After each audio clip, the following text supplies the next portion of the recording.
9:10, 9:15, I think. So I know traffic can be bad on that this morning on that way. So, all right, well, we'll be in recess if there's nothing to take up. Yes, sir. All right, thank you.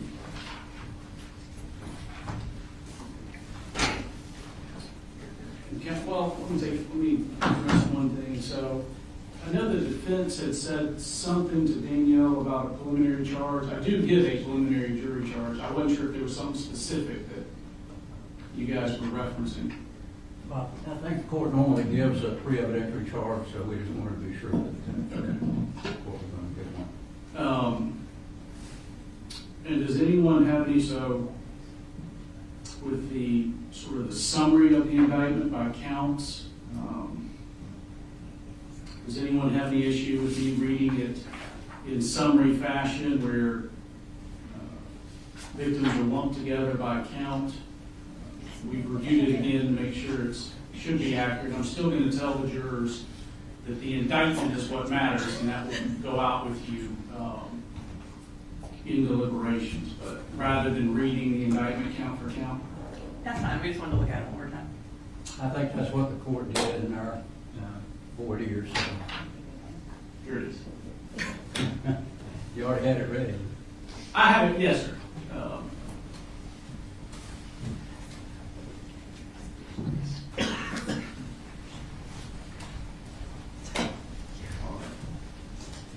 Ms. Brooks, after you and the defense look at that, you can just set it back up here. Okay. All right, we'll be in recess.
Thank you. Be seated.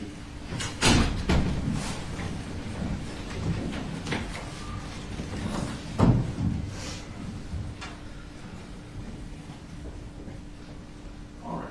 We're all present. Summary okay? Yes, Your Honor. Defense? Yes, Your Honor. All right. The jurors are all here. They are making last minute restroom breaks. As soon as we get word that they're ready, bring them in. Judge, just before we start, with the exception of the two witnesses we've already agreed upon, we're going to go ahead and invoke the rule. Okay. And then also, our investigator, Ashley Gilliland, we involved that notice for as well. Yes, that's fine. Okay. All right. Thank you. Rules have been invoked. Both sides will attend to your witnesses, make sure that you are keeping them from talking to anybody about testimony that's taking place in the courtroom. Your Honor, for the record, also, for opening, I have a exhibit, which is a map of the school, and I've shown counsel some pictures I'll be showing during opening last week. Okay. That's great. We've reviewed it and we're fine with what he presented. All right. Thank you.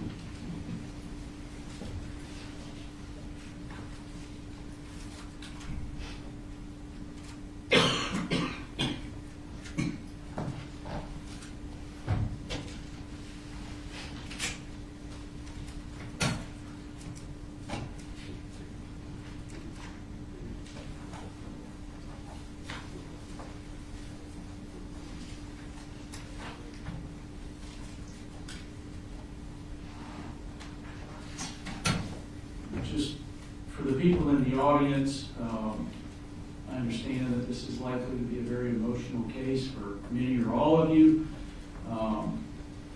You have to limit, you can't do emotional outbursts in the courtroom.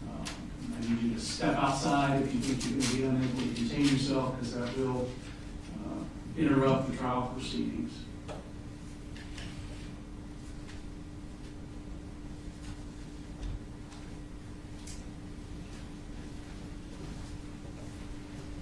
Pads and pens have been distributed, Brooke? Yes, sir.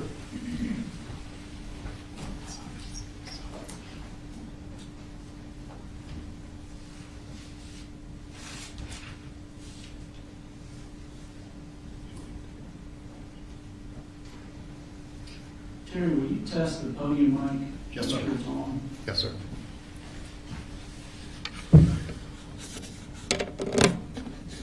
Test. 1, 2. Thank you, sir. Yes, sir.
No, do that.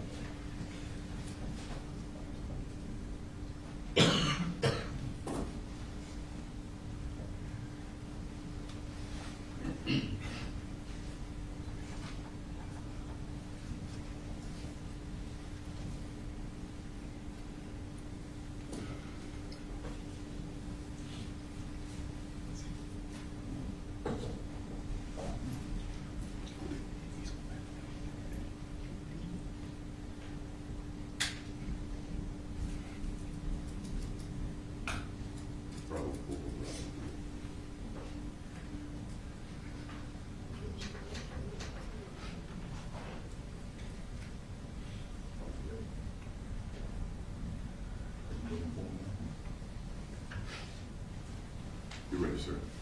Y'all ready for the jury? Yes, Your Honor. Yes, Your Honor. All right, bring it in.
You guys can see.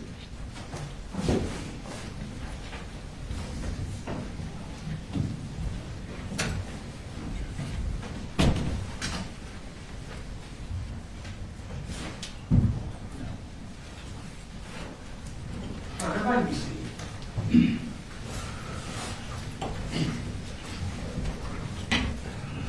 Let me just, good morning. Let me thank all of you for being on time. I understand everyone was on time. I don't recall from jury selection if anybody had any back issues or needs to stand frequently, can't sit for a long period of time. If so, just raise your hand now. Okay. What you may want to do is sit where she's sitting, the last chair here. You don't have to do it right now, but later on, that way you can stand up. It'll be a little easier for you to get up and down as you need to during the course of the trial, okay? All right, so ladies and gentlemen, the first thing I'm going to do is give you your trial oath. If you will stand and raise your right hand. All right. So, ladies and gentlemen, you shall well and truly try the issue formed upon this bill of indictment between the state of Georgia and Colin Gray, who is charged with multiple offenses that I'll review with you in just a minute, and a true verdict give according to the evidence. So help you God. Please swear or affirm. Swear. All right, all were sworn. Thank you. Be seated. So, ladies and gentlemen, your service is about to begin in earnest. Thomas Jefferson once said, "I consider trial by jury as the only anchor yet imagined by man, by which a government can be held to the principles of its Constitution." What I'm going to do next is give you some preliminary jury instructions. I know some of you have never served on a jury, so listen to these and let them guide you as you consider the evidence in the case. So you have been sworn in and impaneled, and you are about to try a criminal case entitled State of Georgia versus Colin Gray. The defendant, Colin Gray, has been indicted by the grand jury of Barrow County in an indictment that I'm going to summarize to you now. I want you to understand, you will have a copy of the indictment with you during jury deliberations. That document is what controls as far as the language of the charges go. I'm summarizing it now to avoid reading all 29 counts. But you will have it with you in the jury room and understand that that is what is the controlling document regarding the charges, not what I say right now. All of the offenses are alleged to have occurred in Barrow County, Georgia on or about September 4th of 2024. Understand that to all of the charges, Mr. Gray has entered a not guilty plea, and that he's presumed innocent, as I told you during jury selection.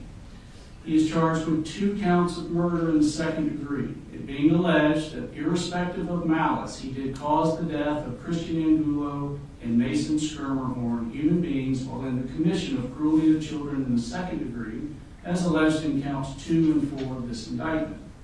He is charged with 2 counts of involuntary manslaughter, it being alleged while in the commission of an unlawful act, reckless conduct, as alleged in counts 6 and 8 of this indictment, he did cause the death of Richard Aspinwall and Anna Christina Jeremy, human beings, without any intention to do so.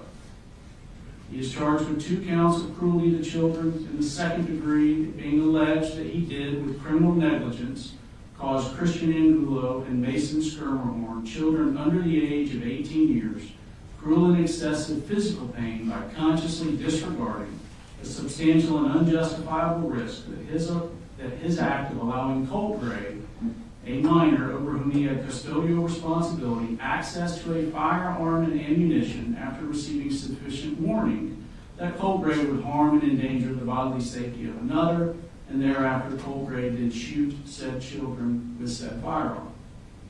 He is charged with 3 counts of cruelty to children in the second degree, being alleged that he did, with criminal negligence, cause Melanie Galera Castaneda, Natalie Griffith, and Taylor Jones, children under the age of 18 years, cruel and excessive physical and mental pain by consciously disregarding the substantial and unjustifiable risk that his act of allowing Colt Gray, a minor over whom he had custodial responsibility, access to a firearm and ammunition after receiving sufficient warning that Colt Gray would harm and endanger the bodily safety of another, and thereafter Colt Gray did shoot said children with said firearm. He was charged with 3 counts of cruelty to children in the 2nd degree. It being alleged he did with criminal negligence cause Jackson Beaver, Ronaldo Vega, and Nautica Walton, children under the age of 18 years, cruel and excessive physical and mental pain by consciously disregarding a substantial and unjustifiable risk that his act of allowing Colt Gray, a minor over whom he had custodial responsibility, access to a firearm and ammunition after receiving sufficient warning that Colt Gray would harm and endanger the bodily safety of another, and thereafter Colt Gray did discharge a firearm multiple times inside the classroom occupied by said children. He is charged with 11 counts of cruelty to children in the 2nd degree, it being alleged that he did, with criminal negligence, cause Landon Adams, Hayden Bowen, Jalen Brady, Michaela Brown, William Carricker, Marquez Coleman, Kendez Lawrence, Martin Moreno Galdamez, Tyler Moon, Ariana Norman, and Brittany Rubio, children under the age of 18 years, cruel and excessive mental pain by consciously disregarding a substantial and unjustifiable risk that his act of allowing Colt Gray, a minor over whom he had custodial responsibility, access to a firearm and ammunition after receiving sufficient warning that Colt Gray would harm and endanger the bodily safety of another, and thereafter Colt Gray did discharge a firearm multiple times inside a classroom occupied by said children. He is charged with 1 count of cruelty to children in the 2nd degree, it being alleged that he did, with criminal negligence, cause Zane Zinni, a child under the age of 18 years, cruel and excessive mental pain by consciously disregarding the substantial and unjustifiable risk that his act of allowing Colt Gray, a minor over whom he had custodial responsibility, access to a firearm and ammunition after receiving sufficient warning that Colt Gray would harm and endanger the bodily safety of another, and thereafter Colt Gray did point said firearm at said child. He's charged with 2 counts of reckless conduct, being alleged he did unlawfully endanger the bodily safety of Stephen Edwards and Cassandra Ryan by consciously disregarding a substantial and unjustifiable risk that his act of allowing Colt Gray, a minor over whom he had custodial responsibility, access to a firearm and ammunition after receiving sufficient warning that Colt Gray would endanger the bodily safety of another, and thereafter Colt Gray did discharge a firearm multiple times inside a classroom occupied by said victim, said disregard constituting a gross deviation from the standard of care which a reasonable person would exercise in the situation. And he is charged with 3 counts of reckless conduct, it being alleged he did unlawfully endanger the bodily safety of Richard Aspinwall, Anna Christina Irami, and David Phoenix by consciously disregarding the substantial and unjustifiable risk that his act of allowing Colt Gray, a minor over whom he had custodial responsibility, access to a firearm and ammunition after receiving sufficient warning that Colt Gray would endanger the bodily safety of another, and thereafter Colt Gray did shoot said victims, said disregard constituting a gross deviation from the standard of care which a reasonable person would exercise in the situation. Now, to that indictment, the defendant has pled not guilty and he denies each and every allegation therein. This is what forms the issue that you've been selected, sworn, and impaneled to try. Before we begin the trial, I'm giving you these preliminary instructions on the fundamental principles of criminal law. I will also instruct you on the role of the judge, the jury, and the lawyers, and give you an overview of the trial procedure. So the defendant is charged in the indictment with crimes that are violations of certain laws of the state of Georgia.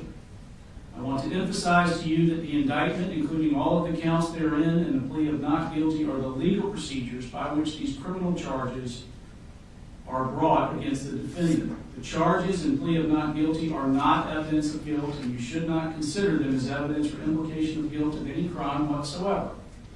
This defendant is presumed to be innocent. The defendant enters upon the trial of this case with a presumption of innocence in his favor, and this presumption remains with the defendant unless and until it is overcome by the state with evidence that is sufficient to convince you beyond a reasonable doubt that the defendant is guilty of a crime or crimes charged.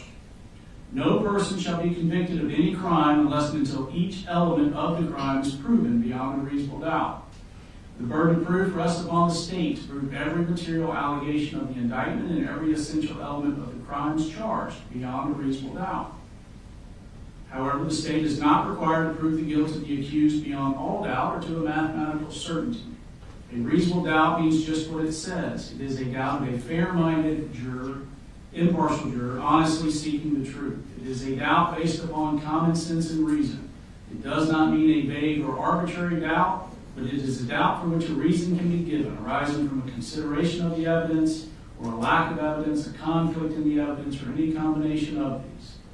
There is no burden of proof upon the defendant whatsoever, and the burden never shifts to the defendant to prove his innocence. If, after giving consideration to all of the facts and circumstances of this case, your minds are wavering, unsettled, or unsatisfied, then that is a doubt of the law, and you must acquit the defendant. But if no doubt exists in your minds about the guilt of the accused, then you would be authorized to convict the defendant. If the state fails to prove the defendant's guilt beyond a reasonable doubt, it would be your duty to acquit the defendant. Under our system, it is my duty as the trial judge to determine the law that applies to this case and to instruct you, the jury, on the specific rules of law that you must apply to the facts in arriving at a verdict. I'm giving you some of these instructions now. I will give you more detailed instructions after the evidence has been presented and the lawyers have made their closing arguments. During the trial, I may be called upon to rule on motions or objections to evidence. Nothing I say in making these rulings or at any time during the trial is evidence and should not be considered as an indication that I have any leaning in this case whatsoever. My only interest in this case is to see that it is fairly tried according to the laws and the Constitution of the state of Georgia and the Constitution of the United States. As expected, the lawyers serve as advocates for their clients and are duty-bound to represent their clients to the best of their ability.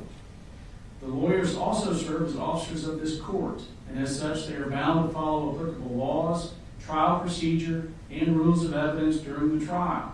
If at any time the lawyers believe that any law, procedure, or rule of evidence is being violated, they may make motions regarding the conduct of the trial or objections to the admission of the evidence. In making these motions or objections, the lawyers are simply seeking to fulfill their duties to their clients and to the court. Sometimes these motions or objections may require the court to consider outside your presence the questions raised, and you will be excused to the jury room. We'll try to minimize the number and length of these interruptions and ask for your patience in that regard. Ladies and gentlemen, trial procedure in a criminal trial is generally as follows. First, the attorneys for both sides have the opportunity to make what's called an opening statement. This opening statement is not evidence. Remember that what the lawyers say is not evidence, but it's a preview or an outline of what they expect the evidence to be. Following the opening statements, the evidence will be presented. Evidence can be in the form of testimony given by witnesses or physical evidence that will be labeled with exhibit numbers for identification.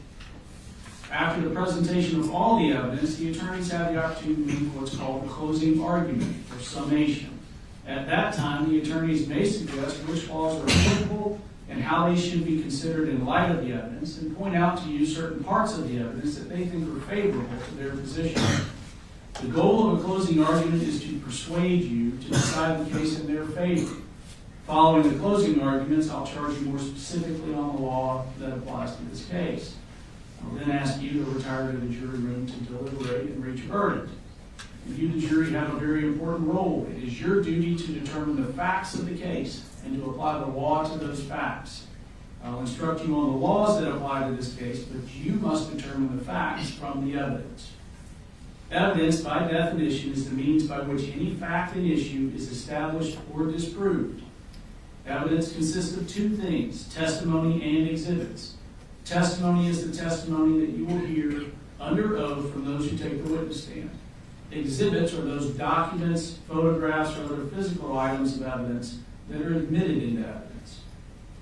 Ladies and gentlemen, the object of the trial is to discover the truth. During the trial, the admission of evidence will be governed by certain rules of evidence.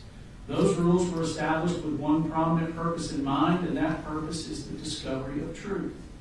Consequently, the rules of evidence seek to assure that only the best and highest evidence is admitted for your consideration. During the trial, the attorneys have a right to object to the admission of evidence if they believe its admission would violate a rule of evidence. I will admit or exclude the evidence according to those rules. If I overrule an objection, this means you are allowed to consider the evidence being offered. On the other hand, if I sustain an objection, this means that you may not consider the evidence being offered. You should consider only that testimony and only those exhibits that are admitted. And you should draw no inferences and make no assumptions about the evidence objected to if the objection was sustained. In the event that you hear or see inadmissible evidence before an objection can be made and ruled upon, if the objection is sustained, I would instruct you to disregard it, and you should disregard that evidence entirely in your deliberations and in reaching your verdict. You, the jury, must determine the credibility and believability of the witnesses. It is for you to determine which witness or witnesses you will believe and which witness or witnesses you will not believe if there are some whom you do not believe. In determining the credibility or believability of witnesses, you may consider all of the facts and circumstances of the case, the manner in which the witnesses testify, their interest or lack of interest in the case, their means and opportunity for knowing the facts about which they testify, the nature of the facts about which they testify, the probability or improbability of their testimony, and the occurrences about which they testify. You may also consider their personal credibility insofar as it may appear to you from the trial of the case. As the fact finder, it is for you alone to determine what testimony you will believe and what testimony you do not believe. Now, it's important that you pay close attention to the evidence as it is presented during the trial. If at any time you are unable to hear or see evidence being presented, or if you're suffering from any discomfort that diverts your attention, please feel free to inform me and we'll do whatever is necessary to assure that you're able to hear and see the evidence being presented and to give it your undivided attention. If you are in need of a recess at any time, please raise your hand and let us know. We'll take a break. It is vitally important that you're as comfortable as possible so that you can focus on the evidence as it's being presented. It's important that you view this evidence with an open mind at all times and reach no final conclusions until the trial is over. Do not jump to conclusions before all of the evidence is presented. Also remember that during the course of the trial, it would be improper for you to discuss this case with anyone or to allow anyone to discuss the case with you or in your presence or hearing. This applies even to discussions amongst yourself in the jury room or elsewhere before actual deliberations begin at the end of the trial. Now, the bailiffs have been asked to provide you with pencils and notepads for your use during trial. You may take notes, but you are not required to do so. If you decide to take notes, please remember that note-taking should not divert you from paying full attention to the evidence and evaluating witness credibility. Your observation of the witnesses during their testimony can be vital to your determination of the believability of their testimony. The notes that you take are for your use only and are not to be shared with anyone until you begin deliberations with your fellow jurors. Notes are not evidence, they are only memory aids and should not take precedence over your recollection. It's the duty of each juror to recall the evidence, and while you may consider another juror's notes to refresh your memory, you should rely on your own recollection of the proceedings. Do not be influenced by the notes of other jurors unless their notes help you in determining your own independent recollection. Notes are not entitled to any greater weight than the recollection or impression of each juror as to what the evidence may have been. After the trial is over, the notes will be collected and destroyed. I instruct you, ladies and gentlemen, that you must decide this case for yourself solely on the testimony you hear from the witness stand and the exhibits that are admitted into evidence.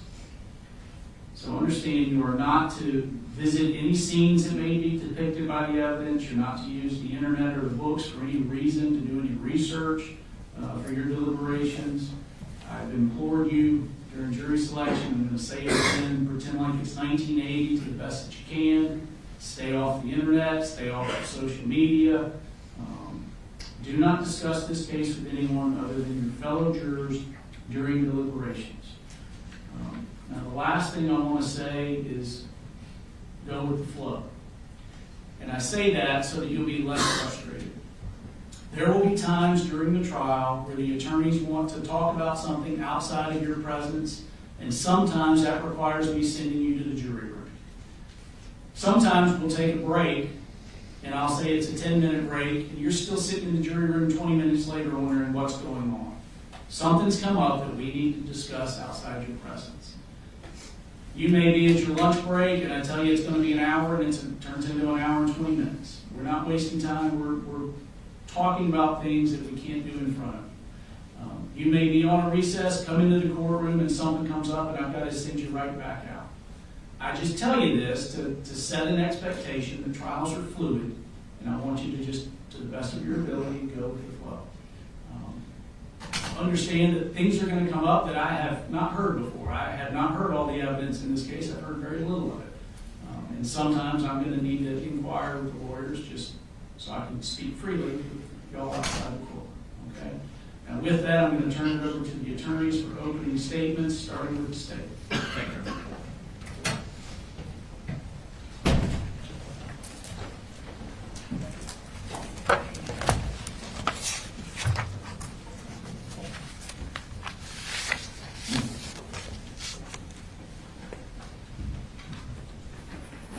All right, this is the exhibit I'm going to be showing.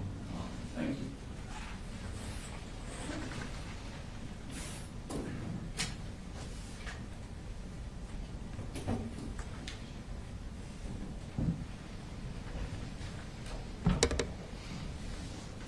Good morning.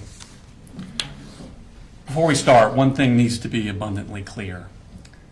This is not a case about holding parents accountable for what their children do. That's not what this case is about.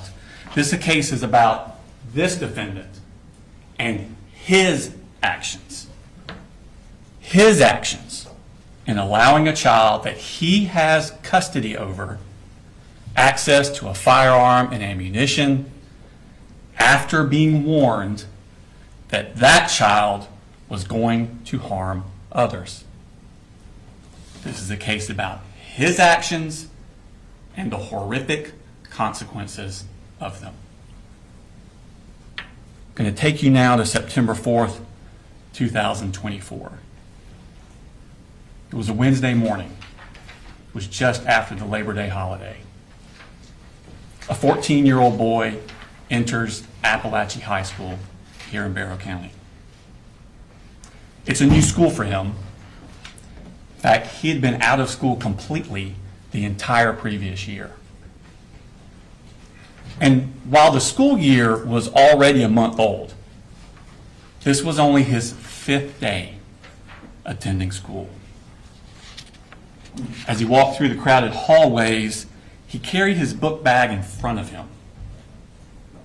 And hidden inside that book bag was a 6-hour M400 AR-style rifle. This 14-year-old boy has an evil plan.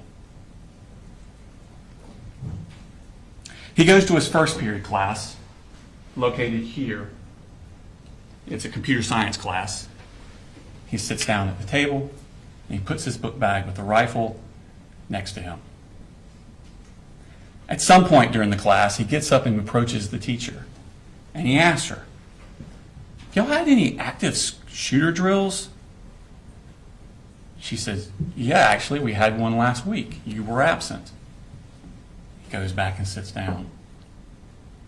Teacher ponders on this a bit. It's an odd question to ask. She doesn't know this boy very well. He's only been there 5 times. So she emails the school counselor, and she courtesy copies her direct supervisor, the vice principal, about the question the boy had asked. At the end of class, at 9:38, this boy picks up his book bag with the rifle in it, carries it in front of him out of the class, heading to his second period class. But that first period teacher stewed on it a little more, and between the class breaks, she decided, I'm going to go up to the office and find the vice principal and talk to her. But at this very moment, that 14-year-old boy is entering his second period class. It's 9:40 a.m. He takes a seat, and he puts that book bag with the rifle in it next to him. 14 minutes later, at 9:54 a.m., that boy gets up, grabs his book bag, and he tells the teacher, I'm going to go to the counseling office, which is located down here. He leaves the class, but he doesn't go down to the counseling office. He goes down what's called J Hall, and he enters the boys' bathroom here. He goes into a stall, locks the stall, and he hides there for the next 26 minutes. Now, 4 minutes before he left second period, at 9:50 a.m., the boy's mother calls the school counselor, who's in this suite here. Now, the boy's mother doesn't live here in Winder. She's down in Fitzgerald, Georgia, which is in South Georgia. It's a 4.5-hour drive from here. But the boy that morning has sent some text messages that bother her. And he's now not answering his phone when they call or try and get a reply. She's worried about his emotional well-being.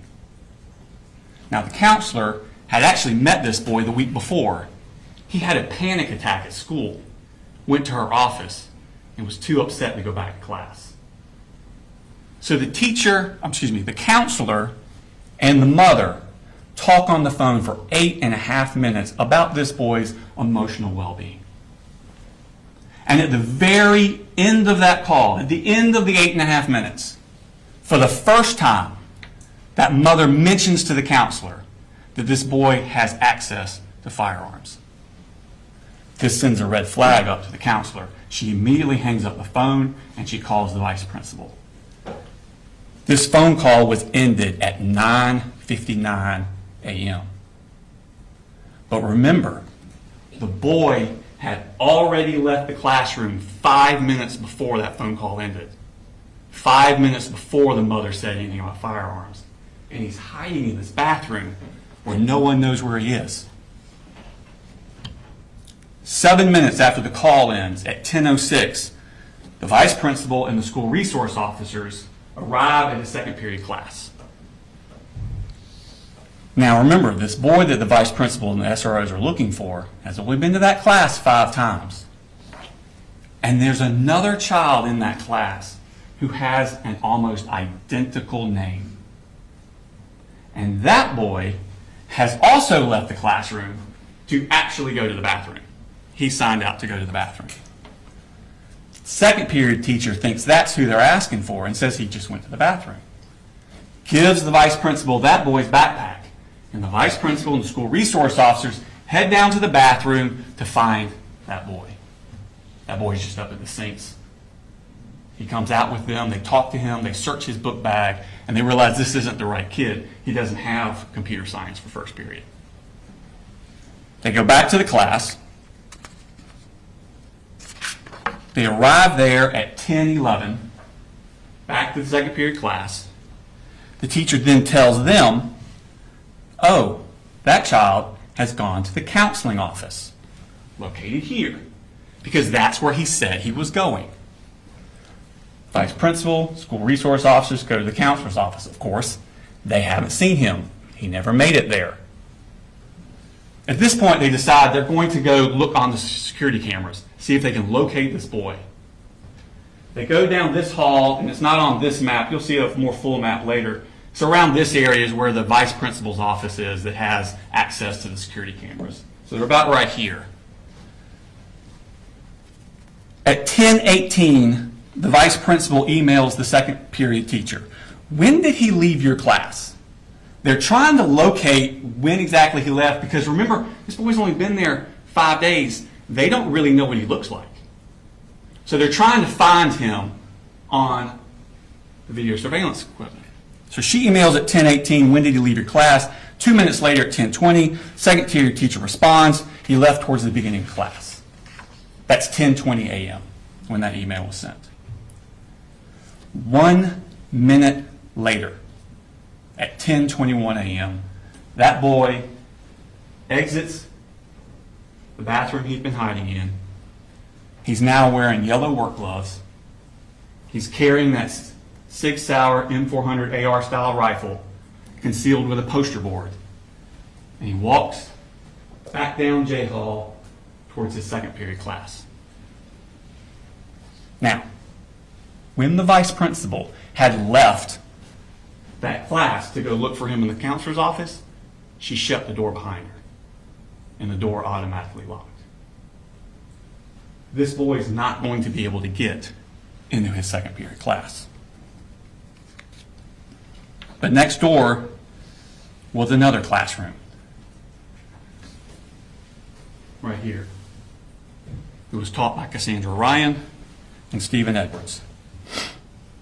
And inside that class were the following students: Landon Adams, Christian Angulo, Jackson Beaver, Hayden Bowen, Jalene Brady, Michaela Brown, William Carricker, Marquez Coleman, Melanie Delira Castaneda, Natalie Griffith, Taylor Jones, Kendez Lawrence, Martin Moreno Galdamez, Tyler Moon, Ariana Norman, Brittany Rubio Rubio, Mason Skirmerhorn, Ronaldo Vega, and Nautica Walton. At 10:20, Mason Skirmerhorn, who's in that room, leaves to go to the bathroom. And the door does not shut behind him. Mason goes down this hallway. He actually passes the shooter in the hallway, and Mason goes into the bathroom. The shooter goes to his second period class. The door's locked. He knocks on the door. A student in that class gets up, goes to the door to open it for him, but sees through the glass at the last second him standing there with that rifle. She steps back from the door.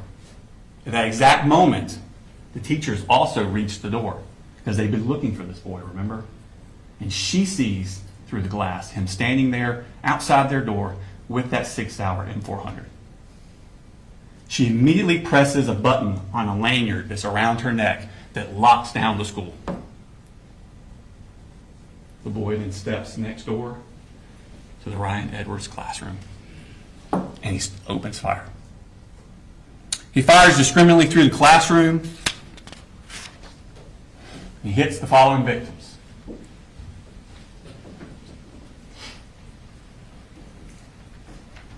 Melanie Delira Castaneda, seated here. This is the door he comes into. She's seated here. He strikes her in the left arm with a bullet. Natalie Griffith, seated here, strikes her in the shoulder, the upper arm, and the forearm.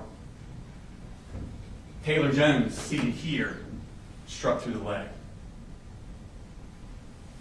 Christian Angulo, seated here by the door.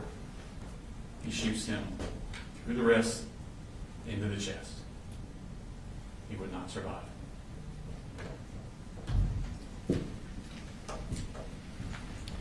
Jackson Beaver, Ronaldo Vega, and Nautica Walton were also in that room. They were struck by shrapnel from the bullets ricocheting around the room.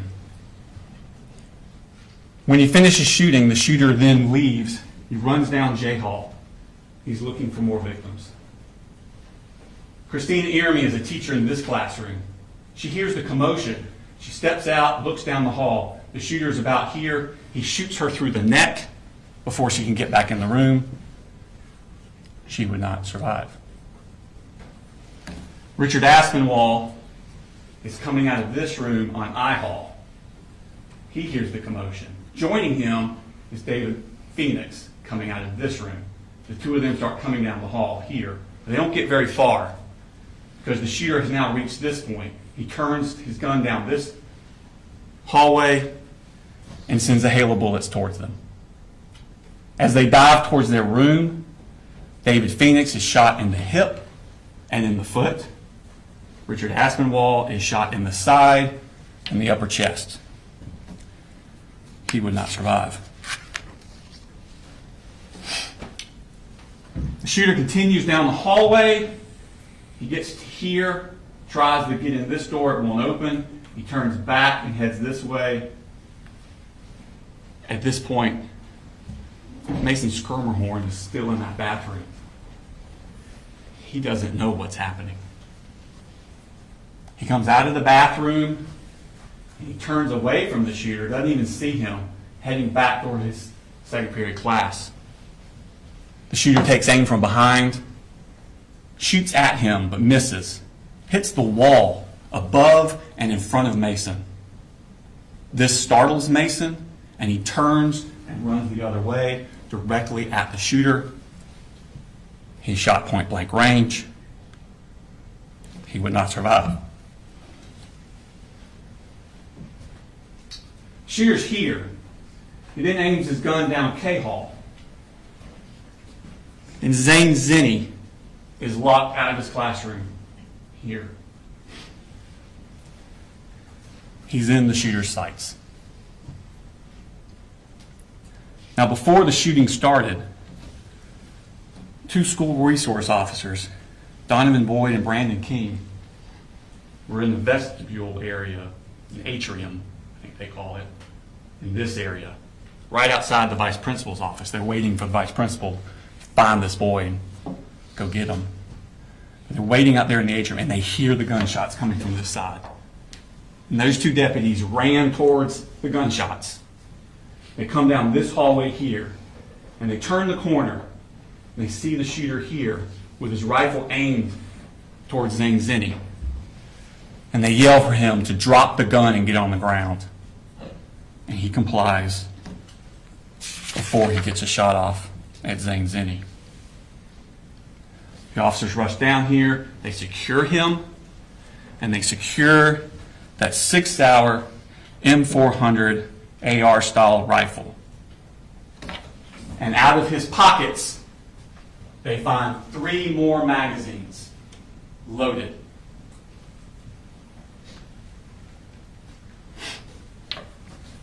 Now remember when the shooter had tried to enter his second period class and the teacher pushed that button? Well, that sent an alarm. It immediately notified law enforcement all over the county. Within minutes, an enormous police and medical response descended upon that school. It was a dramatic and intense scene as the school was cleared and the wounded evacuated.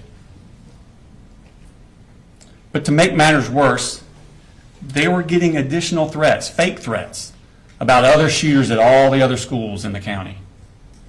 Law enforcement now had to be diverted to these other schools to clear them and make sure people were safe. Barrow County deputies Anthony Townsend and Brandon Bazinet were sent to clear Winder-Barrow High School here in Winder. Once they cleared it, then they went next door to Russell Middle School. They cleared it. And just as they were finishing that up, they got a call from their superiors. I was trying to say superior and supervisor at the same time. Their superiors to go to a residence in Barrow County and secure it. They were just given an address. They don't know why they're going there. They are just told, go to this residence and secure it until other officers can arrive. Where they're going is the shooter's house. And when they get there, Colin Gray meets them in the garage. And without any prompting, because remember, they don't know why they're there, they don't know who this guy is. Without any prompting, he blurts out, "I knew it. My little girl just texted me. She's in middle school. She said we're in lockdown." I'm like, God Almighty, please tell me your brother didn't do something. Agents with the Georgia Bureau of Investigations arrived shortly thereafter, and they begin a search of the house. And inside that house, in that 14-year-old boy's bedroom, on the wall, they find this shrine, for a better word. Those pictures are all of the same person, Nicholas Cruz. Nicholas Cruz was the person that in 2018 went into Marjorie Stoneman Douglas High School in Parkland, Florida, with an AR-style rifle. And there he killed 17 students and faculty and wounded another 17 more. Investigators look at this and they begin to wonder, who is this kid? His name is Colt Gray. He's the oldest son of Colin Gray. His mother is Marcy Gray. He has a younger sister named Jenny, who was 13 years old at the time of this incident. She was actually going to Heyman Morris Middle School, which is directly next door to Apalachee High School. He has a little brother, Coley, who was 8 years old, was going to his elementary school. Now, Colt Gray, raised here in Bear County, he went to Statham Elementary School up until fourth grade, up till the beginning of fourth grade. And in the beginning of fourth grade, he was withdrawn from Statham Elementary School because the family had moved, and they moved to Gainesville. And he goes to White Sulphur Elementary School, but only for a few months. Because again, the family moved again. Now they moved to Cumming. And he goes to Chattahoochee Elementary School. But again, only for a few months. In March of 2020, they moved to Fitzgerald in Ben Hill County, Georgia. It's South Georgia, kind of east of Tifton. Because there, Marcy's mother and father, Deborah Polhamus and Charlie Polhamus, live, and Deborah Polhamus's mother, Marcy's grandmother, Colt's great-grandmother, had passed away and left the house. So there's an available house for them to live in. So they moved down to Fitzgerald on March 4th of 2020. But if you remember that day, that's the week before COVID shut everything down. That was the end of Colt's fourth grade year. Fifth grade. Now this is going to be the fall of 2020 into the spring of 2021. That's fifth grade year. Colt goes to Ben Hill Elementary School. But remember, this is when COVID is raging, and it's mostly virtual. He's mostly at home using the school computers. The next year, sixth grade, fall of 2021, he starts a new school, Ben Hill Middle School, because he's in sixth grade now. And early in that year, 11-year-old Colt, at home, using the school computer, searches the word abuse. A few hours later, he searches the phrase, "how to kill your dad." That was on September 19th, 2021, 3 years before he took that rifle into Apalachee High School. School resource officers are sent to the house to check on him. Everything's fine. It was just a mistake. Misunderstanding. But a defects case is opened on the family. But the family leave Fitzgerald and move to Jackson County 6 weeks later, in November of 2021. So in November, they come up here to Jackson County, Georgia.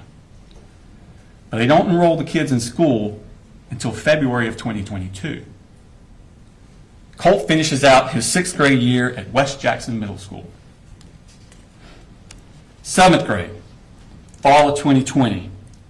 1 year after he searched How to Kill Your Dad, and 2 years before Apalachee, 12-year-old Colt starts Jefferson Middle School. It's his seventh school in 4 years. That Halloween, halfway through the semester, Marcy, his mother, gets drunk, passes out in the car in the driveway of the house. Jenny and little Coley are trick-or-treating, and they get separated. Coley gets lost. Authorities are called. Another defects case is opened on the family. Marcy and the two siblings, little Coley and Jenny, they moved back down to Fitzgerald in November of 2022. But Colt stays up in Jackson County with the defendant. Defects caseworker Tamika Mitchum is monitoring Marcy and the two siblings down in Fitzgerald, and defects caseworker Michaela Anderson is monitoring Colt and the defendant up here in Jackson County. And starting in March of 2023, during his seventh grade year, Michaela Anderson visits his residence monthly.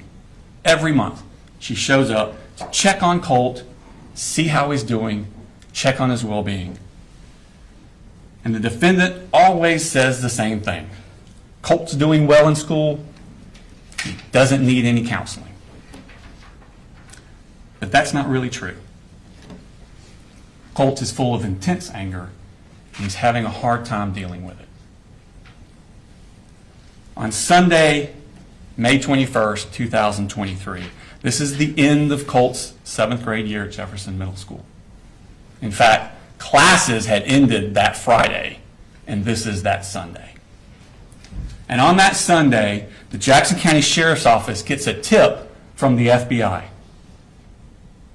There's an app that you can get on your computer called Discord. And this app is popular with video game enthusiasts, but it allows people from all over the world to talk to each other on the computer. And users in a chat room on this app, a true crime chat room, report to the FBI that another user is threatening to shoot up an elementary school. This user is threatening to do this. It says they have access to guns. It says they plan to do it within the next 2 years. The FBI passes this tip on to Jackson County because when you look at the IP address of that user, it comes back to a Colin Gray and an address in Jackson County. Deputy Justin Elliott and investigator Dan Miller go to that address. Now, the current resident of that address has 2 daughters, and they don't use Discord. But they're new to that address, and they keep getting the mail of the previous tenant, Colin Gray. Deputy Elliott and investigator Miller then go to his new address. They speak with the defendant at his house, and they tell him about this threat on Discord. And they ask him, does Colt have access to guns? Which he does. But the defendant says that he and Colt, they take this school shooting stuff very seriously. And Colt denies to these officers that it was him on Discord. He says his Discord account got hacked. The defendant makes no mention to these officers that less than 2 years before, Ben Hill officers had also been to his house when Colt searched how to kill your dad, also on a computer. But before they left, investigator Miller asked the defendant to please restrict Colt's access to guns. Less than 3 weeks later, when DFACS agent Michaela Anderson goes back out to the house like she's been doing monthly to meet with the defendant, and again, she asks, how's Colt doing? He makes no mention to her of this visit from the sheriff's office. 2 weeks after that, on June 23rd, the defendant signs a lease to move out of Jackson County into Winder. But he doesn't tell Michaela Anderson he was planning on doing that, and he never tells DFACS that he did do that. She just keeps going to an empty house. 2 months later, in August, it's time for another school year. Colt's not at Jefferson Middle School anymore. 13-year-old Colt is enrolled at Heyman Morris Middle School. This is the middle school in Winder that's directly next door to Apalachee High School. This is supposed to be his 8th grade year. But he's withdrawn from that school 3 days later. He never attends it. Instead, Colt goes back down to Fitzgerald to live with his mother, Marcy. And while he's in Fitzgerald, Colt is still filled with anger. He's still having trouble dealing with it. He's becoming violent. He breaks windows. He cuts up things with a knife. He even starts cutting on himself with that knife. These are the scars from after he was arrested after the shooting a year later. Colt's grandfather, Charlie Polhamus, is at his wit's end. He actually calls the police on Colt. And at the beginning of October 2023, just a few weeks after being in Fitzgerald, Colt comes back up here to Winder to live with the defendant. But he does not attend school. 2 weeks later, on October 13th, down in Fitzgerald, Marcy, who you remember is still being checked on by DFACS, tests positive for drugs. She's going to lose the kids. DFACS worker Tamika Mitchum, who's been monitoring Marcy, calls the defendant, tells him to come down to Fitzgerald to pick up the other two kids, Jenny and Coley, and bring them back up. He now has sole custody of the three kids. Marcy's to have no unsupervised contact. But Tamika Mitchum also stresses to the defendant to get the kids in school and counseling as soon as possible.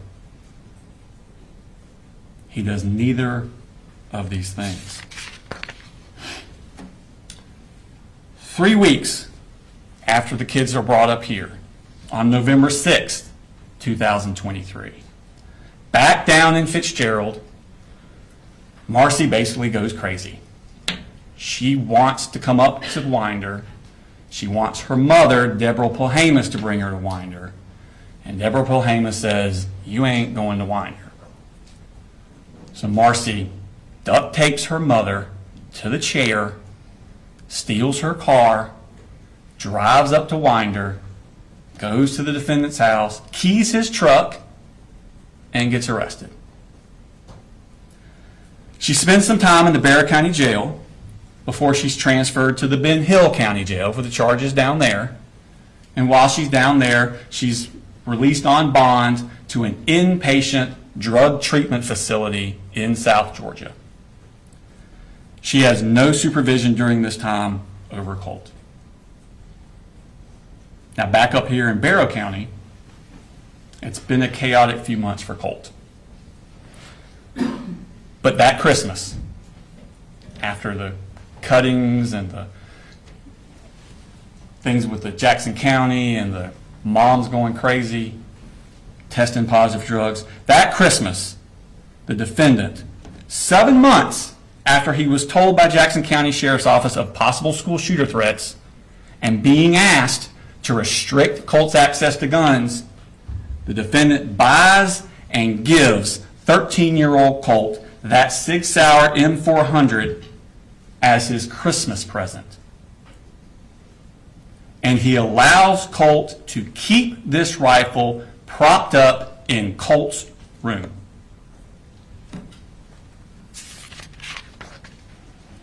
Now in February of 2024, 2 months after this Christmas, in February, Colt's siblings, Jenny and Coley, are finally enrolled in school.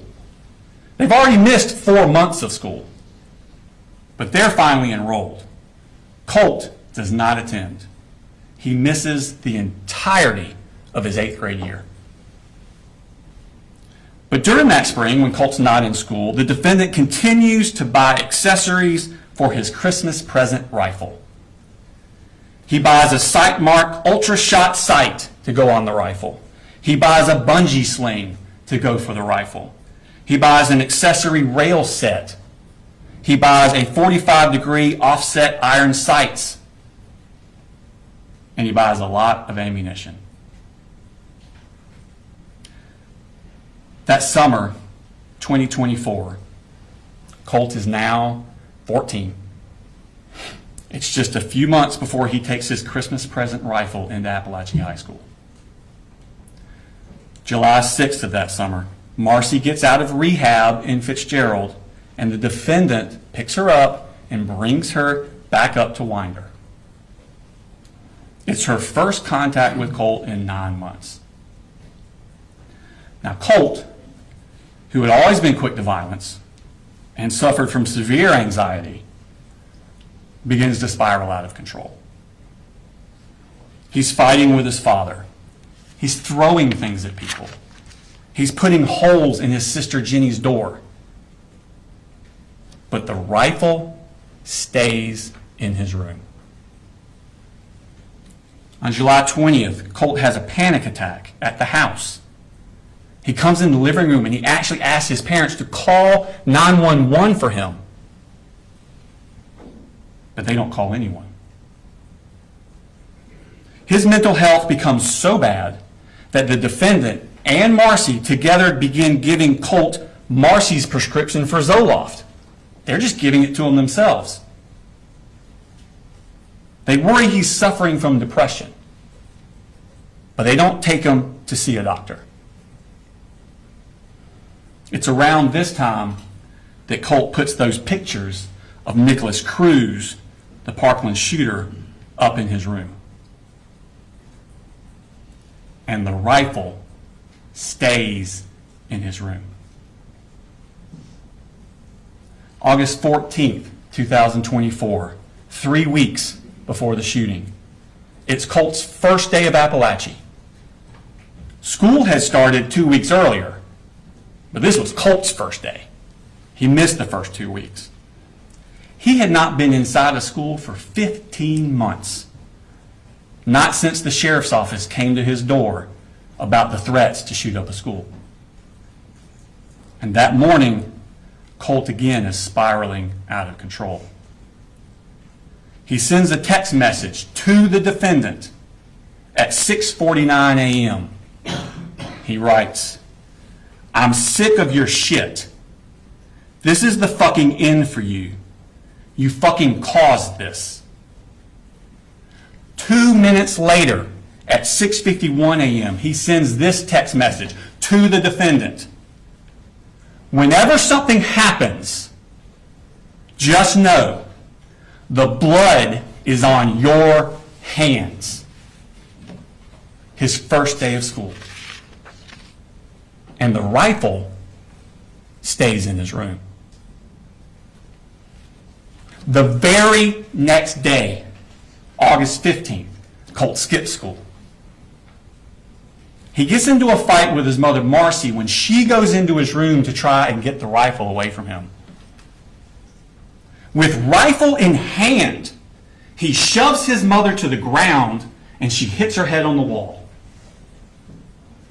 She then asks the defendant to please take Colt's rifle and lock it up. He never does. Marcy then has had enough. She goes back to Fitzgerald, once again leaving Colt into the care of the defendant. And the rifle stays in his room. The next day, after this altercation with his mother, Colt asked the defendant to get him 150 rounds of ammunition. The defendant responds to him, "Well, he needs to pay for everything first, but he will. He will."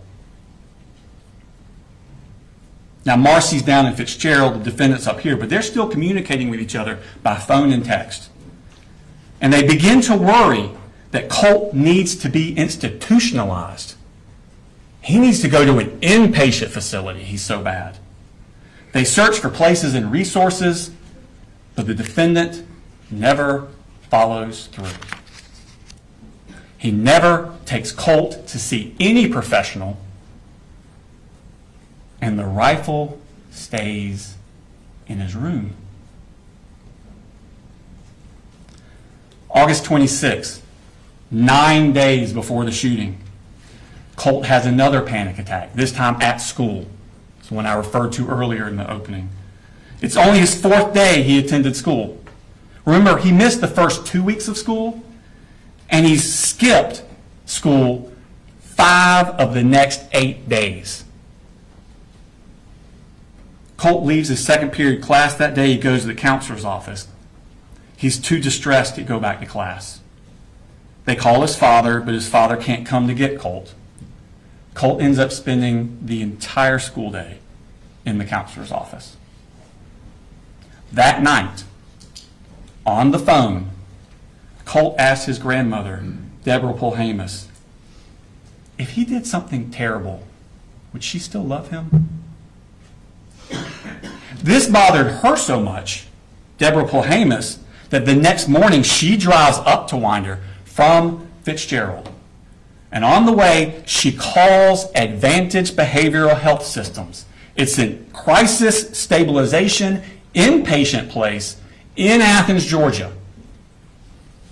She talks to them on the phone, and they tell her he must be brought in by a parent.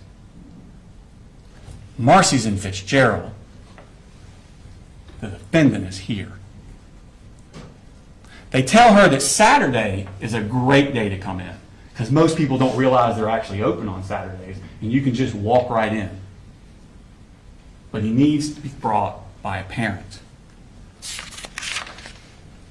Deborah asked the defendant to take Colt on that Saturday, which would have been August 31st. He doesn't. Wednesday, August the 28th, Colt skips school. This is 2 days after that panic attack, the day after Deborah Polhamus is called crisis advantage behavioral. Colt tells the defendant that he hears voices telling him what to do. This is 3 days before the defendant is supposed to take Colt to advantage behavioral, and 1 week before the shooting. At 7:44 a.m. that morning, Colt texts the defendant, "I have to kind of dance around the inconvenient truth at times. I have no control over what these things say and tell me to do." And the rifle stays in his room. Colt skips school again the next day, which is a Thursday. That Friday and Monday, school is closed for the Labor Day holiday. And that Tuesday, September 3rd, Colt skips school again. That brings us back around to that Wednesday morning, September 4th, 2024. Those pictures of Nicholas Cruz are still on his wall, and that rifle is still in his room. The defendant leaves to take little Coley to school. Jenny leaves on her bus for Heyman Morris Middle School, which again is directly next door to Apalachee High School. Colt gets his rifle, gets extra magazines, puts them in his book bag. He wraps a poster board around the part of the rifle that sticks out of the bag, and he takes a hat with a Fender guitar logo on it, a stocking hat, and puts it over the top so you can't see it. And then he heads out to meet the bus. A few hours later, just like he'd been warning he was going to do, Colt murders 4 people. Now, after the shooting, which I'll remind you happened at 10:22 a.m. So after that, at 11:01 a.m., Jenny, the daughter, texts her father, 3 people are dead at the high school. The defendant texts back a minute later, "How do you know? How do you know?" She responds, "People are saying, and there was an email. Please, I'm scared." She then texts the defendant, "I can't call you. I'm in a lockdown." At 12:19, the defendant texts Jenny, "Jenny, have you talked to your brother?" Jenny replies, "No. But I think we're thinking the same thing, and I don't want to talk about it over text." 1 minute later, the defendant replies, "Yep, 10-4. I'll be here in just a few. Let me know when you get back in the building and when I can come get you." A few minutes later, the defendant arrives at his home, not Jenny's school, not Apalachee. He goes home, and he runs straight to Colt's room. He has to confirm what he already knows. He goes straight to Colt's room to see if that gun is missing. And it is. Moments later, Anthony Townsend and Brandon Bazinet arrive at his house, and he utters those words, "I knew it." Now, ladies and gentlemen, the charges in this case, it's the same acts that he did. The charges are divided up between whether or not the victim of those acts was a child or an adult. If they're a child, the charges that stem from their victimization would be cruelty to children, because you have to be under 18 for cruelty to children to apply. But through his negligence of allowing Colt to have this gun, knowing what Colt was going to do, he caused cruel and excessive physical pain to the children. That's cruelty to children in the second degree. If that cruelty to children in the second degree results in death, like with Mason Skirmerhorn and Christian Angulo, that is murder in the second degree. So the cruelty and the murder in the second go together. They apply to the children. The two adult deceased, Christina Irmy and Richard Aspinwall, they're above the age of 18. The defendant is charged with reckless conduct, same act, recklessly allowing his child, that he knew this was going to happen, to harm someone else. And because they died during the commission of reckless conduct, that is involuntary manslaughter. So for the adults, it's involuntary manslaughter based on reckless conduct. All the other children who were either struck by a bullet or in that Ryan Edwards classroom when the bullet started flying, they're the victims of charges for cruelty to children in the second degree, either by the physical pain it caused or the emotional anguish it caused. And the adults that were injured or put in harm's way, David Phoenix, Stephen Edwards, and Cassandra Ryan, those three adults, they're the victims of the reckless conduct. Now, at the end of the case, we'll come back before you and ask you to render a verdict of guilty. Thank you. Mr. Hobbs? Thank you, Judge. Good morning, ladies and gentlemen. Before we talk about evidence, before we talk about the law, we have to begin with what every person in this courtroom already knows. What happened at Apalachee High School was tragic. It was horrific, it was terrifying, and it was heartbreaking. Nothing said in this courtroom can change that. Nothing that I'm going to say is meant to diminish that. You're going to hear emotional testimony, you'll see photographs, you'll see videos, you'll hear about the fear, the chaos, and the terror that Colt Gray inflicted on that school and this community. But your job is not to decide whether or not that was tragic. We all know that it was. Your job is to decide something much more specific.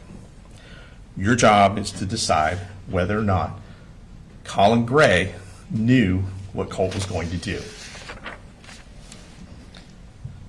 Because the state is not just prosecuting the shooter in this case, they're prosecuting the father as well.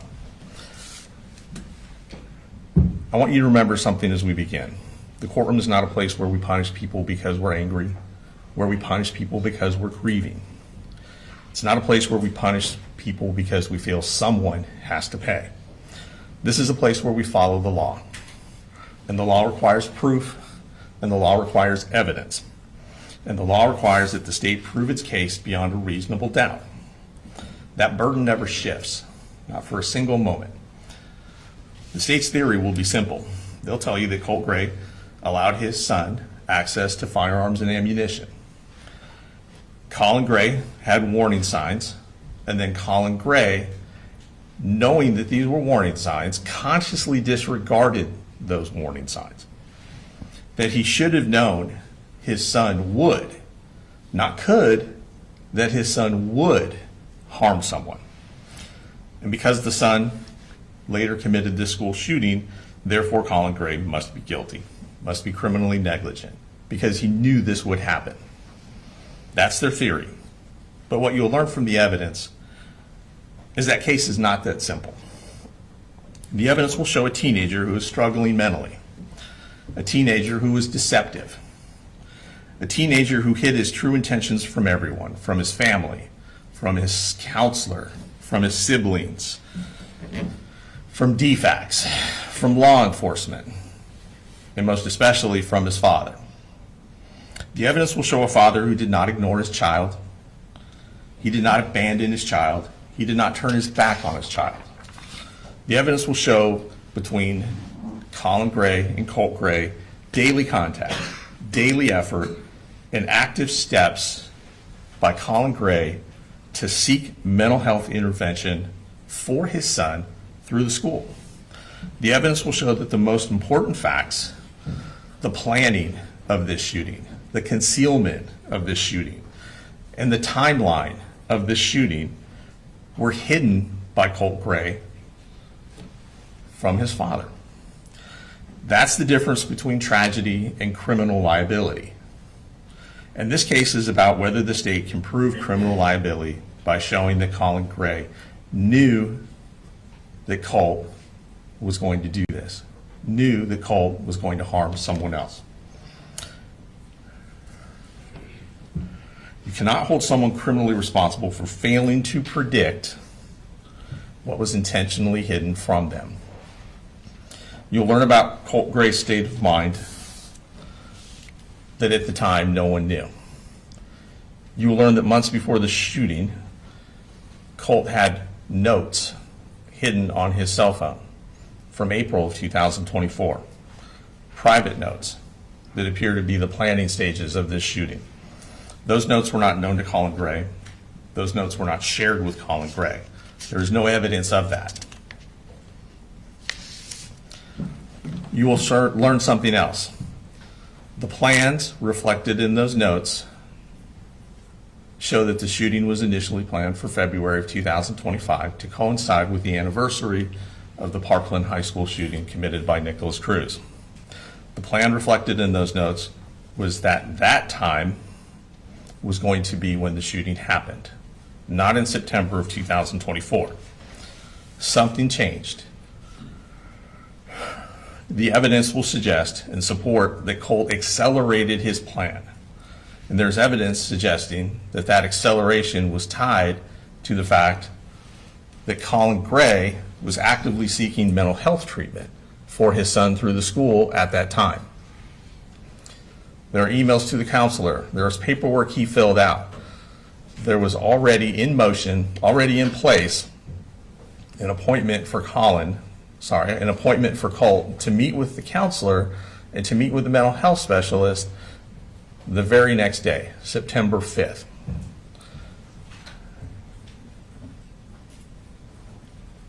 Colin Gray did not know about the plans. Colin Gray did not know that Colt was planning to do this and that he would in fact go harm someone else. The behavior that Colt exhibits, the behavior that you'll find from his notes in his cell phone, from his text messages, show that he was actively keeping this information from others, from law enforcement, from DFACs, from counselors, from professionals who know to look for these signs, and most especially from his dad.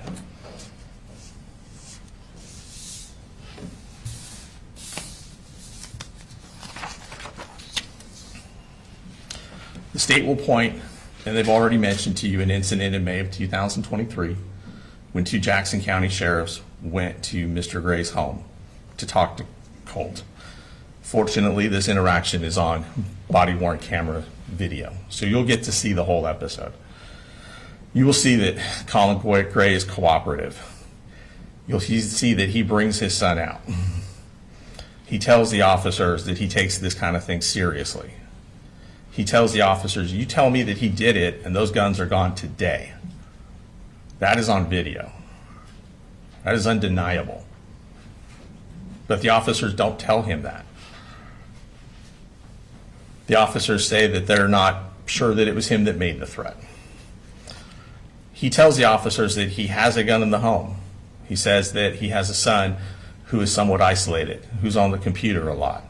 He says that when he was young, he used to enjoy hunting with his father, that they would go deer hunting. And so he was introducing Colt to deer hunting, that they had gone out a year before. Colt had killed his first deer, that the gun that they had was for deer hunting.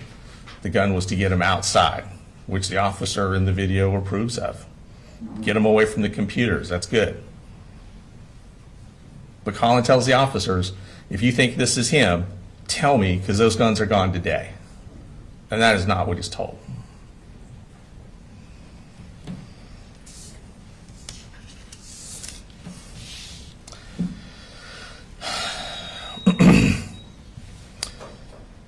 It shows that Colin, had he known, would have removed those guns, but he didn't. Let's talk about what Colin actually did, because this case is being framed as if Colin Gray didn't do anything. The evidence will show the opposite. You will hear that when the family transitioned schools, it was Colin Gray who registered Colt. You will hear that Colin Gray worked full-time, was raising 3 kids on his own due to the kids' mother's addiction problems, due to DFAC saying that she was not allowed to have unsupervised contact with him, due to the courts in Barrow County saying she was not even allowed in the same county where these kids lived. Colin was doing everything. Colin is the one that filled out the counseling referral forms. Colin is the one that communicated with the school counselor. Colin's the one who discussed the evaluation. Colin was the one who was coordinating mental health services through the school. Colin is the one that filled out the paperwork to get the assessment done on September the 5th. You'll hear that the school had arranged, and it had already been taken care of, that Colin had completed everything he needed to for the assessment. You're going to hear from the grandmother who says that they wanted to take him to Advantage Behavioral in Athens, that it was urgent. This comes out after the shooting. The grandmother will also tell you she had absolutely no idea that Colt had any interest in Nicholas Cruz or school shootings in general until after the shooting happened and they were making the 4.5-hour trip from Fitzgerald, her and her daughter Marcy, at which point Marcy said, well, Colt does like this school shooter named Nicholas Cruz. That's the first time that you hear Debbie learns any of that. You're going to see text messages from Debbie in August and September of 2024 when she says that they were so strongly trying to get him into a facility. What you're not going to see in those text messages is any urgency on Debbie's part. You're not going to see anything from Debbie saying, get the guns out of the house. You're not going to say anything from Debbie saying, I'm worried about Colt, we need to get him there today. Nothing. They don't talk about it at all. Debbie doesn't mention it one bit. Now, she mentions it in hindsight after the fact, and Marcy does the same thing. Who is Colin Gray? He's a working father raising 3 kids by himself. He had responsibilities, he had a job, he had a family to keep afloat. He had 2 other kids besides Colt. He was involved. You'll see his text messages to his children. You'll see his text messages to Colt. This is not a parent who's turning his back on what's going on right in front of him. Let's talk about what you're not going to hear. Because sometimes what you don't hear in a case like this is just important as what you do. Sometimes the absence of evidence tells you more than the evidence itself. You will not hear a text message where Colt says to his dad, I'm going to shoot a school. I'm bringing a gun tomorrow. I have a plan. I'm going to hurt someone. You won't see a single message like that. You will not hear that Colt ever told his father about the notes on his iPhone.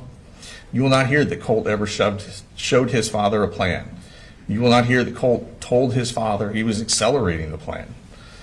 You will not hear that anyone called Colin Gray and said, your son is about to commit a shooting. You will not hear that law enforcement told him, your son made a credible threat. You will not hear a school official warned him his mental health treatment is imminent. He needs to see someone today. You will not hear anyone from DFACS told him, we have serious concerns that he's violent, that he's going to hurt someone else. You will not hear anyone say that they contacted the police on September 3rd and said there's a school shooting about to happen. You will not hear that Colin Gray encouraged violence. You will not hear that he glorified violence. You will not hear that he dismissed a specific credible threat. In fact, you'll hear something entirely different. You'll hear that Colt suffered from anxiety. You'll hear that Colt suffered from depression. You'll hear about his panic attacks. You'll hear that he didn't like going to school. These are serious issues, but these are not the same as homicidal ideations. These are not the same as suicidal ideations. These are not the same thing as proof of a probable school shooting. The state will ask you to connect dots after the fact, using hindsight. Dots that became visible only after the shooting itself. But what you will not hear is evidence that at the time, Colin had sufficient warning that this outcome was probable. Not imaginable, not possible, but probable. That Colin knew that his son would harm someone else. You'll hear testimony from Colt Gray's counselor. And that's important because it gives you a professional's perspective on what was going on with Colt in the weeks leading up to the shooting. You will hear that Colt presented as a student suffering from anxiety and emotional instability, panic symptoms, an inability to function in class. And you'll hear something very important. You will hear that even the school counselor, a professional trained, did not perceive Colt as a threat. She described him as nice, respectful. That matters, because if a trained counselor did not perceive the imminent violence, then it's unreasonable to claim that the father should have seen it himself. You'll also hear testimony from her about how the father did in fact take steps to get him mental health treatment. The father was in communication with the counselor. The father submitted the paperwork. The father completed the referral, and the father was pursuing intervention. You'll hear the therapist was essentially scheduled to meet with Colt the very next day. The father was not ignoring the problem. Colin Gray was acting. They want you to hold him responsible because they don't think he was acting fast enough. You'll hear from his daughter, Colt's sister, Jenny Gray. Her testimony will corroborate the concealment that Colt was perpetrating on his family, on his dad. She'll testify that Colt was secretive, that he was constantly deleting and opening new accounts on Discord to avoid detection, that he was using usernames that were combinations of alphanumeric combinations. You'll find that he would not discuss, based on the statement that Jenny gave on September 4th of 2024, that he would not discuss school shootings or school shooters in front of his father. You will hear on the morning of the shooting, Colin Gray had already left home. You will hear that Colt, when he did discuss school shooters with Jenny, made her promise not to tell his dad. You'll hear that that morning on September the 4th, Colin Gray got up and took his youngest son, Coley Jr., to school, that he left before Jenny and Colt did to catch the bus.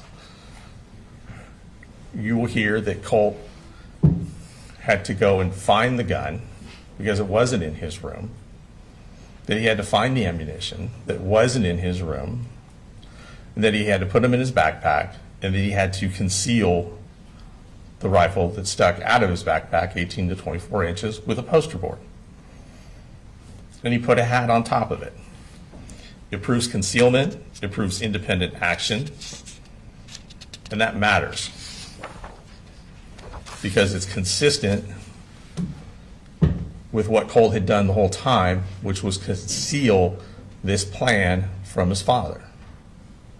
Remember, the state says that he knew. They said that he knew this was going to happen. That he knew, not that it was possible, that he knew Colt was going to go and harm someone else. But you can't consciously disregard a risk that you're not aware of. And you can't say something is probable when it's being hidden from you. You're going to see text message. They've already discussed some of the messages. We're going to discuss some of the other ones. And we're going to talk about why they matter. There are hundreds of text messages between Colin Gray and his son. These texts matter because they show the reality in real time of what was happening and what Colin would have thought and what Colin would have known at that time. Not now, but at that time. They also show what Colt chose not to disclose. You'll see a father checking on his son on a daily basis, checking on school attendance. Did you make it to school? How's your day going? How was your day? What are you doing after class? You'll see encouragement. I'm proud of you. I love you. You're a good young man. This is not an absent father. This is not a father not paying attention to his child. You'll see daily involvement. You'll see a father trying to keep a teenager engaged and connected to school. You'll see a father trying to build the confidence and self-esteem of his son. You will see this all in the text messages. You'll see their discussions about mental health, about depression, which is not homicidal ideation, about anxiety, which is not homicidal ideation, about anxiety, panic attacks, which are not homicidal ideation. You'll see a father trying to stabilize a situation at home. You will not see threats to harm other folks. You will not see threats to harm other people. You will not see, I'm going to shoot up the school, I'm bringing a gun, I have a plan, I'm going to harm someone. There needs to be proof that Colin Gray knew what Colt was going to do and knew that Colt was going to harm someone.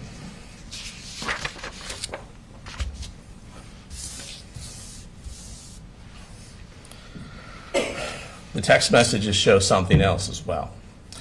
They show that Colt was capable of living a double life. He could text his father, love you, and have a good day, while simultaneously writing plans on his phone about shooting up the school. He could talk about liking school. School was good. The kids here are mature, referring to the Apalachee High School. They gave me a nickname. The teacher said I'm the tech guy. And you'll hear Colin respond happily that his son seems to be finding his way for the first time in a while in school.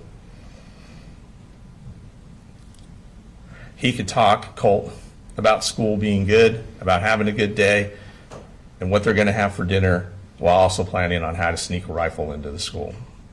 That's not something a father can foresee. He asked about ammunition. You'll hear evidence that they went to the gun range. You'll hear evidence that he taught his son safety. You will not hear evidence that Colt requested ammunition because he was getting ready to do a school shooting. That conversation is not a threat. There's no mention of harming anyone else. There's no talk of a timeline. The state's going to ask you to interpret these ordinary messages with extraordinary hindsight.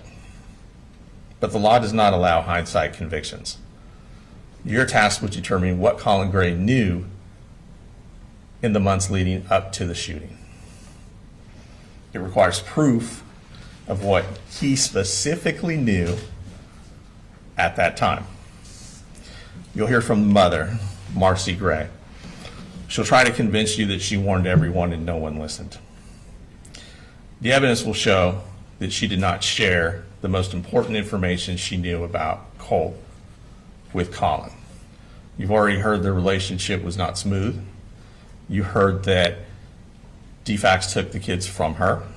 You'll hear that they were separated. You'll hear that the kids had to come up here per the DFACS order. You'll hear that she drove up here.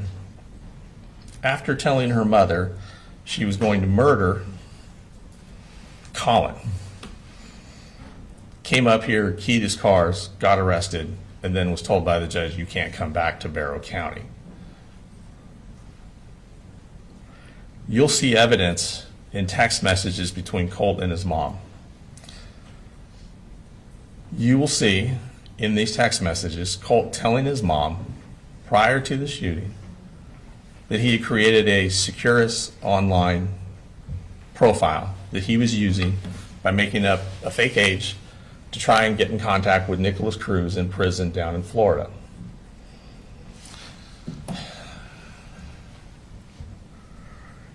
He will text her that he had emailed Nicholas Cruz a couple times, and he'd even put money on his commissary. Marcy's response is to ask him where he got the money. And he tells Marcy in a text message, I told Dad it was to buy a video game on Steam. To which Marcy responds with a laughing out loud emoji. Marcy knew that he had this interest in Nicholas Cruz, but she did not share it with Colin. Immediately after this conversation, you will not see a text message from Marcy to Colin say, hey, did you know he's been emailing a mass murderer in Florida? Did you know that he put money on this mass murderer's commissary account that he told you was for a video game? She doesn't share any of that with Colin. She keeps that to herself.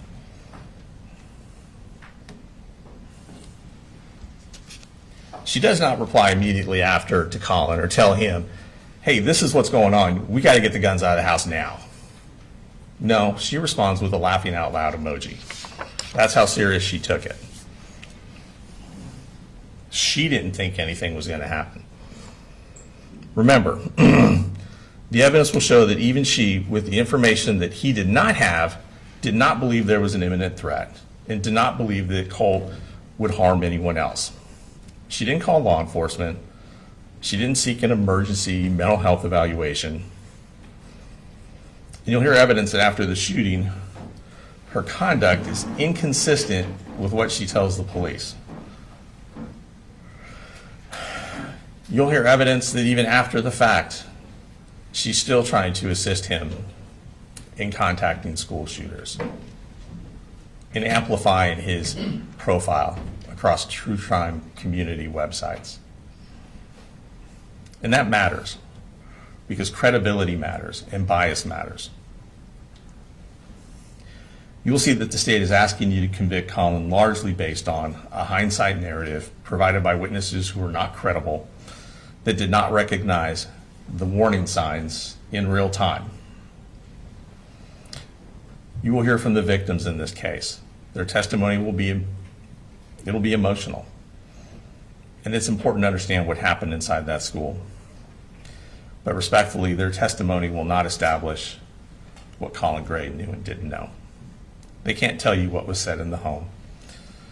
They can't tell you what was concealed. They can't tell you what was sent in text messages. And they can't tell you what warnings were communicated to Colin Gray. We're not going to dispute the horror of what happened. We're not going to dispute that they were harmed, that they were physically harmed and mentally harmed. But that's not proof that he was negligent. That is not proof that he knew what was in Colt's heart, that he knew what Colt was planning, and that he knew that Colt was going to harm someone else.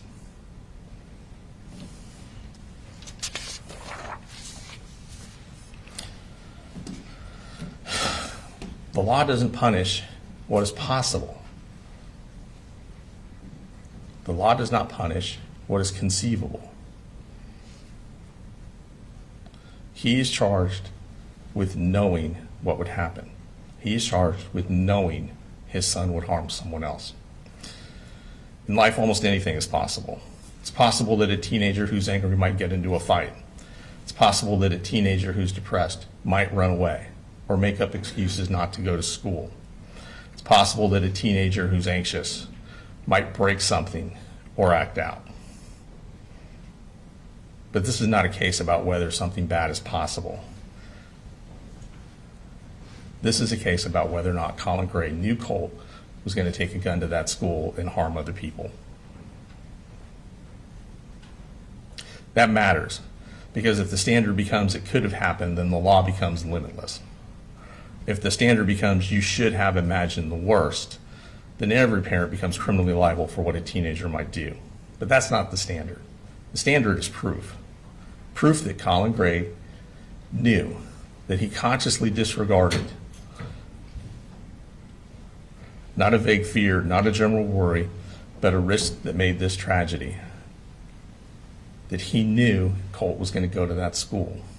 That he knew what the counselor didn't, what the DFACS professionals who had met with Colt didn't. The state will ask you to look at the outcome and then work backward to say because this happened, it must have been foreseeable. But the law doesn't allow hindsight to substitute for evidence. That's why you're going to hear about what was actually known at that time, and most importantly, what was actually hidden from Colin Gray at that time.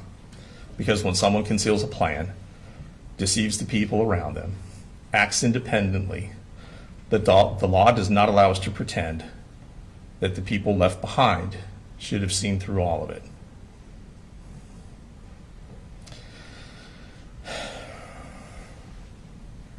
They're going to say that common sense means you should have seen this coming. And guns are serious, and this tragedy is serious. But the law is serious too. This case is not about whether or not firearms are dangerous in the abstract. It's about whether Colin Gray, based upon what he actually knew, failed to act because he knew that his son was going to go to that school and commit these acts.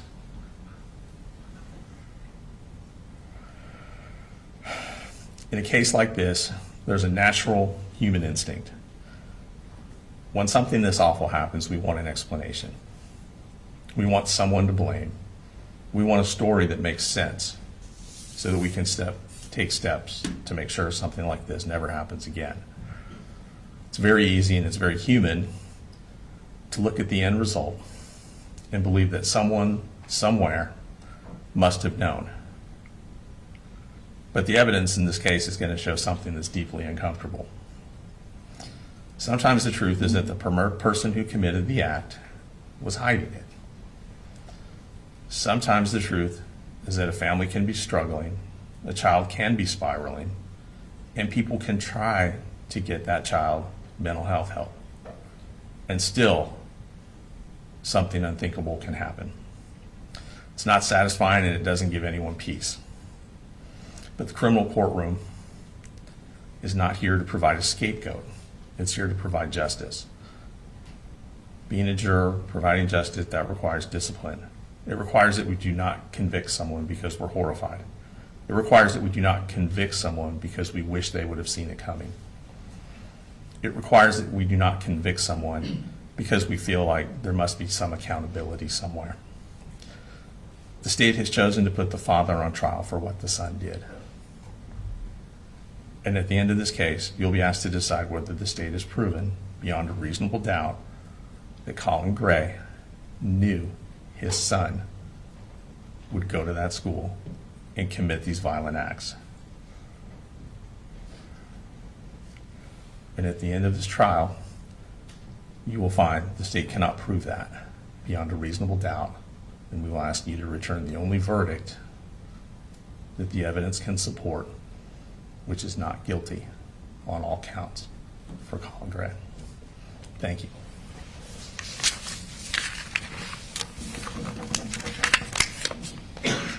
Ladies and gentlemen, before the first witness is called, I'm going to go ahead and take a 10 to 15 minute restroom break. Just recall the prior instructions, do not to discuss the case, save that for deliberations. All right, we'll be in recess for 10 to 15 minutes.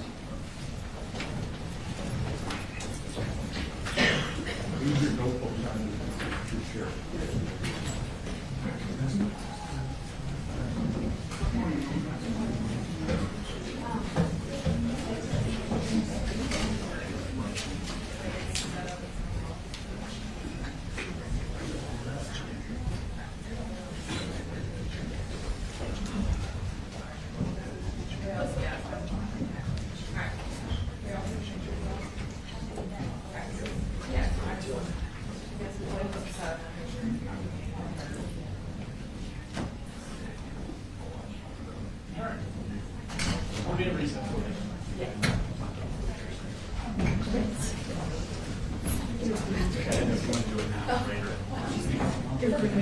Oh, yes.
You might settle down very quickly.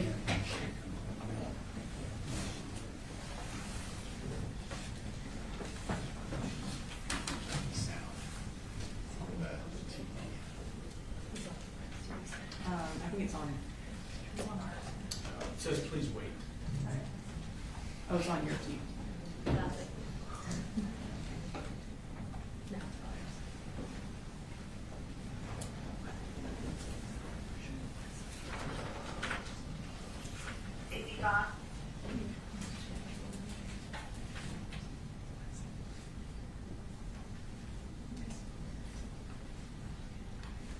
Are you able to turn up your sound a little bit?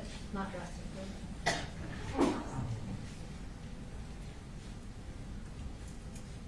Yvonne, you have that? Is that where you want it? That works, Your Honor. Okay. Y'all ready for the jury? Your Honor, we do have one thing to take outside the presence of the jury.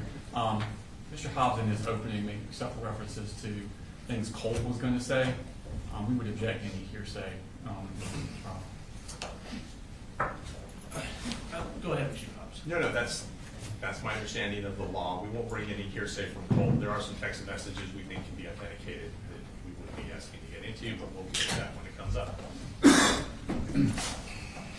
All right. Otherwise ready? Yes, sir. All right, bring the jury in. Yes, sir.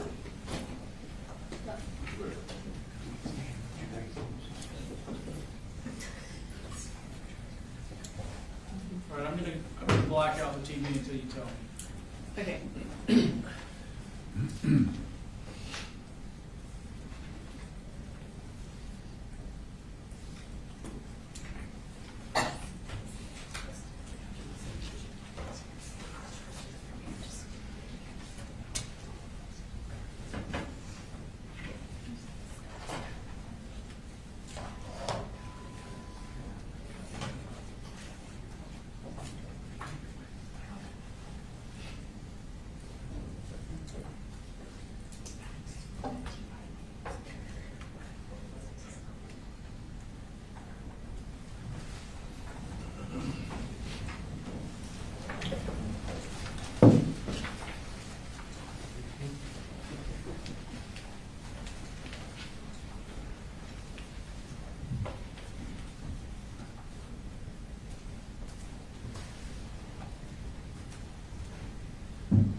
All right, now was my back problem guy gonna, okay, there you go. I'm good on you. You don't wanna sit down there?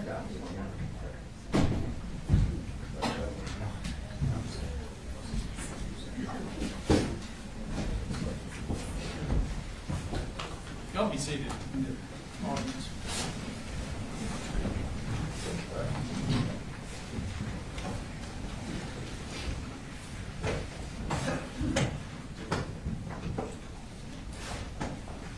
All right, state calls, first witness. The state calls Lieutenant Barry Chandler.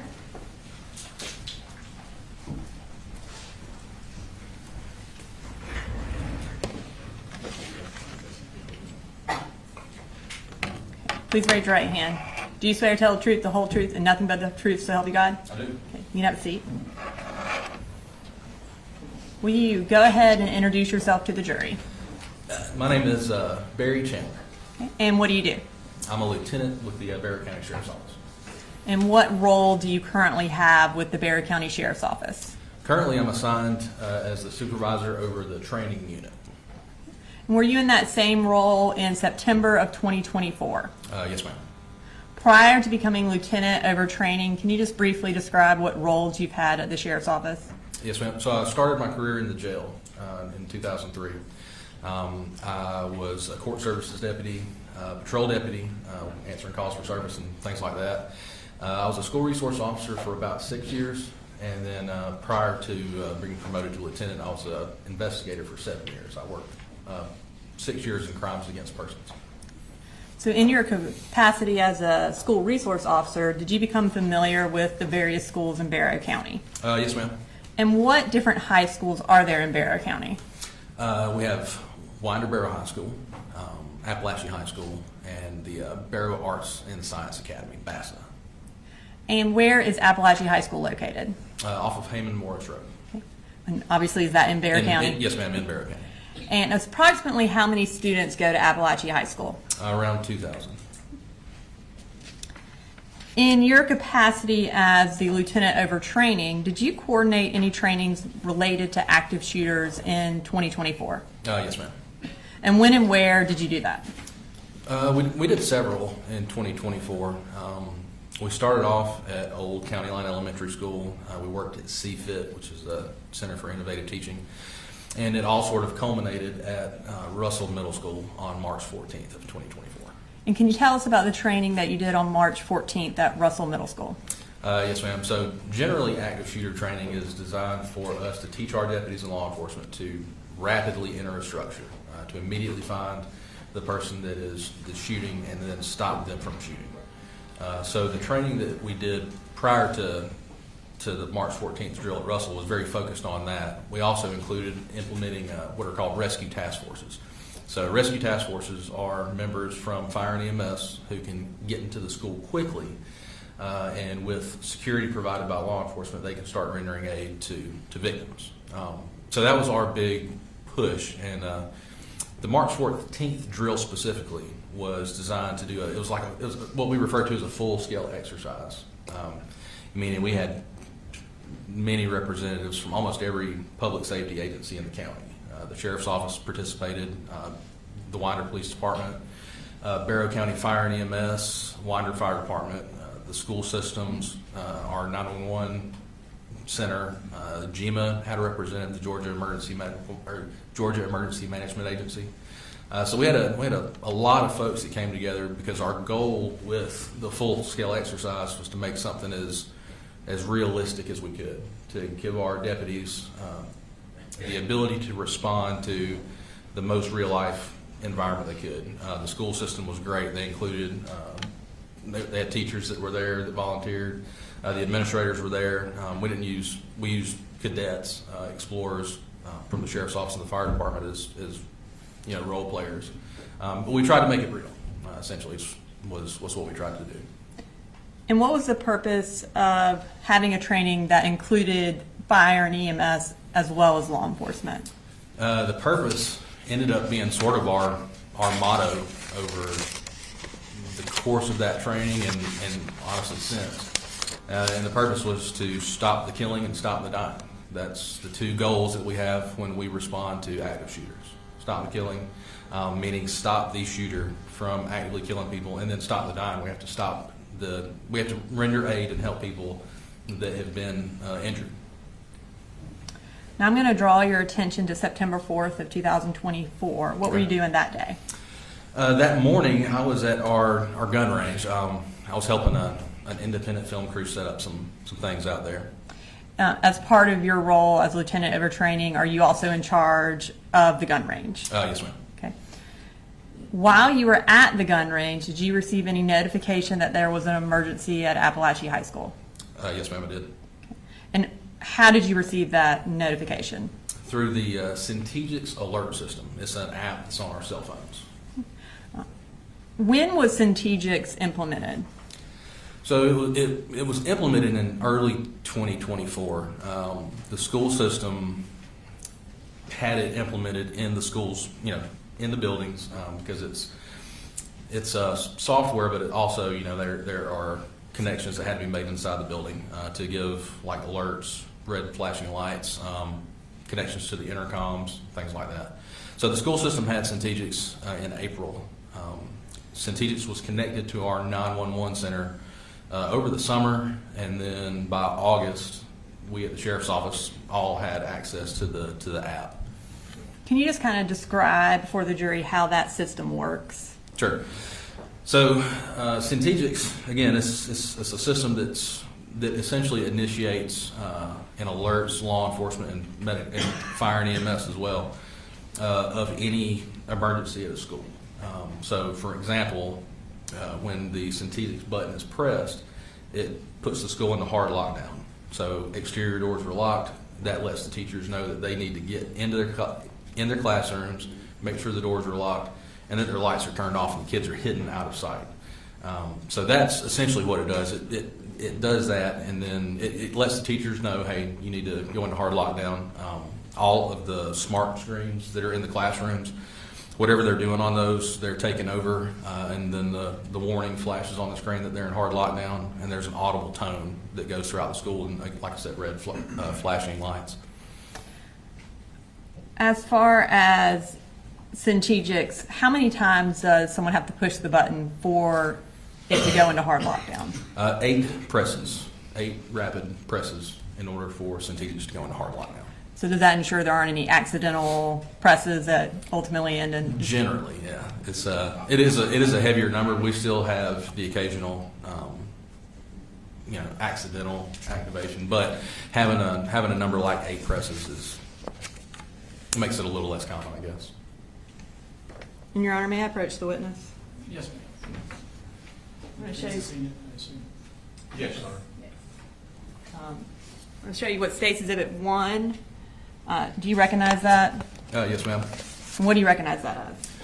This is it's basically a screenshot of Apalachee High School. It's an overview, but it's from the Centegics app.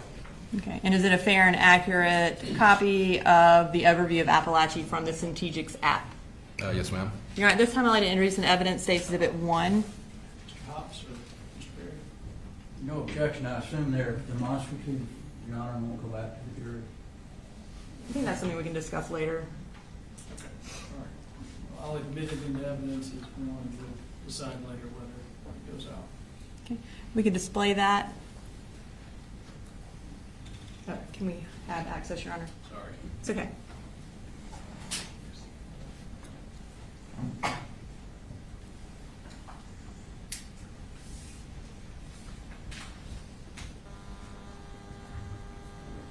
I pushed it, it says he's waiting. Okay. So does this show on your phone when there's an emergency? I guess? Yes, ma'am. So it pops up like a notification badge, right? Saying hard lockdown, and then it tells you the school. And then once you open the app, you can pull up this map. And does it tell you where specifically the emergency notification came from? Yes, ma'am. So kind of going back to September 4th of 2024, when you pulled up this screen, what did you see? So initially, when I heard the alert was going off on my phone, I looked at it, and then I didn't immediately go to this screen because we had several alerts coming out. Earlier that morning, we'd actually had a test that was done at Bethlehem Elementary. So we got the same alert, the alert that there was a hard lockdown, and then they came over the radio and said, "Hey, it was just a test." So initially, I look at it and then was like, "I wonder if they're having a test in Apalachee." And then the second alert comes through, and then the third. So instead of opening the app immediately, I went to my truck and I got on the radio and turned the radio on, my police radio. I don't recall if I ever opened up the map. I do recall seeing Miss Lancaster's room. I just saw the alert from Miss Lancaster's room. And so at the initial time that you received this emergency notification, did you know what was going on at Apalachee? No, ma'am, not initially. Okay. So you indicated that you got in your truck and turned on the radio. And what Correct. happened when you turned on your radio? Just seconds after I turned my radio on, I heard Sergeant Chase Boyd say active shooter across the radio.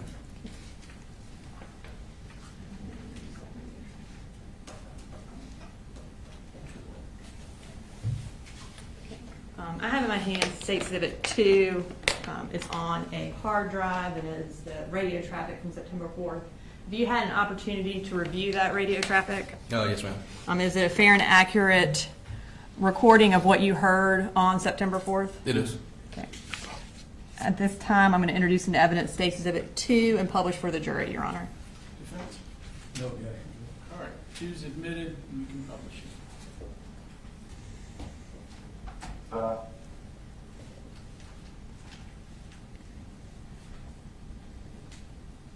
Safety Bond, you have traffic. Sure. Active shooter. That's an active shooter at Apalachee High School. 10-4.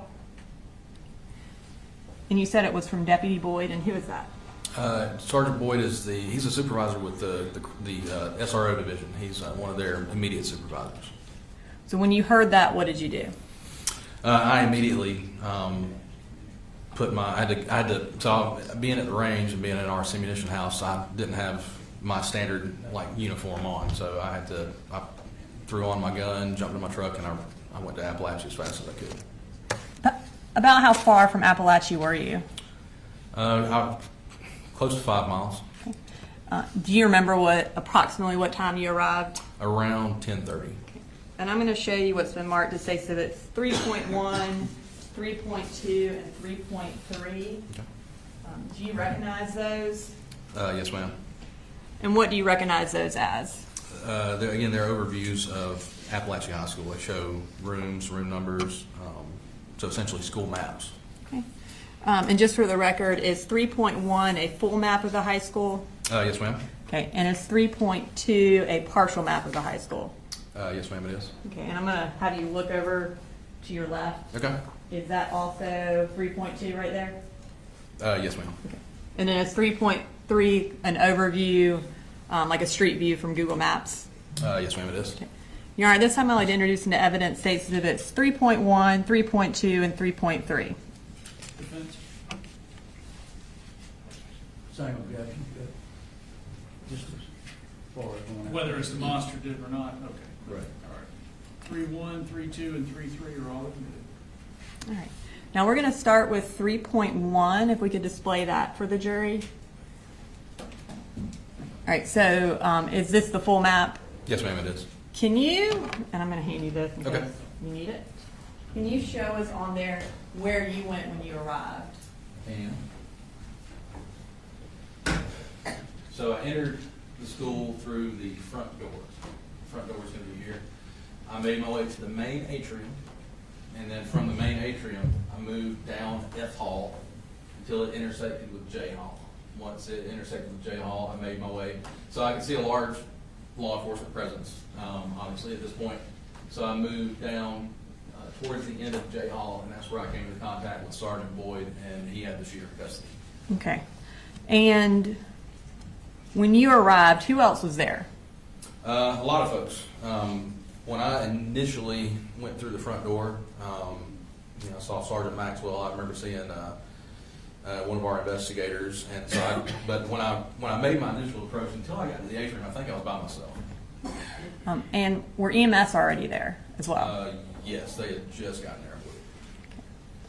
And for you, what was your purpose of making entry? To make sure that the shooter was, number one, secured, to make sure that we didn't have any other shooters in the school, and then to begin to render aid and work towards the bigger picture of securing the entire school. Okay. Were the skills that y'all learned in March utilized that day? Oh, yes, ma'am. And how so? So a lot of the people that we spoke to after the event said that, it's extremely stressful. I can't put into words how different the actual event is than all the training that we've done over the years. And we've done it since, I've been at the Sheriff's Office since 2003, and in 2004, we did an active shooter drill at Apalachee High School. So the words can't put into perspective the amount of stress, but most of the guys that I talked to, they were like, it just felt like training. And Judge, we're going to object to most of the guys that you talked to and what they may have said. The hearsay. Just describe it from your perspective. I'll sustain the objection. Thank you. It did. It made it more where it was like it was something that they had seen before, which is not very common. It was something that we needed to do for us for the deputies. And what was the result of the coordinated response by EMS and law enforcement that day? So the result was we were able to fully secure the school. Every patient that was injured that could have been saved was saved. We refer to it as we had 0 preventable deaths, which was unheard of in active shooter scenarios up until September 4th. And you can have a seat. Okay. I won't have you do anything That's on all right. that for a little bit. after you made entry and went to the end of J Hall and observed that the shooter was in custody, what did you do after that? After making sure that the shooter was in custody, I got a team of deputies and we began moving down. So sort of, again, looking at the big picture, seeing where people were at, realizing where we needed resources. It didn't seem like anybody was fully down F Hall. So I took a team of deputies down F Hall, and we began making sure that the classrooms that there weren't any other injured people in the classrooms, again, that there wasn't another shooter, and then just securing those areas. And as you were securing them, were y'all also evacuating students? Not initially, but fairly soon after we started clearing. The evacuation process didn't take too long to get to. And I'm going to go ahead and bring up State Exhibit 3.3 behind you, which is the Google overview. So can you, and I think I lied, you are going to look at the map real quick. That's fine, yeah. Can you show us on there where the school is and just kind of orient the jury to what we're looking at? Yes, ma'am. So, Hayman Morris Road, this is Apalachee High School. The front door is right here, and then you have the rear parking lot where the buses go, and then the football field. And the football field is surrounded by a chain link fence. And when y'all evacuated the students, where did y'all ultimately evacuate them to? To the football field. And when parents arrived to come find their children, were they eventually allowed to go to the football field as well? Yes, ma'am, they were. Approximately how many law enforcement officers responded to Apalachee High School that day? I believe that the number was close to 400, if not a little more. And how many different agencies, if you know? There were 56 that we made note of.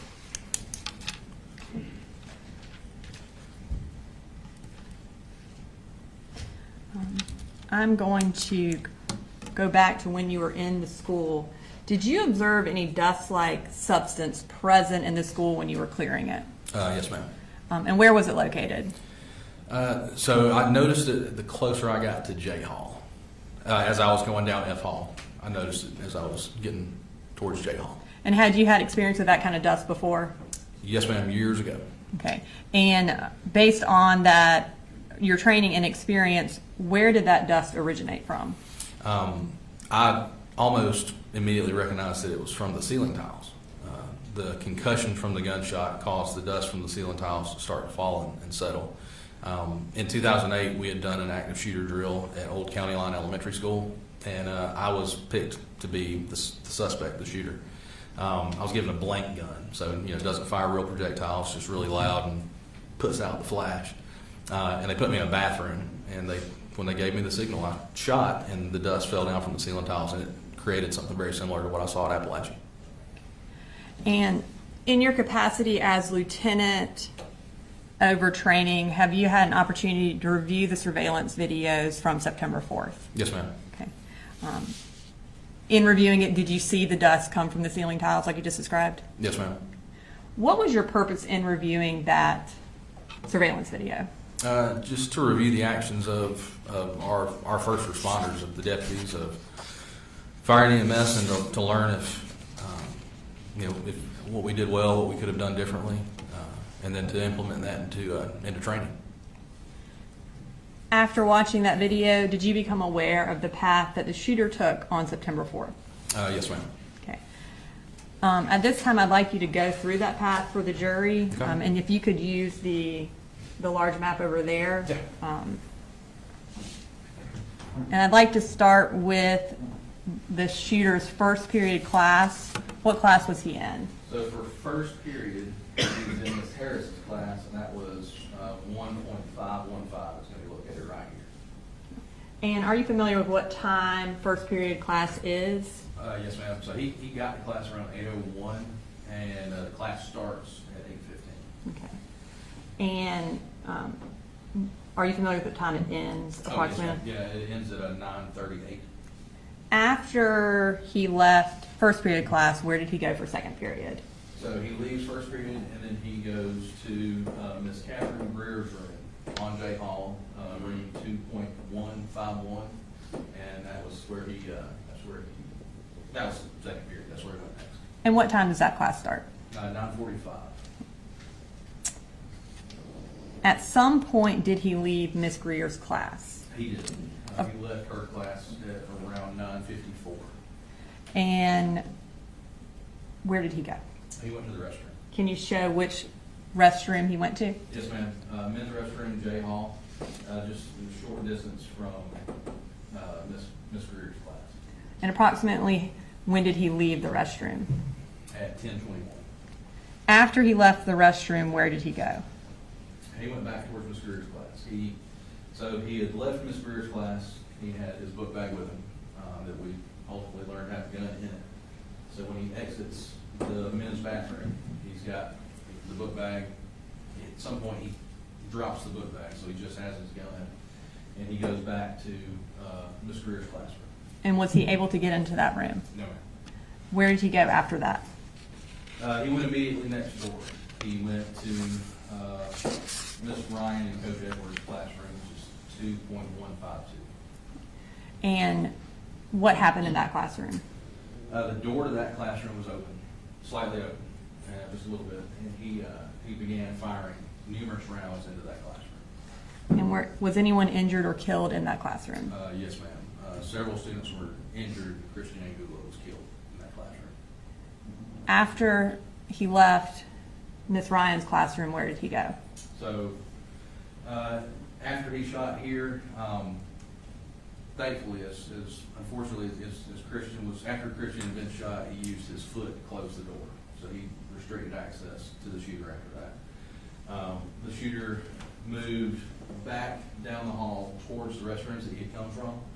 And he ultimately got to this intersection as he's moving down the hall in room 2.145, Miss Iremy. She was in that room, Christina Iremy. She opened the door to see what was going on. She looked out briefly, and he shot her. And did she survive? No, ma'am, she didn't. After he shot Miss Iremy, what did he do? So after he shot Miss Iremy, he kept moving. He was continuing to move. He got to the intersection here of K Hall and J Hall. And while he was here, he saw Coach Aspinwall and Coach Phoenix, Ricky Aspinwall and David Phoenix, left their classrooms, which are two doors side by side, so they leave pretty much at the same time. And as soon as the shooter sees them coming out of those classrooms, as they're in the hall, he shoots them numerous times. Coach Aspinwall was killed, and Mr. Phoenix was hurt pretty bad. And then after that, where does he go? Continues moving down J Hall. The shooter gets to this area here, Jay and I, about the time that Mason Tremorhorn comes out of the bathroom. He sees Mason, he aims his rifle, he shoots several times, and he ultimately kills Mason. And then what happened? After he shoots Mason, he turns and aims down K Hall at a student that was quickly trying to run away from him. He was trying to run so fast that he swallowed up for himself. As soon as he aims this way, Deputy Brandon King and Sergeant Boyd made their way down F Hall. They actually came out at the intersection on J Hall, so they could tell that there was, through the haze of the dust that had fallen, they could tell that somebody was down there. They heard the shots when he shot Mason, and then they immediately started giving loud verbal commands for him to drop his gun, and he immediately surrendered.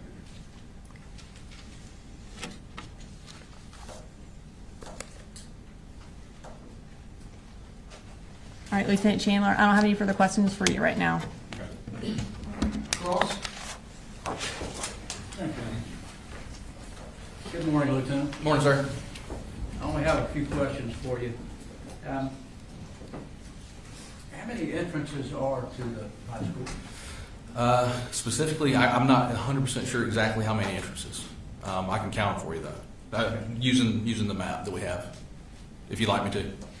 If you know, that would be great. Okay, give me 1 second. So I'm going to go based off of mostly just the exterior doors. There are going to be some other doors that I might not be able to count.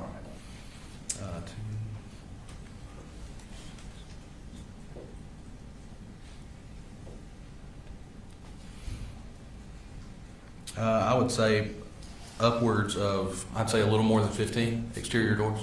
Okay.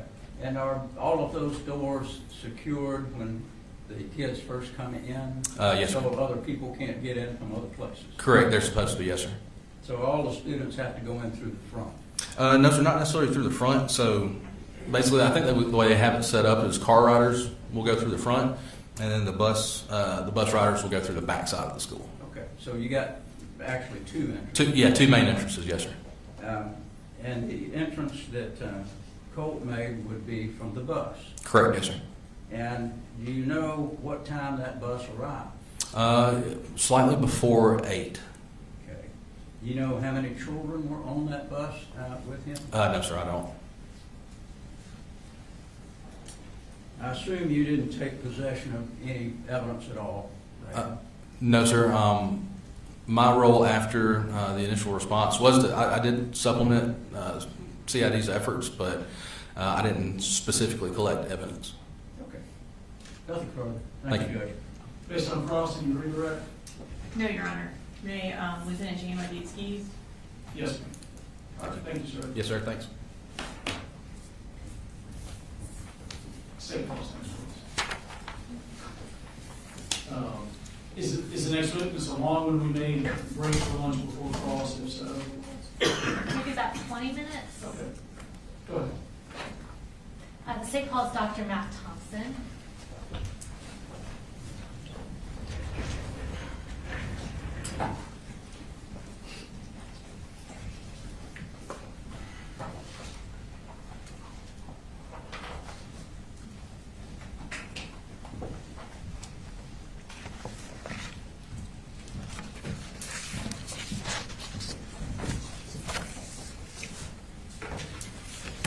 If you want to go ahead and raise your right hand, do you swear or affirm any testimony you're about to give in the matter now pending before the court is the truth, the whole truth, and nothing but the truth, so help you God? I do. All right, you can have a seat. And if you will start by just introducing yourself to the jury, and you can go ahead and tell us where you're employed. My name is Matt Thompson. I'm the Deputy Superintendent for the Barrow County School System. All right, and tell us a little bit about what that role entails. It's a pretty broad job that entails a lot of different things. I have either direct or indirect supervision over, including technology, assessment, data, student records, student safety, support services, strategic planning, and a lot of other areas. All right, and how long have you been in that role? For this particular role, 4 years. Okay. As part of that role, do you have access to the surveillance system for the Barrow County school system? I do. And does that specifically include surveillance video for Apalachee High School? Yes, ma'am, it does. Tell us a little bit about the surveillance system that Apalachee High School has. System-wide, we have about 2,800 school and classroom cameras and about 800 bus cameras, about 4 per bus. For Apalachee specifically, we have 241 cameras spread out through the external parts of the school into the corridors, hallways, and including classroom cameras, and then they have however many buses delivered there on a given day. We have 4 cameras per bus. Okay, and approximately how long has this surveillance system been in place? We went with the particular server model that we're using in around 2015, so a little more than 10 years. And does that record 24/7? It depends on the camera. The classroom and hallway cameras record continuously 6 a.m. through 6 p.m., and then they have a mechanism that if there's a sensor that detects motion, it will start recording it at a given point.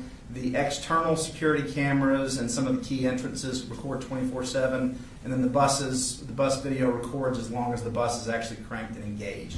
It records continuously. Gotcha. And do any of these videos have sound? The bus videos do record sound. Teacher classroom videos do if the teacher chooses to engage it, if they're recording a lesson for their instructional purposes. But unless the teacher turns on the classroom cameras, they do not record sound, and the hallway security videos and the external do not record sound. All right, so are you aware if any of the videos relevant to this case have sound recorded on them? I'm not aware of any that do, Okay. except possibly the bus video. I'm not 100% sure on that. Okay. So the bus could go either way? Bus could, yes. Okay. And we'll start with the school proper, how is the surveillance video stored? So the videos, when they're recording, are feeding data into a server That server is organizing those. You can use our software to kind of query the server. We use a software called Video Insight. You can watch live streams, or you can also watch archived data, but that data feeds into the server room where it's stored for 30 days unless we choose to mark it for non-deletion, at which point it will be retained. Otherwise, it cycles over after 30 days. Okay, and who has access to these videos, to this server? The server room? Yes. That'd be anybody with a master key at the school, which would include school administrators. That would also include maintenance staff, a handful of IT staff, and then also a very small number of district staff, including myself. Okay. And how can you yourself access these recordings? We would never really have a reason to go to the server room. We just access those videos through the Video Insight platform, which is an installed app that's on our computers that we use to, we can watch again the live stream, or we can pull video clips out of that, or we can just review archival footage. All right, and so this app on your computers, is it fair to assume that you said a very limited amount of people have access to that? Is that true for that app? School administrators would have their own school. Beyond that, there's a small number of district staff that would have full district access, but it's very small, fewer than 10 in a fairly large district. And is this the same system that's used for the buses in addition to the school system? Buses are slightly different. They don't feed data live into a server. Theirs are recorded on a hard drive on the actual camera. So when we ask to review bus footage, we have to ask that the hard drive be actually pulled out of the camera and delivered. We can request that anytime we need to. Okay. So on this hard drive, we have what have been marked as States Exhibits 4 through 28, showing the bus that Colt Gray took to the school on September 4th of 2024 and relevant video from Apalachee High School. Have you had the opportunity to review all these videos? I have. And are they accurate copies of what was captured from the surveillance video that day? There is an yes. Were all these videos obtained directly either from the server at the school or the local servers on the bus? That's correct. And have they been materially changed or altered in any way? They have not. Judge, at this time we would tender States Exhibits 4 through 28, and I would note that States 22 is in 2 parts, so we've just marked that as 22.1 and 22.2. All right, if that's in your objection. No objection. All right, 4 through 28, inclusive of 22.1 and 22.2 are all good. All right, so we're going to be playing relevant portions of these videos at a later point in the trial, but what we're going to do with you right now is go through some clips from the exhibits just to orient the jury to the different views that these different cameras provide. We'll start with a clip from States Exhibit 4, which is the exterior of the school bus.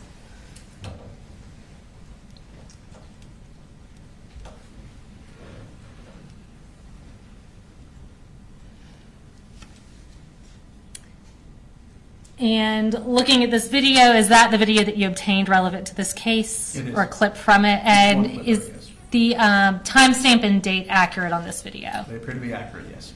Okay. And where's that camera? I think it's relatively obvious, but where's the camera shooting That, like I said, from? there's 4 cameras per bus. That would be the front-mounted camera that's pointing out the front of the bus. Okay.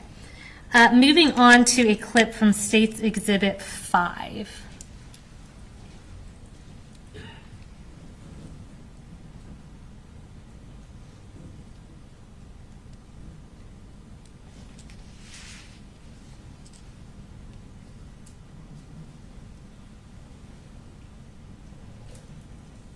And is that the interior of the same school bus that we previously saw the exterior of? That would be the camera that's pretty standard mounted behind the driver.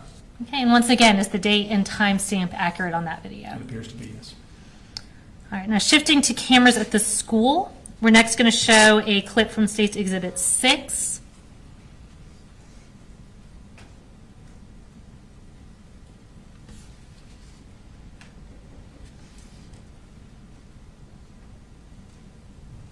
All right, and where is that camera showing from? That is the bus rider entrance at the back of Apalachee High School. All right, and I see we've got 2 date and timestamps, but they look to be exactly the same. Are those correct in Those these would be videos? correct, yes. Okay. Now, next we're going to jump over to a clip from States Exhibit 16.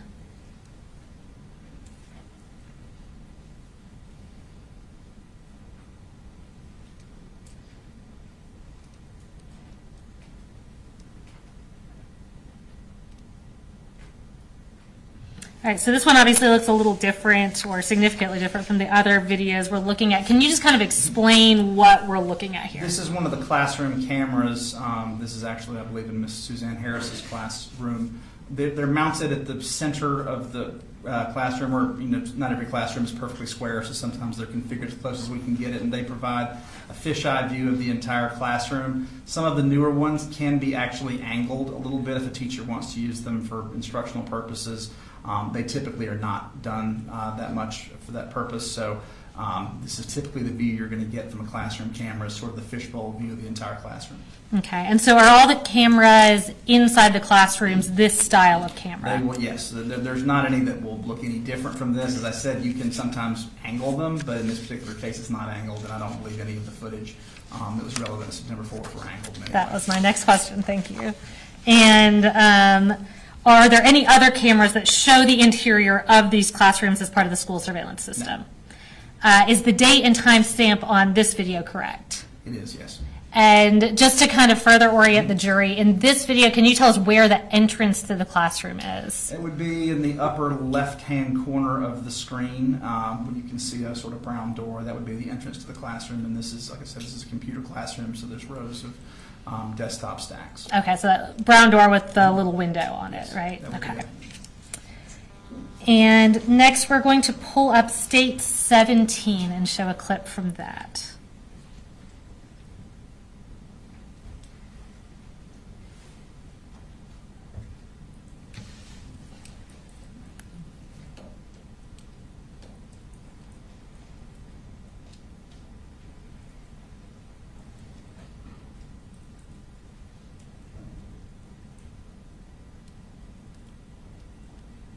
All right, and tell us what we're looking at here. This is just a pretty standard example of one of the hallway surveillance cameras that's looking down a hallway. Actually, I'm not 100% sure which hallway that is. Likely K Hall would be my guess, but it's one of the. I recognize enough of the names to know that's one of the ones that feeds onto J Hall. Okay.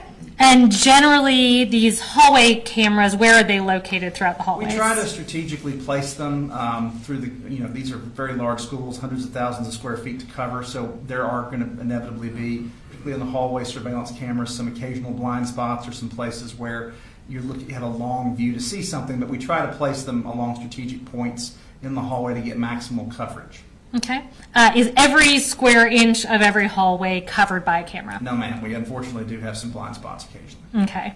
And is there any video surveillance that specifically covers any part of the interior of any bathrooms? No. For obvious student privacy reasons, we don't have any surveillance cameras within restrooms. We do try to typically have one facing the entrance or the exit to the restroom, but we don't place them inside. Okay. And on this video, and I believe any hallway videos, I see we have two timestamps that are actually slightly different. Can you tell which one is accurate? So the upper left-hand corner is the camera's particular internal timer that is specific to the particular camera in use. Those can, unfortunately, due to connectivity issues, battery issues, those can be off.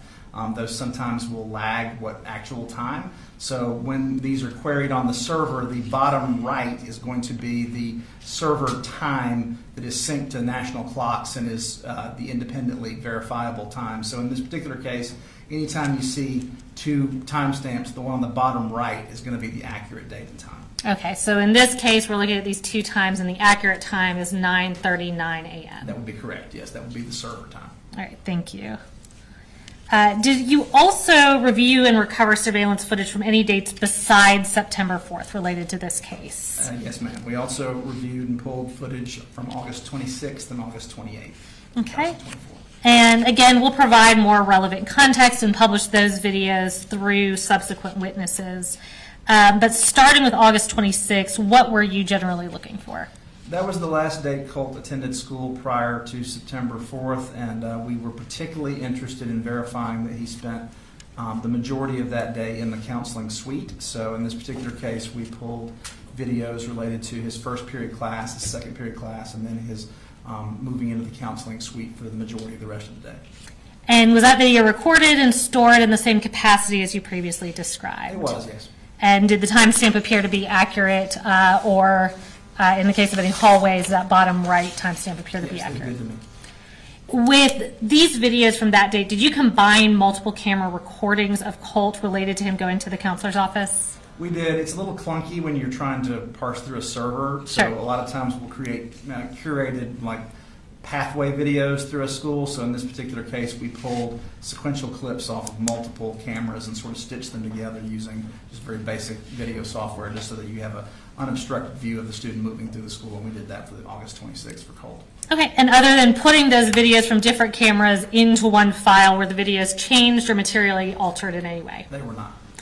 And Judge, again, we'll publish this at a later time, but at this time, we would tender State's Exhibit 29, which is also stored on this hard drive. No objection. All right, 29 submitted. And just to follow up on that a little bit, is there any surveillance video once you enter the counseling wing at Apalachee High School? There isn't actually a unobstructed view of the entrance to the counseling suite. You can get almost there from the where you come off of K Hall, coming down from J Hall. You can see where individuals will turn to go to the counseling suite. You can also see that off of other hallways, but you can't actually see anybody enter the counseling suite. Okay, and was the thought there essentially also for privacy reasons? Yeah, sometimes we've kind of gone back and forth over the years, but as to coverage versus trying to be a little more discreet with students who may have issues and they don't want to be picked up on camera. So in this particular case at Apalachee, we don't have a camera that shows the counseling suite entrance. Okay. And shifting your focus to August 28th, which is the other date you referenced, were you looking for a specific person on that date at Apalachee High School? We were, yes. Okay, and who was that? That would be Colt's grandmother, Miss Deborah. I think I've had her name mispronounced all these years. I think it was Pummelhoose or... Okay, I believe Paul Hamus, Paul Hamus, there we go, but thank I think we will clarify later. She had visited that day to meet with a counselor to discuss her concerns, so we pulled video showing both her entrance and her exit from Apalachee High School. Okay, and again, did you combine the multiple camera recordings of her on that date into one file? We did. And other than putting them into one file, were they changed or materially altered in any way? They were not altered in any way. All right, and is that the video that we've marked as State's Exhibit 30 and put onto this hard drive, a fair and accurate depiction of what you pulled off those It is. cameras? And Judge, at this time we would tender State's Exhibit 30 and again play it at a later time. Defense? No objection, Judge. All right, 30 submitted without objection. All right, now lastly, I'm going to show you what has been marked as State's Exhibit 31. And can you just identify what this is? So this is Apalachee's bell schedule for 2024-2025, specifically the fall semester. Appalachee's instructional day is tied into 4 main instructional periods with a shorter advisement period. Okay, and before I make you talk through it twice, what I've handed you fair and accurate? This is Okay. the accurate bell schedule from the fall of 2024. Okay, and Judge, we'd go ahead and tender that as State's Exhibit 31. Defense? No objection. 31 submitted. All right, and we'll go ahead and pull that up on the screen just so it's a little easier for people to follow. So yeah, if you'll just kind of talk us through what this shows. Sure. So what this is going to be doing is, as I said, there's 4 instructional segments, and there's also an advisement period that is built in on certain days. So in this case, what this is showing is the beginning and ending of each class segment, and then the time students have to traverse to their next class before they would be considered tardy. Okay. And nothing further from me. The defense may have a couple questions for you. All right, Cross? I just have one question. Yes, sir. At that time, Apalachee High School did not have metal detectors. That is correct, sir. All right, thank you. All right, need to be excused? Yes, sir. All right, thank you, sir.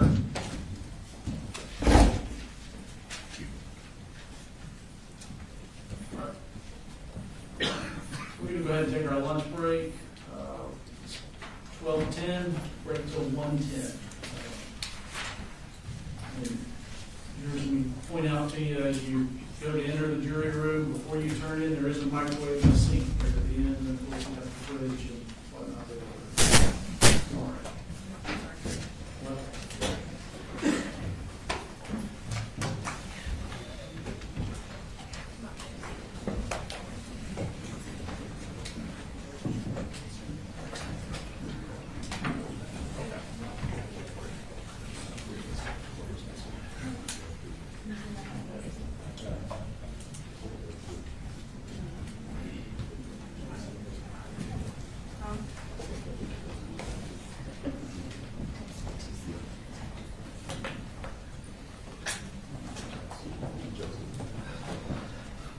just to point out to all the attorneys, it appears that the podium mic is a little weak. Okay. I've got it turned up a little louder, but if you're away from it at all, it's, to the extent you care, it's not really picking it up. Is that for the jury's benefit or the court reporter's benefit? I would say the court reporter mostly. The way our sound system works, if you're not right at a mic, it's not picking it up. Obviously, she's close to you there, and she can hear you. But just so you all know, Can you put a different mic on there? we have an identical looking one. I didn't know if this was. I think we tried it already. All right. All right. Mr. Barry, Mr. Hobbs, you guys squared away? Yes, bailiff is going to give us instructions on where to go. We can recess till 1:10. Thank you. Thank you, Judge.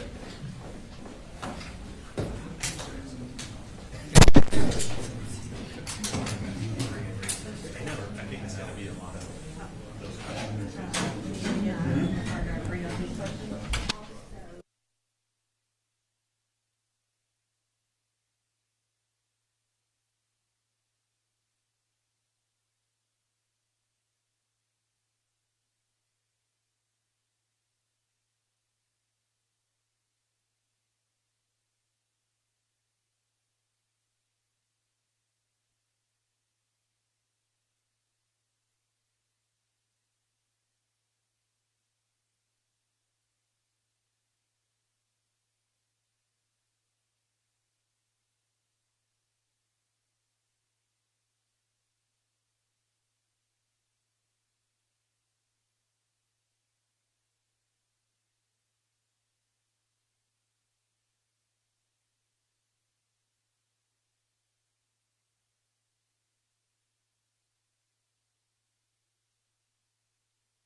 I got it, I'm sorry.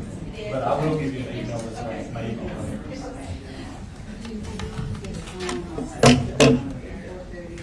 Hello. Hi.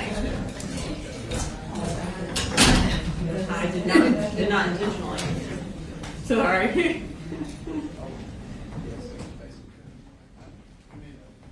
Yeah. How you doing? No.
Yeah. But yeah, that might be one of the things we have to Okay. look for. We'll talk to the judge at the court. Just remember what you can't film.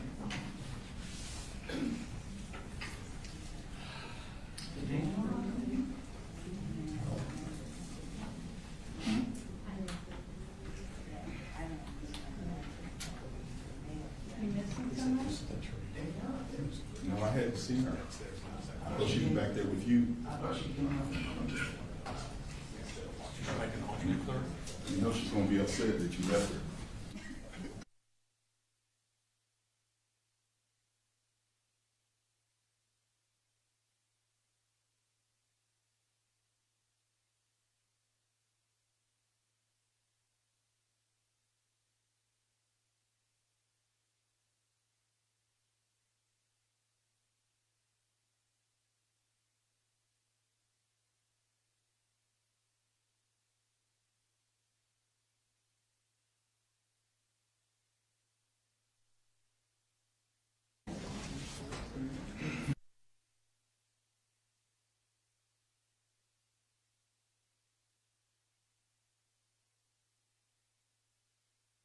Can we just put some timestamps on the record? It just seemed easier to do that outside the presence of the jury. Okay.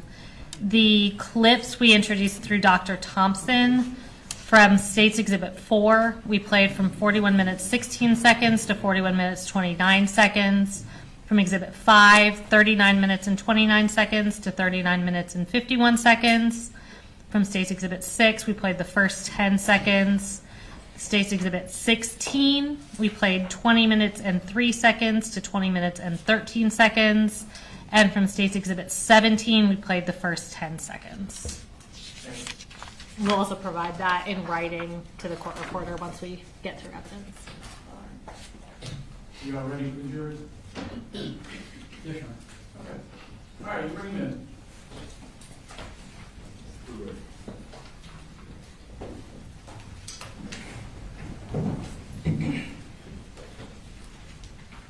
Is the large exhibit going to be used for this witness too, or?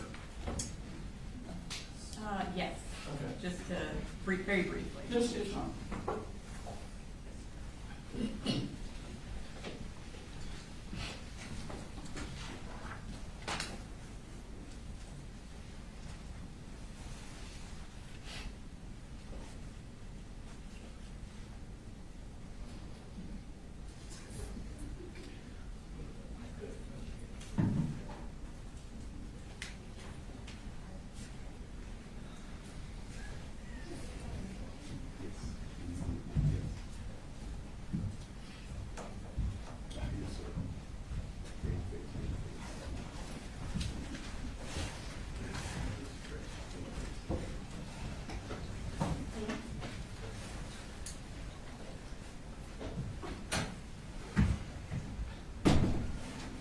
Everyone can be seated.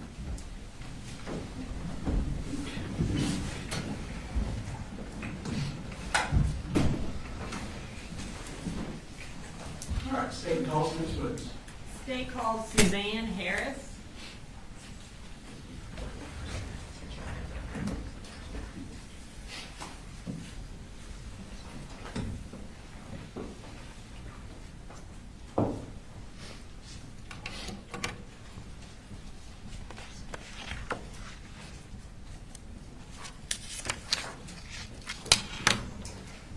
Please raise your right hand. Do you swear to tell the truth, the whole truth, and nothing but the truth to help you God? I do. Okay, you can have a seat.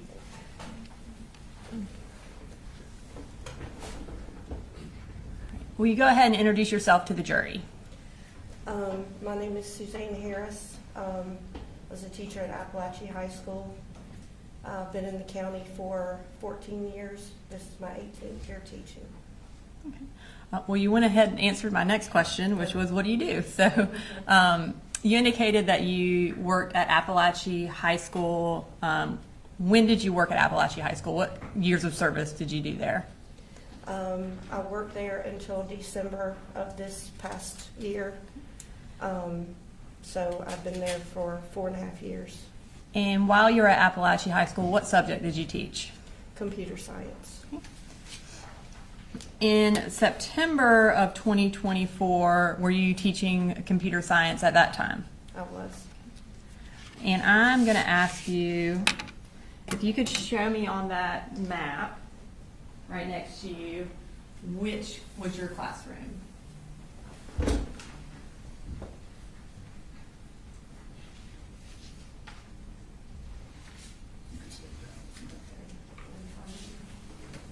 Okay,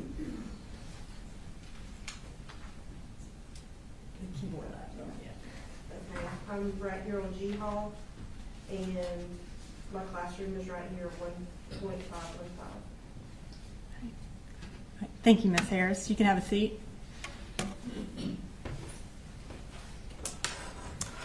I am going to draw your attention to September 4th of 2024. Were you working at Apalachee that day? I was. And was Colt Gray in one of your classes? He was. What period was he in? He was in first period. And what time is that class? Or generally, what time does first period start? The bell rang at like 8:15. Okay. And what time does it end? Best I recall, like 9:38, somewhere around there. And on September 4th, I guess, had you seen him in your class before? I think he had been in class one time prior to that day. And on September 4th, did he talk to you? He did. When did he first talk to you? Early on in the classroom session, I think around 8:30, he asked to go to the restroom. And then after that, did he come and talk to you again? He did. And what did he talk to you about? At this point, we had been talking about missing assignments and different things because he had only been there for 2 days, but he asked whether or not we'd ever had an active shooter drill before. And what did you tell him? I told him that we had had one. Judge, we're going to object to any hearsay. Your Honor, doesn't go to the truth of the matter asserted. It goes to sort of present sense impression, what they're discussing at that time, and then what action she took afterwards. Yeah, I would think this falls into a category of non-hearsay. They're not offering it to prove that they did or didn't have active school shooter trainings in the past. It's just, did he ask the question? So I'm going to overrule the objection. Thank you, Your Honor. And so, kind of getting back to the question, he asked you if there was an active shooter drill, and then your response was what? Yeah, we actually had one last week, but he wasn't there for the drill. Okay. And was there any further discussion about that? At that moment, I did ask him what school he went to because I was concerned, like, why would you, had you worked or been in a school that it would have made you nervous about school shooting? And he told me that that he had been at Jefferson High School, middle school, excuse me, in the 8th grade. And I asked him if he knew Elaine Murphy, who's one of the teachers at Jefferson. Judge, I'm going to, again, object to any hearsay. And Ms. Brooks, you have a response? Or? I think we'll just move on from what she said back to him and go on to the next topic. All right, so I'll sustain the objections to his last remarks. Go ahead. Okay. So after y'all had the discussion, did he go back and sit down? He did. Okay. And this time, I'm going to publish a clip from State's Exhibit 16. It's been previously introduced into evidence, and the clip is from 38 minutes and 23 seconds to 39 minutes and 12 seconds.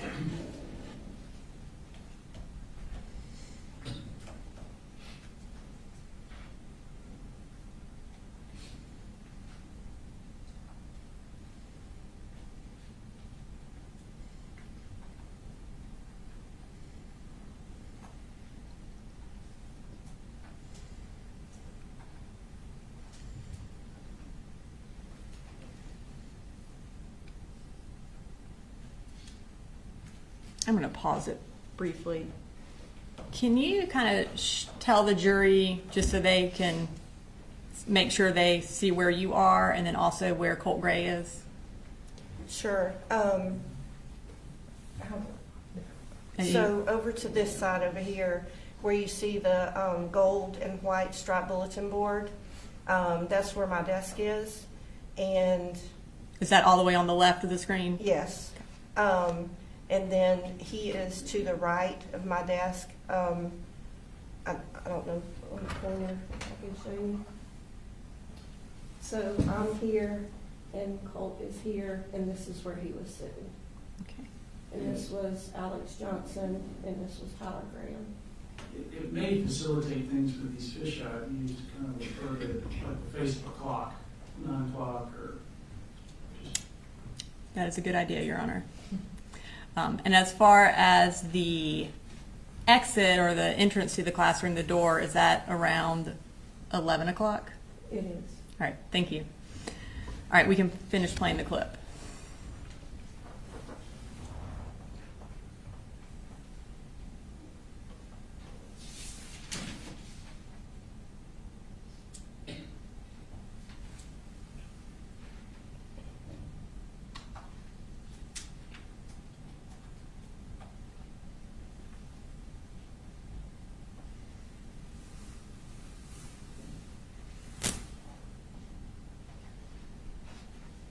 Okay. And does that clip show where he asked you about the active shooter drill? Yes. Okay. When he asked you that, did that concern you? I mean, you don't expect to hear that in the classroom. I mean, we hear about school shootings, but you don't think it's going to happen to you. So it was a little bit alarming. And I did send an email to the counselor in regards to that, in regards to my concern.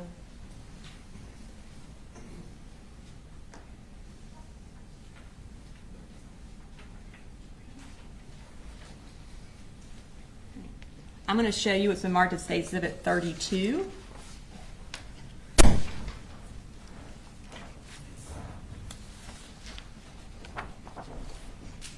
Do you recognize that?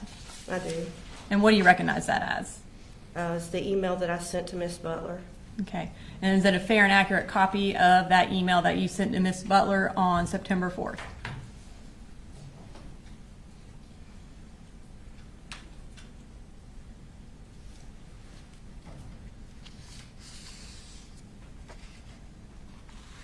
Yes. Okay. Your Honor, this time I would like to introduce into evidence State Exhibit 32. No objection. All right, 32 is admitted. Okay, if we could display that for the jury. Okay, so you indicated that you sent this email to Miss Butler. Can you tell us who Miss Butler is? She's the counselor that is in charge of his last name. So each counselor has a certain number of letters in the alphabet that they're in charge of. And she was in charge of his last name. And then you also copied D. Martin. Mm-hmm. Can you tell me who D. Martin is? She's our assistant principal, but I'm a CTAE teacher, so she was actually over the CTAE umbrella. Okay. And what time did you send that email? The timestamp is 8:46 a.m. And can you read for the jury what your email said? The subject said, inquiry from CG that might warrant a few questions. Miss Butler, I had a student who is new to the school. He has missed quite a bit already. He asked this morning if we ever do any active shooter drills. I thought this was an odd question. I told him we did, and we had one recently, but he was absent. I asked if he had a particular concern, and he said he didn't. The student is Colt Gray, and he is in the 9th grade, just FYI. Thank you. Now, after you sent that email, did Colt come and talk to you again? Yes. Okay, and what did he talk to you about this time? Several times he was asking about missing assignments. The two students that were sitting beside him, Alex Johnson and Tyler Graham, they were actually helping him with assignments. But at some point closer to the time that the bell rang, he asked what our policy was in between restroom transitions as far as going to the restroom. And what is Apalachee's policy about restroom transitions? You cannot go to the restroom during transitions. Okay. And by transition, do you mean between classes? Yes, ma'am. So when can you go to the restroom? You can go in class. And how do y'all prevent people from going to the restroom during between classes? We have chains, and so I actually had the restroom duty right outside my classroom. So there's chains, and you just walk out and clip the chain and stand there and make sure that the students don't go in and out of the restroom. Okay. So at this time, I'm going to show another clip from State's Exhibit 16, which is from 1 hour and 30 minutes and 54 seconds to 1 hour and 31 minutes and 18 seconds.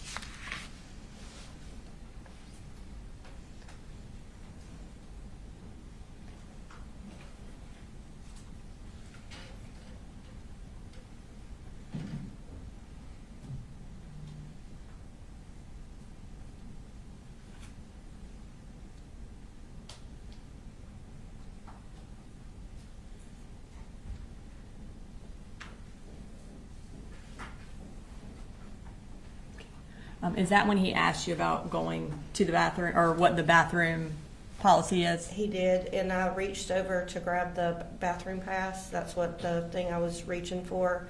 They have to have a hall pass in order to go to the restroom. I asked him if he needed to go to the restroom, and he said he did not. When class was over and he was getting ready to leave, did you notice anything about him or his belongings that caused you concern?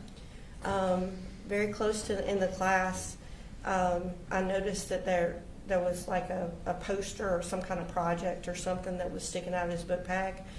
And I asked him what his project was about, and he didn't really have much to say about the project, but he did tell me that he would show it to me later if I wanted to see it. And I couldn't tell what the project was, but he had only been there for a couple of days, so I was looking at it kind of odd. It was taller than the book bag, and it had like clothing that was kind of wrapped around it. And we're in September, but there was like a sock cap that appeared to be like stuck on the top, and I thought it was kind of odd. How did he carry the bag when he left your classroom? It was very difficult for him to carry. It was like really super heavy. And so when he went to pick it up, you could tell, and I said, "Do you need help with that?" And he seemed a little agitated or a little nervous. And so he just like scurried out of the classroom with his book bag. Now, as a teacher, as an educator, do you have the authority to search a child's backpack or a student's backpack? No, I do not. Okay. And so based on what you observed with his backpack and with the questions that he asked you about the active shooter and about the bathroom, what did you do? Initially, I went straight out the door and went to the restrooms to put up the chain because the class is in transition and that's where my restroom duty is. But as I was standing there, I wasn't standing there very long, but I heard a voice that said, "He's got a gun." And that's just like a voice in your head, voice kind of? in my head, yeah. And what did you do when you kind of felt that happen? I got cold chills from the top of my hair all the way down to the toes of my feet. And I stood there for a minute, and it quickly runs through your mind, like if you make an accusation and you tell somebody's got a gun, they're going to think you're crazy. But as I stood there for just a second, it just got louder. And so I just darted down the hallway and went straight to D. Martin's office. Okay. And what did you do when you got to D. Martin's office? I was going to attempt to tell her that I thought that he had a gun, but she was in there with another student, and so the door was closed. So I immediately came out. Mr. Broughton, who was our other AP, he was standing out in the atrium because we're in class transition, and I went up told him that I really needed to talk to somebody, and he said, "Well, have you already been talking to Dee about this?" And I said, "Yes." And about that time, somebody came on the radio and said that she was releasing that student to the media center. And he said, "Oh, well, she's done, so you go ahead and sit." Oops, sorry. you go ahead and go in there and talk with her. And so that's what I did. So. And what was that discussion, or what did you tell her? I mean, when I went in, there was another teacher that was coming in behind me. It was Mandy Pugh and 2 of her students. And Dee was coming out of her office, and she thought we were together regarding another situation. And I told her no, and there was somebody in the office that was next door to hers. And so there was still a student that was in her office, and so we went into Mr. Neely's office, which is the 3rd office. And we went straight back and we're trying to find some place private. But I told her, I said, I don't know how I know, but, you know, I think he's got a gun. After that, what did you do? She asked me at that point if I knew what class he was in, and I said, no, I don't. But when I went back to my classroom, then I looked up who the classroom teacher was, and it was Captain Greer. Okay. And I'm going to show you what's been marked as State's Exhibit 33.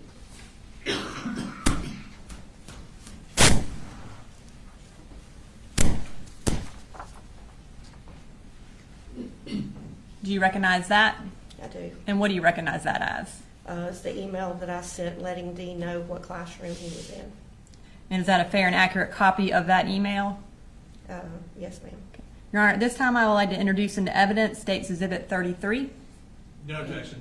All right, 33 is submitted. And we'll go ahead and publish that to the jury. Okay.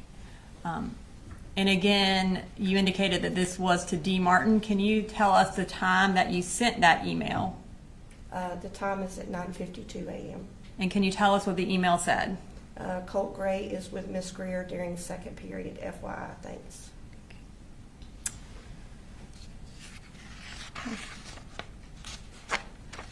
Your 2nd period class, was it a planning period for you, or were you teaching a class? It was planning period. Okay. After that email, can you tell us what happened?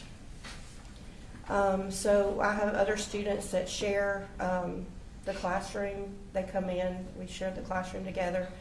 And Alex English, which is another teacher, it's his 1st year teaching. He was teaching audio, video, technology, and film. And he came in with his students.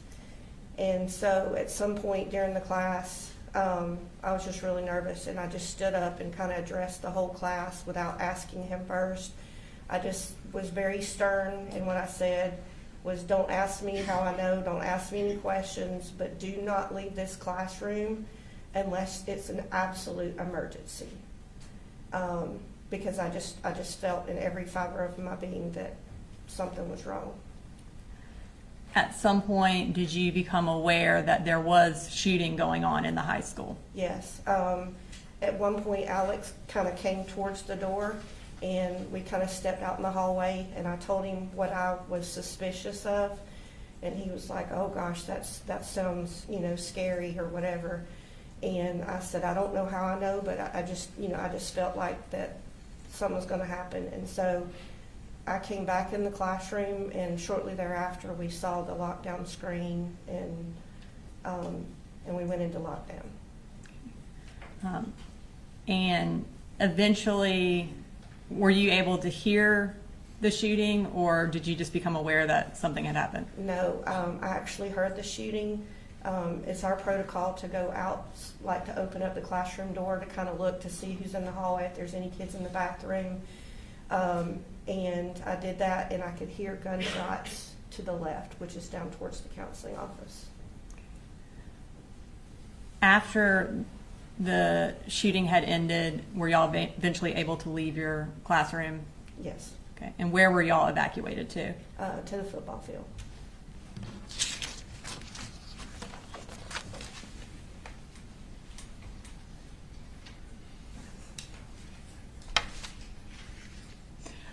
And I'm going to play one more clip for you, which is the clip for when Colt was leaving your classroom. And it is from 1 hour and 39 minutes and 11 seconds to 1 hour and 40 minutes and 14 seconds. And that's, again, from State's Exhibit 16.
And just to be clear, did you ever actually see a gun? No, Okay.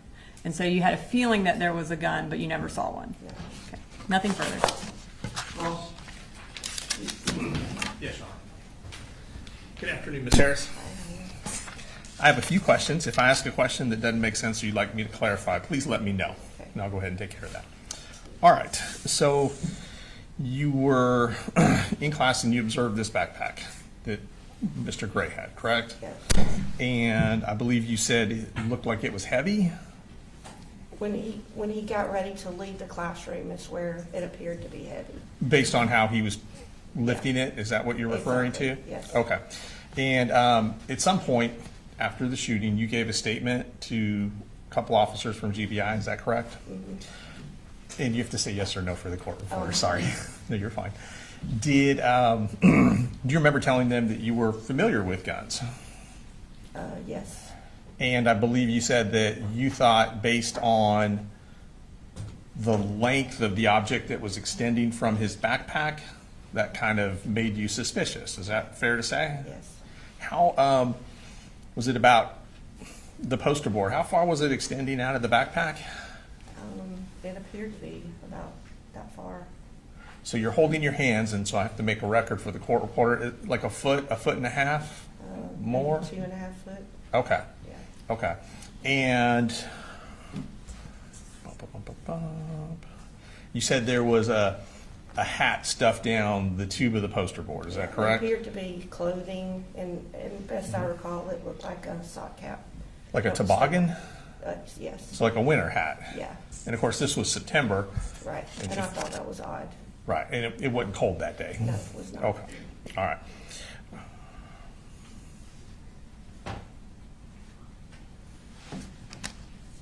Okay, I think that's it. Let me check one other thing.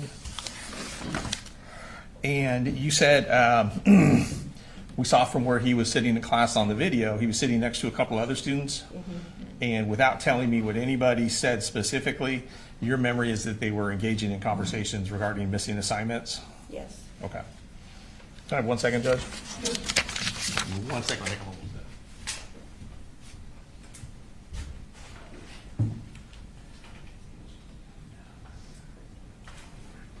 Ms. Harris, that's all the questions I have. Thank you.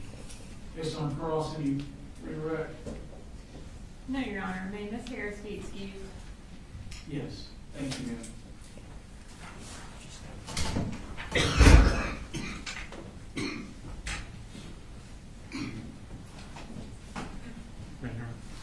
Yes, sir. State Cross next week. They call Catherine Greer.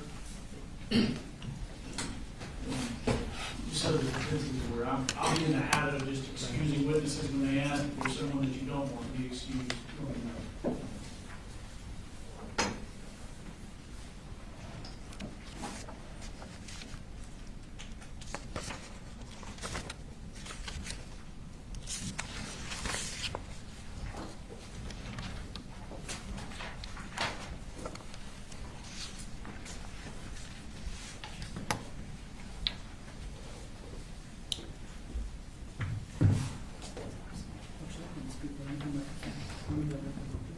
If you'd raise your right hand, please.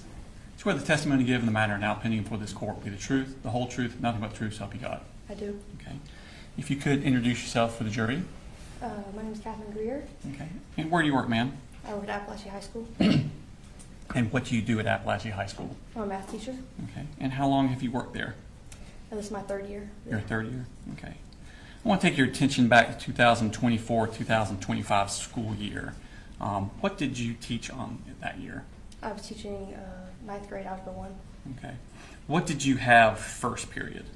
First period was my planning block. Okay. So you didn't teach a class that period? No, sir. Okay. And what did you teach second period? 9th grade, 9th grade Algebra 1. Okay. There's a partial map of the school next to you. If you could you orient to the jury as to where your classroom was for second period? Classroom's right here. Okay.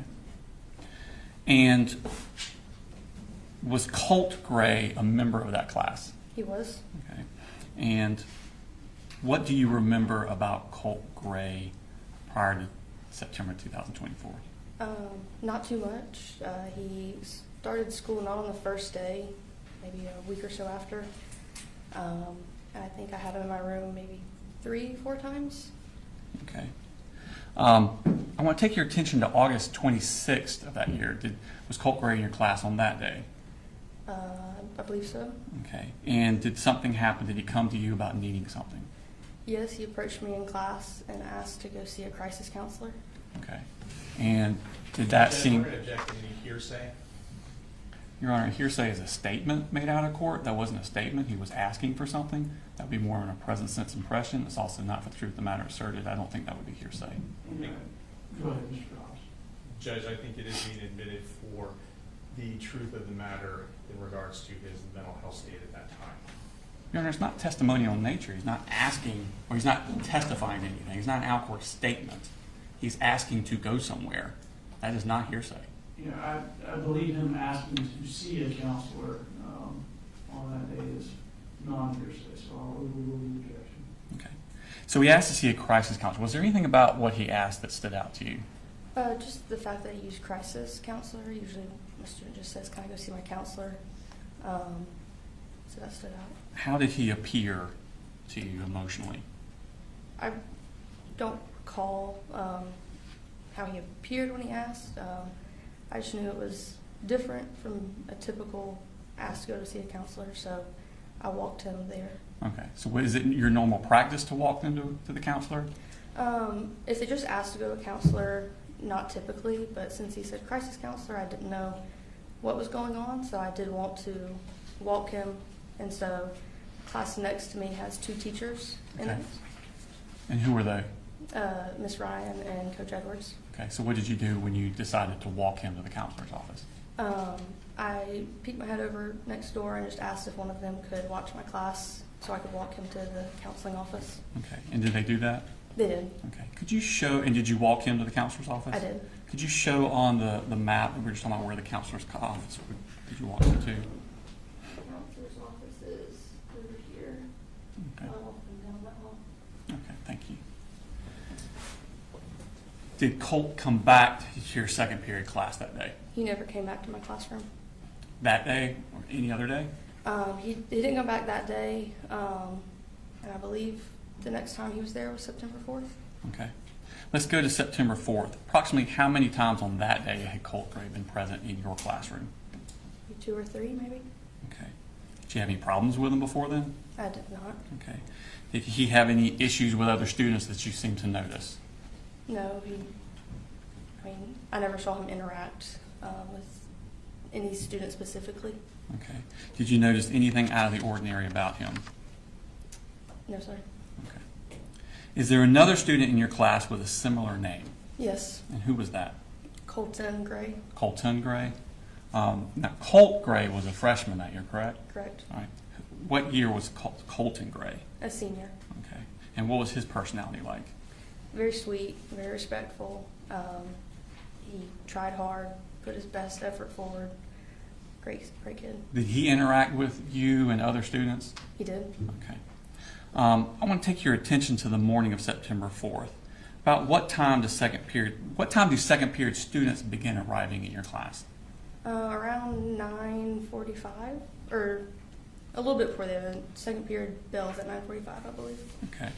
And what are you typically doing when students are arriving at your class? Typically, I'm standing at the door greeting them. Okay. Did you notice Colt when he came into your class? I do not remember him coming into the room. Okay. Do you remember seeing his book bag when he came into the room? No. Okay. Have you had an opportunity to see the security camera footage of your classroom from that morning? I have. Okay. And looking back on that security camera footage, do you realize why it was that you don't remember seeing Colt? I did. And why is that? I was pulling up a presentation on my screen, so my back was turned to the door. Okay. This security camera footage that you saw, does it accurately portray what happened on September 4th? It does. I'm going to show you a clip from what's already been tendered as State's Exhibit number 21. Your Honor, for the record, this is going to be from 1 minute 15 seconds to 6 minutes and 18 seconds. And asking, it portrays Colt coming into the room.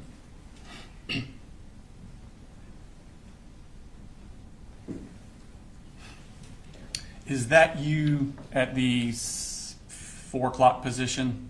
It is. Okay. And what are you wearing? Just a color? Green. Okay. And where's the door in this? Diagonal to me Okay. on the other side of the wall. All right. Thank you. Play.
Kid that just entered the room, who was that? That's Colton Gray. The one with the black shirt and the tan pants? Yes, sir. Okay.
So at this point, class change is ended.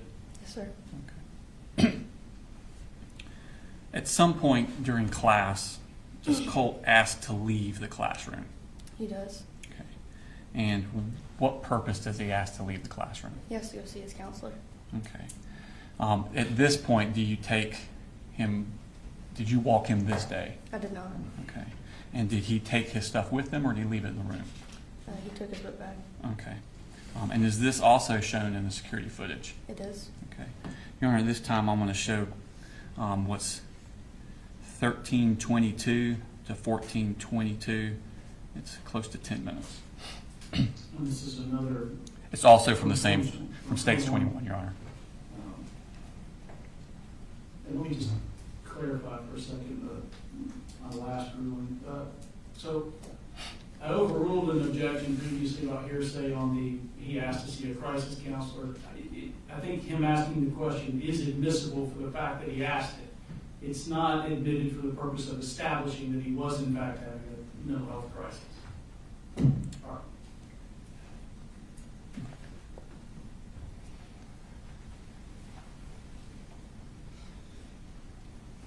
So if the last clip ended at 9:45 and this is 9:53, we're now about 8 minutes into the class? Okay.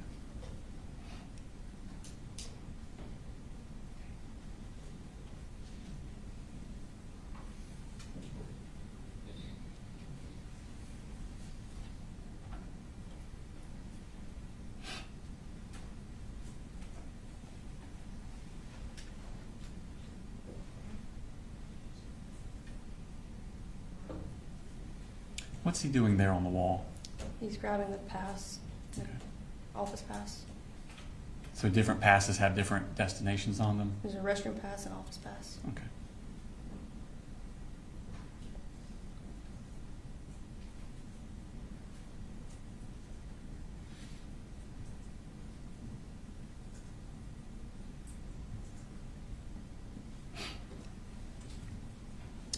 After he leaves at this point, does he come back inside the class?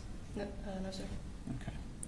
At some point after Colt leaves, does Colton Gray also leave the class? He goes to the restroom. Okay. Does he do the pass thing also? Yes, sir. Okay. And does he take his belongings with him or does he leave them in the classroom? He left him in the room. Okay. Is this also shown? Well, let me go further before we play the clip. After Colton has left the classroom, does someone come to your class? Yes, Miss Martin, Okay. And who is Miss Martin? assistant principal. Okay. Why is she coming to the class? She came to class asking for a student. Okay. And what student did she ask for? I can't recall the name that she said. I must have heard Colton Gray. Who did you think she asked for? Colton Gray. Okay. Had he recently left for the bathroom when she asked for him? Yes. Okay. And did you tell her where he had gone? I said he's in the bathroom. Okay. And did you give her his belongings? I handed his book back to her. Okay. Is this also shown on the security footage? It is. Okay. Your Honor, this time I will show clip from 2342 to 2633, also from State's Exhibit number 21.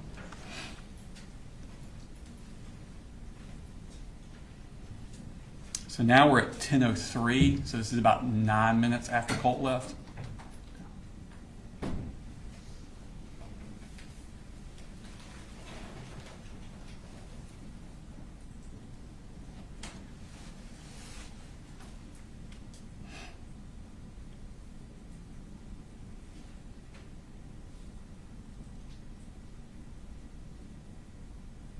What's he doing there, Colton? He's signing out. Okay. So you have to get a pass and you have to write on the... Put your name down. Okay.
Is that Miss Martin coming in there? It is. Okay.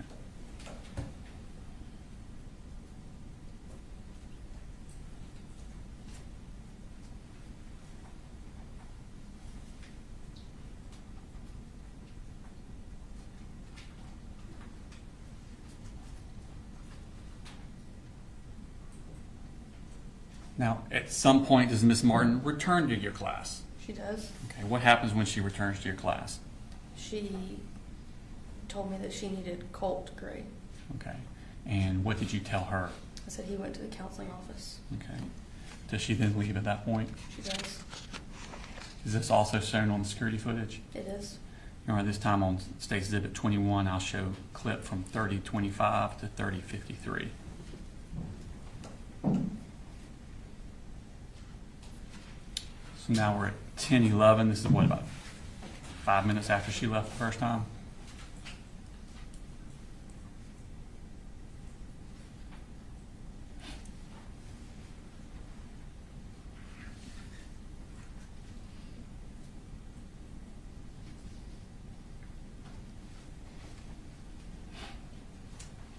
Now, after she leaves there, does she, when I say she, I mean Miss Martin, does she communicate with you any more about Colt Gray?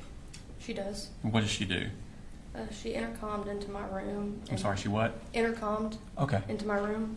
So she got on the intercom? Yes. Okay. And she asked me to check my email. All right. And did you check your email? I did. She was asking around what time he left the room, Colt left the room. Okay. I'm going to show you Smart State Exhibit number 34.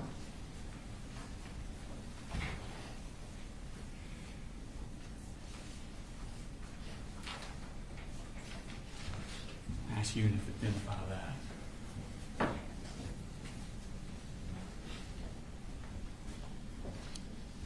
What is that? This is the email that she sent me asking what time he left, and the email that I responded with saying he left around 9:50. Okay. So you had the email to you and your reply on the same? Correct. Do they accurately reflect the email exchange you had with Miss Martin? They do. All right, this time I tender State's Exhibit number 34 in the evidence. No objection. All right, 30 goes in. As we publish after the jury. All right, so you're at the bottom? I am. All right, I'm sorry, Oh, Miss sorry, Martin's no. at the bottom. Miss Martin's at the bottom. Okay, and what time did that email come in? That came at 10:18. Okay, and your response is above that? Correct. Okay, and what time did you send that response? 10:20. And what did you say? I said he left towards the beginning of first, probably around 9:50. Okay. What happens then? Class continues, and I'm up towards the front of the room when I see some movement in my door. I catch a glimpse that it's him. Okay. Is the door open or closed? It's closed. Okay, how are you able to see movement? Is there like a glass or There's something? a glass window. Okay, and so you see movement? Mhm. What do you do then? I realized that it was him, so I immediately went to my computer to send an email saying he's at my door. Okay. I want to show you Smart State Exhibit number. Who'd you send that email to? Miss Martin. Okay. Show Smart State Exhibit number 35.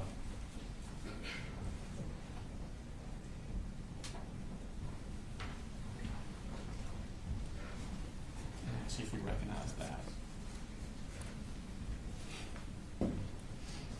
Yes. And what is that? That's the email that I sent to Miss Martin saying he just came back to class. Okay. And is it an accurate reflection of the email that you sent to Miss Martin? It is. All right, this time I tender State Exhibit number 35 in the evidence. No objection. All right, 35 is good. Post that. So what time did you send that email? I sent that at 10:22. Okay. When you send that email, what happens? I sent the email, and I guess immediately, Miss Martin came back on the intercom and said he's at your door. And at that point, I'm walking towards my door, and I said yes. I got to my door, and I saw that it was him, and that he had a gun. Describe how he was holding the gun. I guess just across his body. Okay. And what type of gun was it? I mean, I don't maybe know what type, but just. It was a large gun, a rifle, I guess. Okay. What did you do at that point? I said he's got a gun. I told the kids to get in the corner. I started pressing my Centegix badge. All right. Tell me about this Centegix bag you're referring to. All the teachers have a badge that, sorry. That's fine. Take your time. If you press it 3 times, admin and an officer and the nurse are coming. And if you press it up to a certain amount of times, it shuts alerts to the police department and the school, Okay. and sets off an alarm in the school. How many times do you think you pushed it? A good amount. Couldn't tell you how many specifically. Okay. When you push the button, what happens then? All the kids come to the corner, and there was a kid that was in front of the door that decided to drop where he was, so I crawled over and grabbed his hand. I reached up and flicked off the light, and I went back over to the kids in the corner. Did he ever come into your room? He did not. Could you hear the gun being fired? I could. Okay. How many shots do you think you heard? There was 2 sets, and it just sounded maybe 5 or 6. Could you tell where they were coming from? As in, Where in the school they were coming from? my hall, J Hall. Okay. Is this what you're describing reflected in the security footage? It is. Your Honor, this time I play States 21 from 37:53 to 41:45. Is this part of what we discussed at the motions hearings on Friday? No, Your Honor. Okay.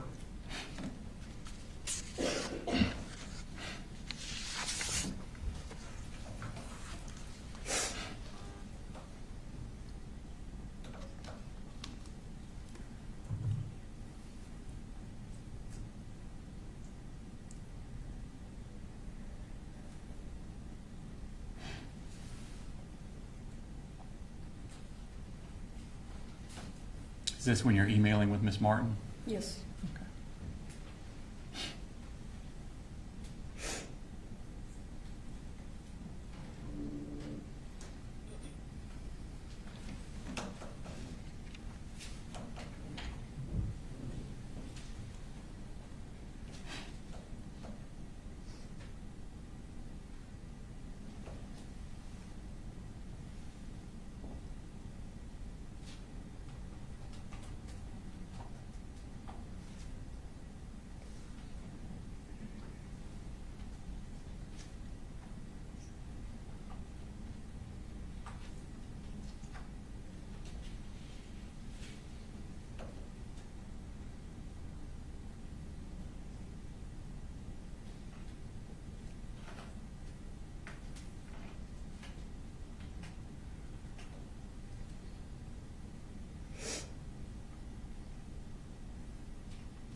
Is that him in the door there? It is. Is this you sending the email? Yes.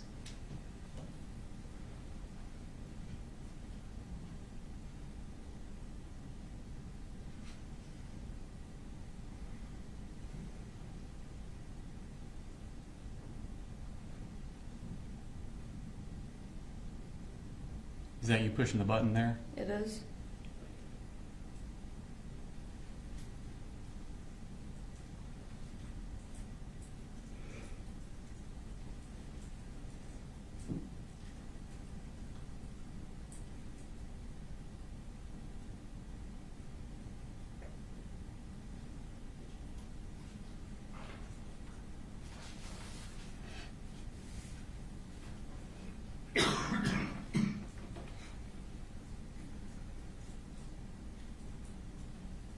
Is this what y'all are trained to do during a shooter drill? Yes, sir.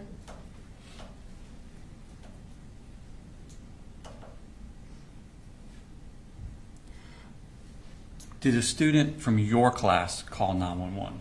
They did. Okay. And who was that girl's name? Jaylene. Okay. Have you heard that 911 call? I have. And is that Jaylene's voice on the call? It is. All right, this time I'll tender state exhibit number 36.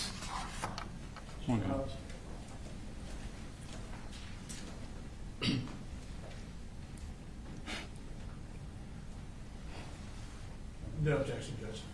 All right, 36 is in Your Honor, that this 36 is the business certification record, and 36, the call itself, is on the hard drive. We're going to play a clip that is 5 minutes and 42 seconds long. 5 minutes 42 seconds long.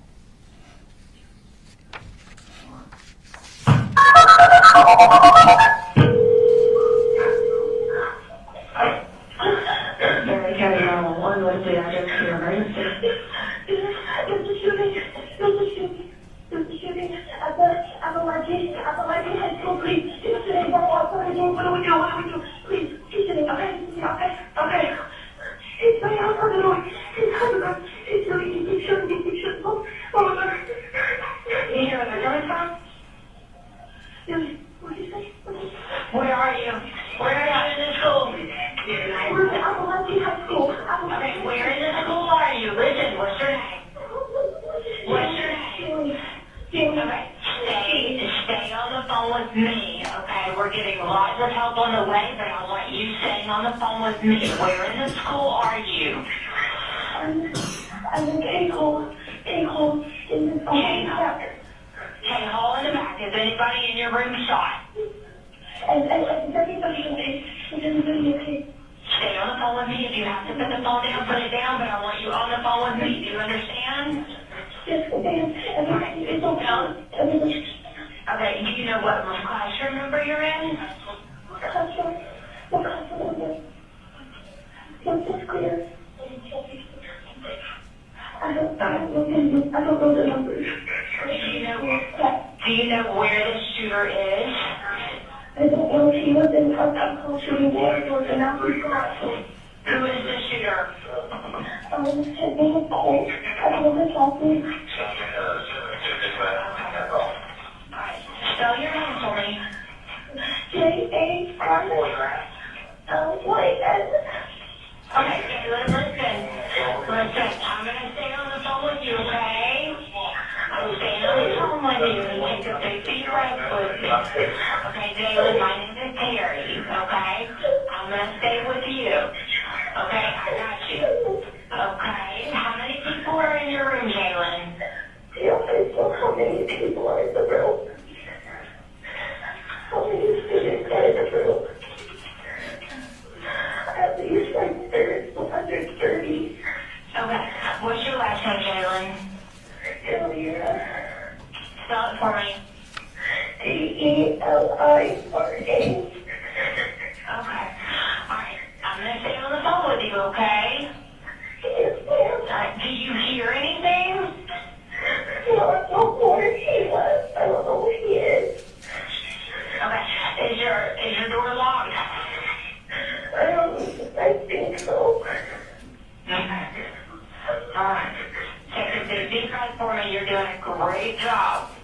You're doing a great job, okay? Okay. You're doing great.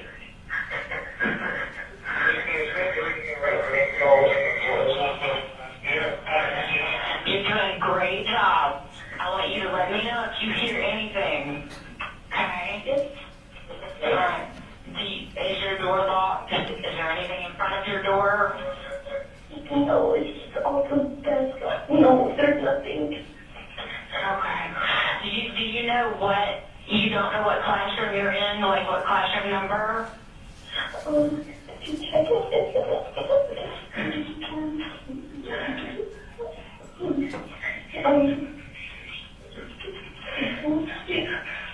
It is room 2.151. 2.151. Okay, is your teacher there with you? Yes. Okay. Alright, what's your teacher's name? Miss Greer. Miss Greer. Okay, where is she at right now? Is everybody hiding? Yes. Okay. I got a whole lot of people coming and I got a whole lot of people there. But I'm staying on the phone with you, okay? I'm not going to go anywhere. I'm going to be right here with you. Okay. You're doing a great job. I want you to let me know if you hear anything at all. Do you know what Colt looks like? There was like dyed blonde hair. Dyed blonde hair? Practice.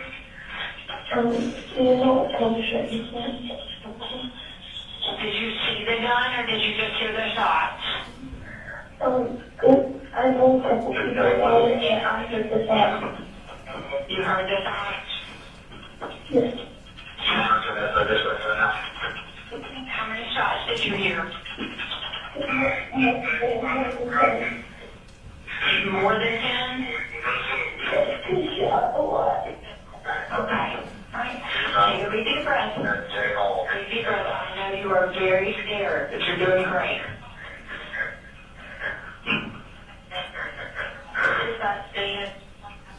Alright, you're doing great. You're doing a really good job. How old are you? 14. You're 14? Okay.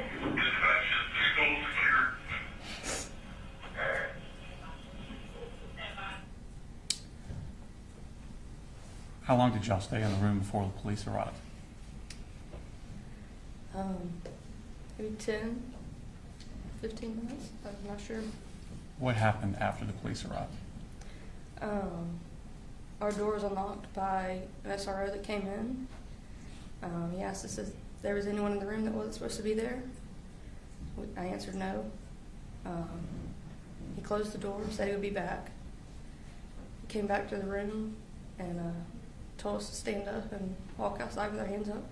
And did you do that? We did. And where did y'all go? We walked out of J Hall up the hill, I guess to like just a lawn area. Mm-hmm. And then I guess once more classes started to come out, we walked towards the stadium. Okay. Did y'all go to the football field? We went to football field. What was the scene like on the football field? I just started helping make sure kids got into the bleachers, and then it became chaos pretty quickly with lots of families coming looking for their kids. And how long were y'all out on the field? Hours. At some point were you interviewed by law enforcement? I was. Okay. And they asked you about the same type of questions I asked you? Yes, sir. Did you answer them about the same type way? Yes, sir. Just a second, please. I have no further questions. They may have some for you. Cross. Yes, Your Honor. Good afternoon, Ms. Greer. I just have a few questions. If I ask a question that doesn't make sense, please let me know and I'll rephrase it for you. Yes, sir. Okay. So it looked like from the video we watched that Colt Gray was sitting at a table or a group of tables where there were several other students. Correct. Kind of like, is it like a station? What, Just- what do you guys describe it as? Just groups, how I had my class desk. Okay. So So is it fair to say there were about 4 desks that were pushed up against each other, and there were 4 kids sitting at that station? Correct. And Colt Gray was one of them. Mhm. And then it appears that Colton Gray was one of the other students that was there as well. Correct. Okay. And going back to the day you mentioned in August, you said you walked Mr. Gray to the counselor. I did. In that type of situation, is that the policy for you to walk him to the counselor? Or is that what you're told to do? We're trained that if a student appears suicidal or they're speaking in that manner, that we should walk them. So not necessarily if they say crisis counselor. Okay. But I just felt like he said crisis counselor and I didn't want to walk alone. So he said crisis counselor, he didn't mention suicide or No, anything no. like that. Okay. Thank you very much. That's all I have. Thank you, Judge. Any rewrite? No, Your Honor, I should be excused. Thank you, ma'am.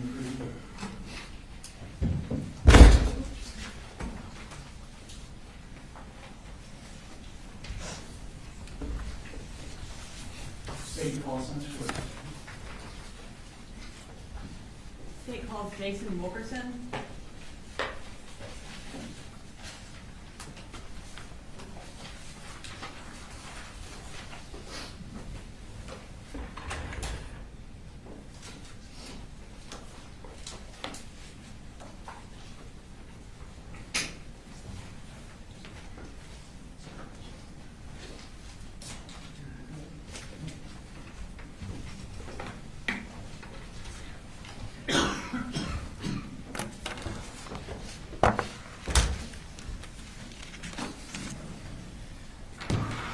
Go ahead and raise your right hand. Do you swear to tell the truth, the whole truth, and nothing but the truth to help you God? Yes, ma'am, I do. Can you introduce yourself to the jury? My name is Jason Wilkerson. I'm a lieutenant with the Bexar County Sheriff's Office. And what are you the lieutenant over? Persons Crimes Unit, the ICAC Task Force, our Digital Forensics Lab, and K9. How long have you been employed by the Bexar County Sheriff's Office? About 18 years.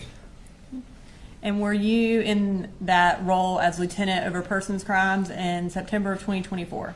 Yes, ma'am. I'm going to draw your attention to September 4th of 2024. Did you receive any notification that there was an active shooter at Apalachee High School? Yeah, I had turned my radio down. I was going to make a phone call, and Lieutenant Roberts come running in the hall saying there was an active shooter at Apalachee. And when you say Lieutenant Roberts came running down the hall, were you at the... I was at the Sheriff's Office, yes, ma'am, our main office. Okay.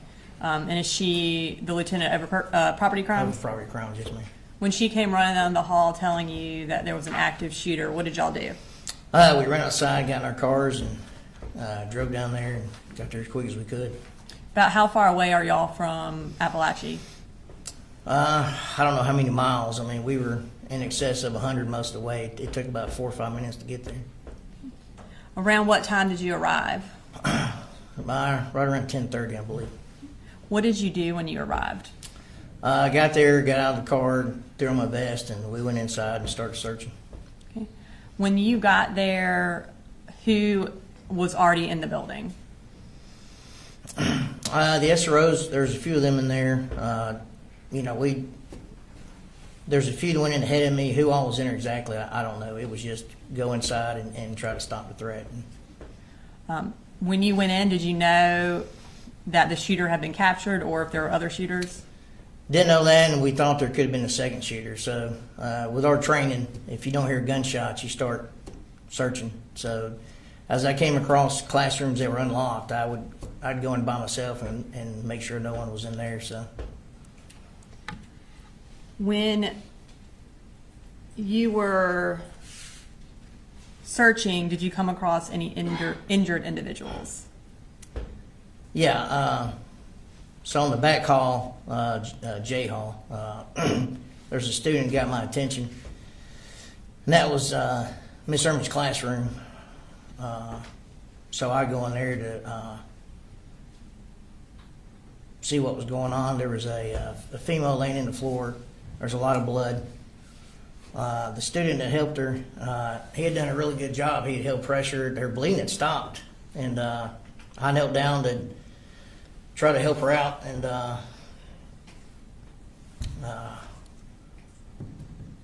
Her skin was pretty pale. It just kept getting paler. Her lips kept getting bluer, and she just said, I can't breathe, I can't breathe. And, you know, I'm not, I mean, it's outside the scope of my medical training.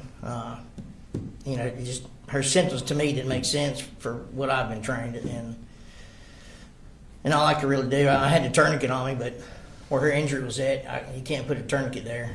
The bleeding stopped. I mean, it was, but you know, she said she couldn't breathe. That just didn't make any sense. I didn't know what to do, and I just kept yelling for medics. And a few minutes later, some medics came in, and I got out of their way and left the room and went back out in the hallway and tried to help out where I could.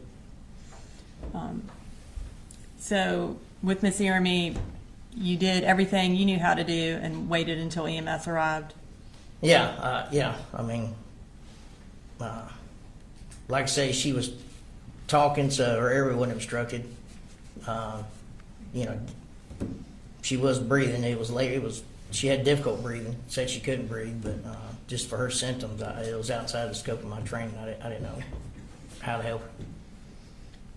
When EMS arrived and you kind of got out of their way so they could help her, did you become aware that she died that day? No. I had thought they left with her. I thought she made it. I didn't know they put her in the room across the hall. Later, I did the walkthrough with the GBI crime scene, and we found this woman in this room. It was the break room. There's no bullet holes in her door. It didn't make any sense. Like, why is she in here? And I was under the impression Miss Irma had been transported. So I just couldn't put two and two together. And later, I did help place her in a body bag, and I did help the coroner remove her from the scene. And then at night, couldn't stop thinking about it. And next morning, I called the fire chief, and that's when I found out that was actually Miss Irma.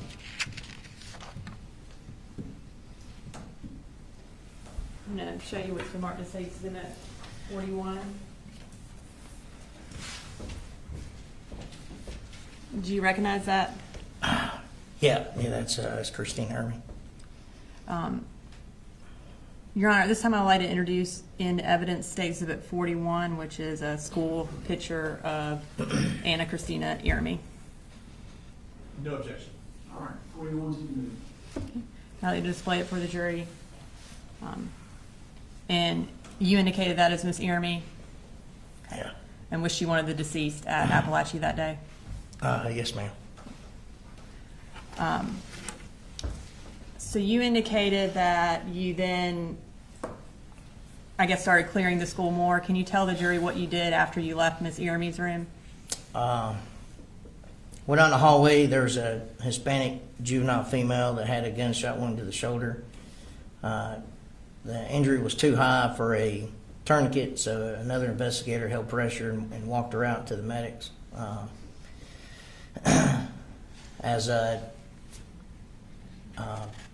Once the window was evacuated, we started evacuating some students. At this point in time, the suspect was still in custody. He was still laying on the floor in handcuffs. So I moved him to an empty classroom. I told the deputy to keep an eye on him, and I needed him interviewed. So I ran to go find investigator Jason Smith, found him in the cafeteria. And I said, hey, we got one in custody. I need you to interview him. And we go running back, and I put those two in a room together, and that's where investigator Smith conducted his interview.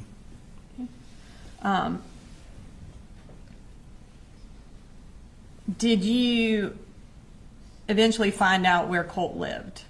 Well, at the time, the deceased male in the floor of the hallway, I don't know if y'all have introduced everybody yet, but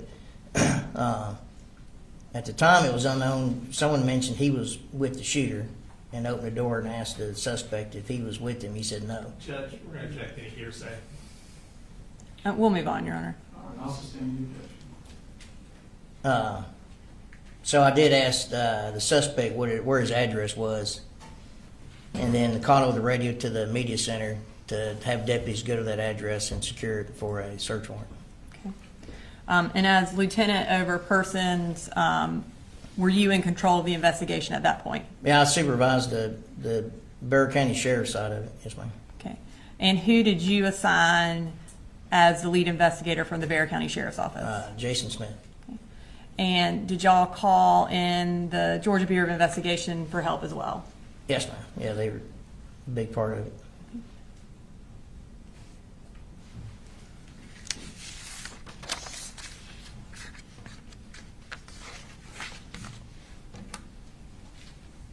Nothing further. He may have some questions for you, though. Okay. Ross? No questions, sir. All right. All right, thank you, sir. All right, thank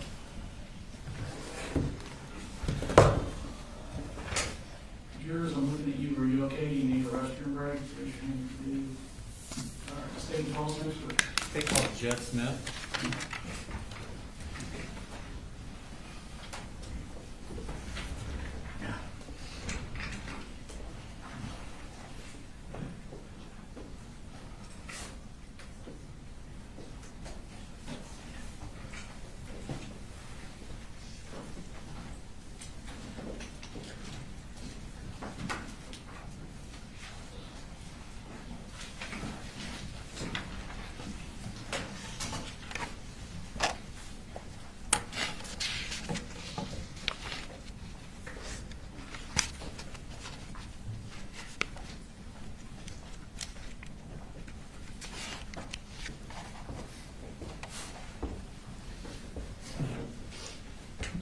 Swear the testimony you give matter now pending before this court be the truth, the whole truth, and nothing but the truth, so help you God. So help me God, yes. If you could have a seat, and if you could introduce yourself to the jury. Sheriff Judge Smith. And are you the sheriff of Bexar County, Georgia? I am. How long have you been the sheriff of Bexar County, Georgia? I got elected in 2009. Okay. And before that, what did you do? I was a police officer at the Winder Police Department. And how long have you been post-certified police officer? 25 years now. I want to take your attention to the morning of September 4th, 2024. Where were you that morning? I was at my headquarters at 233 East Broad Street, where the sheriff's office and admin building's at. Yes. Had y'all had something that morning with the Centegix system? We did. So Centegix was implemented through the school system and through our public safety partners, the sheriff's office, the police department, and the fire department. A few months prior to that, and that morning at 7:30, we officially tested Centegix for its rollout, if you will, at 7:30 a.m. that morning. Okay. What school was it tested from? Bethlehem Elementary. Principal Mindy Reed is the one that tested it for us. Did it go off okay? It did. Okay. I want to take your attention to around 10 o'clock. What were you doing? I was in my office at East Broad Street. I was checking emails, normal stuff that I do in the morning times. At the time, there was a GBI agent, not in our region, that was there checking the files of a former employee of ours. And we were having a conversation, and they were trying to hire this former employee. And I jokingly told her, "You're wasting your time. I would clone this young lady if she would come back." We were talking and conversating back and forth, but just that was normal for me to be in and out of the office. Okay. And what happened at that point? I'm sitting at my desk. My cell phone is sitting beside me as where I have it plugged up at. And the first Centegix alert went off at around 10:15, around that time. Then a second one, then a third one, then a fourth one. My first instinct was that it was malfunctioning. Didn't know what was going on, didn't realize what the situation was, and I said to myself, something must be going off with it. Then I started realizing it was Apalachee High School. It does give us an alert and location. When y'all do the trainings, is it normally just one person pushes the button to start it? Normally. Y'all weren't ready for 20 people to push the button? That's correct. Okay. So you found out it's at Apalachee High School. What'd you do at that point? I kind of thought it was odd to have that many at one time, that early. One of my majors, Major Todd Drews, whose office is right beside me, come running to my office and says there's an active shooter at Apalachee. And I kind of,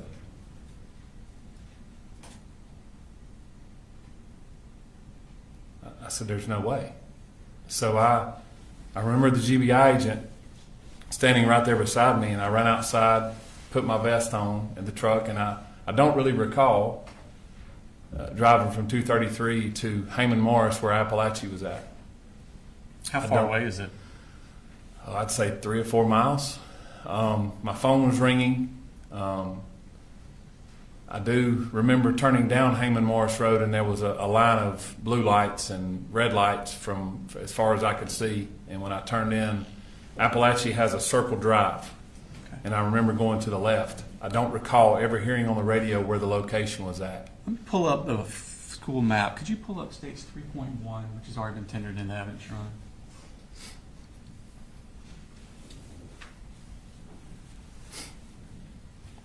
Is that a map of the school? Yes, it is. Now, where you were, just talk about what you're talking about. Okay, so where the Apalachee High School Bear County logo is, I pulled here. I think you can touch the screen and it makes that like that. Okay. Players and stuff. So I don't know if you're able to see me right here. I pulled right here behind a fire truck, and as I pulled up, actually the touching's not working for some reason. Sorry.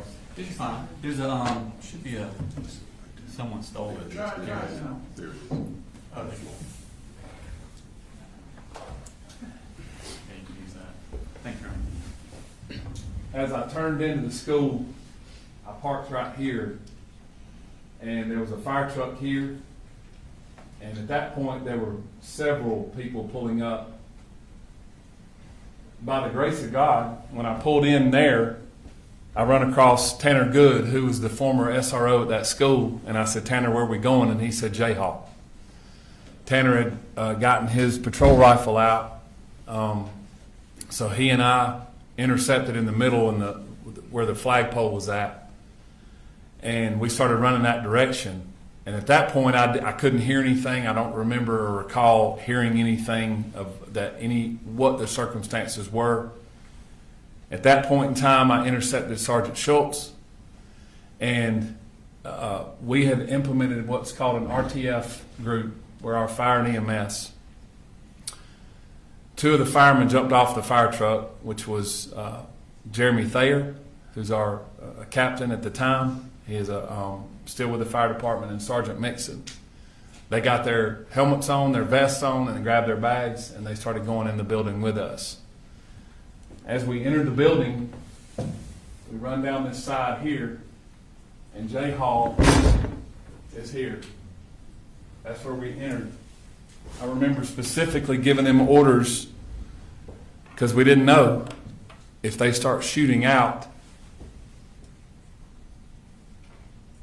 Who were you giving orders to? To the deputies and the EMTs who were unarmed. They were with you? They were with me on our hip.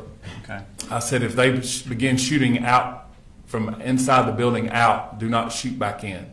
Okay. That's how we're trained. You don't. Do you know how many shooters are in the school? We did not know at the time. Okay.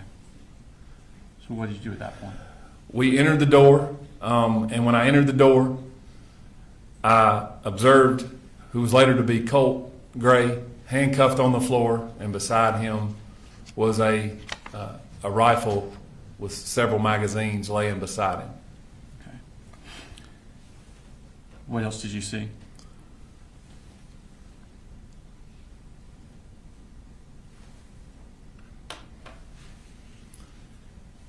Just beyond him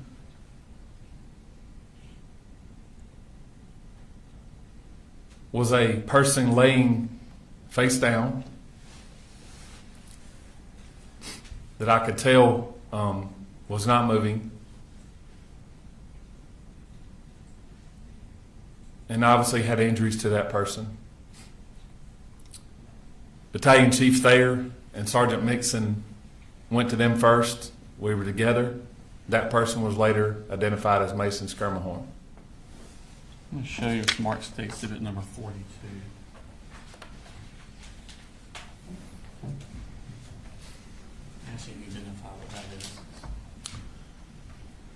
That is a picture of Mason Skirmahorn in the parking lot. On September 4th, 2024, was Mason Skirmahorn under the age of 18? Yes, he was. This time I'd like to post state exhibit number 42. No objection. 42.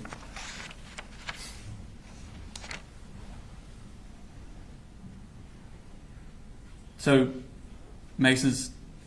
the medics tell you that Mason has passed away at that That's point? correct. Okay. That's What do you do at this point? So myself and several others that were in the room or in the hallway, Tanner Good, Sergeant Schultz, Lieutenant Wilkerson, several others were starting to intercept that area. I heard someone say, Deputy King and Sergeant Boyd had already taken Colt into custody. I heard someone say there may be a secondary shooter. We weren't sure at the time. So we began clearing that particular area of J Hall, K Hall, I Hall, and those that intercepted that hallway. We have a map here, so you can show on that. Probably easier. It's kind of zoomed in. It's a portion of the map you were looking at already. And when you say clearing, what's your objective? Our objective is to stop the killing and render aid, whatever that may be. Our job is to go in and intercept whoever's doing the damage and whoever's doing the killing at this point. That's our job at that point. So myself and several others were clearing the bathrooms to try to find out if other people were in the building. All right. Show us about where you're talking about. J Hall here. The bathroom is where we first started. Workroom and bathroom area right here. This is J right here. This is where we went and started clearing, and we started clearing each hallway as best we could. Then we started fanning out, and what we use is what's called a bubble technique, where the bubble expands like a balloon. Okay, so instead of everybody just running down one hall, you're all kind of... We're fanning out, yes. Okay. Do you have any difficulties getting into the rooms? Yes. Our teachers and our students and staff are trained that all the doors should be locked or closed and no access to those rooms. Okay. So it's very difficult. And at that time, during the chaos of what's going on, the teachers are trained, do not let us get in the room, even though they're asked to. What did y'all do to overcome that? We have keys that are able to let us in the doors after we are able to clear the building later on. So in essence, the teachers and the kids are left to their own defense till we can go to the next room and clear it and make sure that room is safe. That's the difficult part. Once you've cleared for safety purposes, what's your next objective? Our next objective is to secure what we have, secure the scene, and secure what we have at this point in time, and render aid in this case. And that's what we did. We started rendering aid with our RTFs. Okay. What specifically did you do in the rendering aid part? Obviously, there were numerous people there. I began checking the area, and I came across one of the victims in the hallway. She was laying on the floor. Myself and Captain Rob Curott with the Winder Police Department at the time began rendering aid to her. You know what her name was?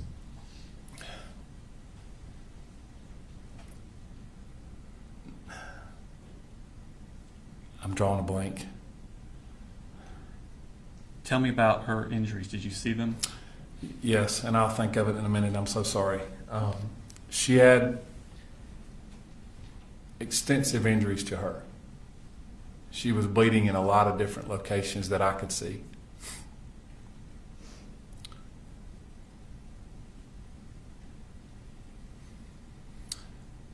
She began talking to us, and I said, let's calm down for just a little bit. And Captain Curott and I were talking to her. And what we have in our RTF bags are what's called a drag bag. And in that drag bag, it's able for us to put a patient on that and take them out a whole lot easier and pull them out of a situation that's like this. We rolled her over, and I noticed that she had extensive injuries to her forearm and wrist. Devastating injuries. I remember later on I had a lot of blood on me from her injuries.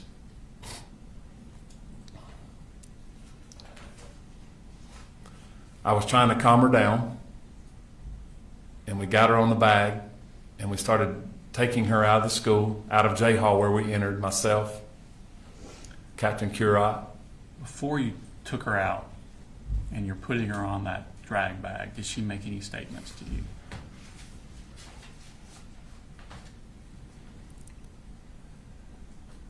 She said, "Do not cover me with that sheet. Don't cover my face."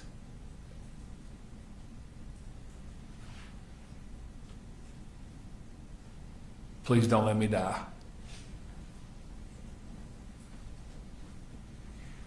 And I said, "We're not going to let that happen."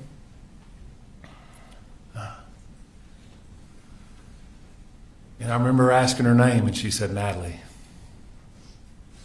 It's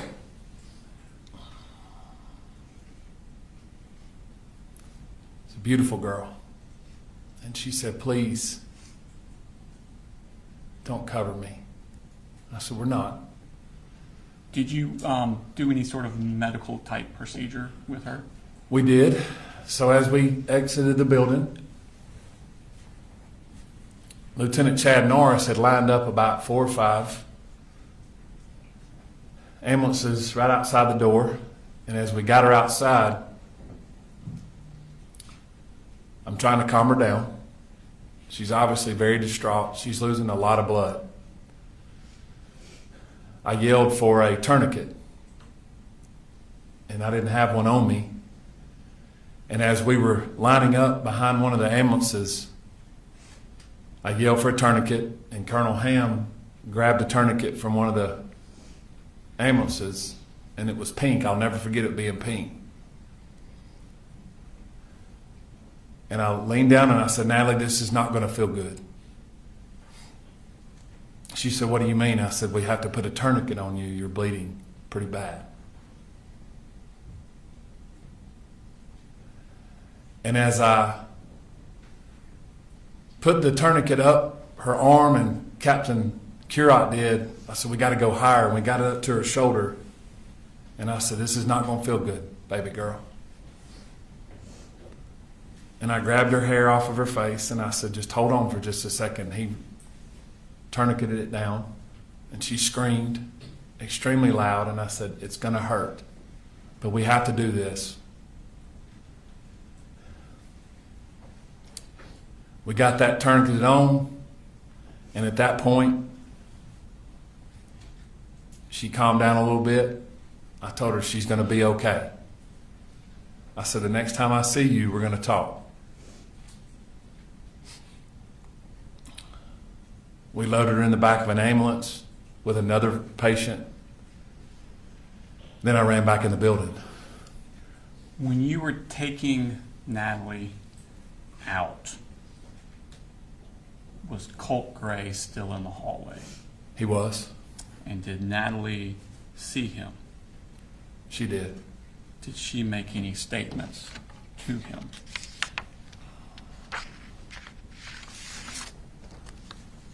She cursed him and called him some curse words pretty loudly. So Natalie is left in the ambulance. You go back inside. What do you see then? I began assessing the situation as best I could to try to locate. We had many RTF teams in there at that point, rendering aid to people. I walked just beyond the bathroom, and there was a copy room, if you will, and there was a victim that ended up being Miss Irmy in that room that was deceased. I walked down to the left, down, I believe it was K Hall or I Hall. Don't recall which hall it was, but I walked down and I located Coach A. By Coach A, who do you mean? Coach Aswell, I'm sorry. That's fine. Coach Aspinwall, we called him Coach A. Leaned down to try to find a pulse because I didn't know if RTF had found him, and he did not have a pulse. I then walked back down the hall. They were rendering aid to Coach Phoenix in an ambulance at that point. They had gotten him out. He was at the classroom beside where Coach Aspinwall was at. I went back down the hall and located the room where Colt had initially shot Natalie and the rest of the victims, and where Christian was laying. And Christian was deceased as well. Was Christian also on September 4th, 2024 under the age of 18? Yes, he was. Okay. What did y'all do at that point? We made the decision to try to evacuate the building as best as possible to get the remaining students and the teachers out of the classrooms as best we could. It was a very difficult decision. Probably one of the decisions that I regret is walking the kids and the students and the staff through that hallway. But I wanted to get them out of the building as quickly as I could and not have them in those classrooms where we had them locked in until we could get it cleared. What was your regret about it? We had to walk the kids to the crime scene. A lot of kids had to see things that I don't think children of that age should see. Teachers did not need to see that. But we had to get them out. I wanted to get them out of that building as quickly as possible. And where did y'all take them?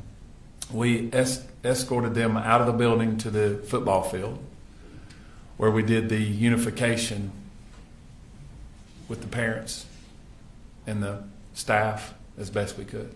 When did parents start arriving? Almost immediately. Were there parents there when you arrived? There might have been one or two there that had gotten there because the phones start going off pretty quickly. Parents start getting notifications that the school's locked down. When I exited J Hall after all that was done, I walked back out to the area where we had the EOC, which was where I parked at the flagpole. At the time, Chief Schumann was the fire chief. I saw him walking towards me, and I just stopped. I was overwhelmed at what I saw, at the people and the parents and the cars and the emergency response. Just completely overwhelming. He said, "Stop! Don't walk anymore. Let me walk to you." And he hugged me and said, "Are you okay?" And he noticed I had a lot of blood on me, and I said, "I'm fine."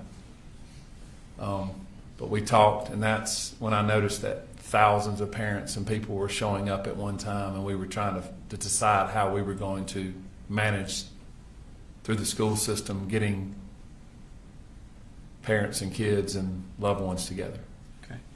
Tell me about the law enforcement response. It was quite overwhelming. There was over 140, 150 law enforcement officers that responded, agencies from all across North Georgia, federal agencies that showed up, state agencies that showed up. And that's just well over 150 just in the first hour.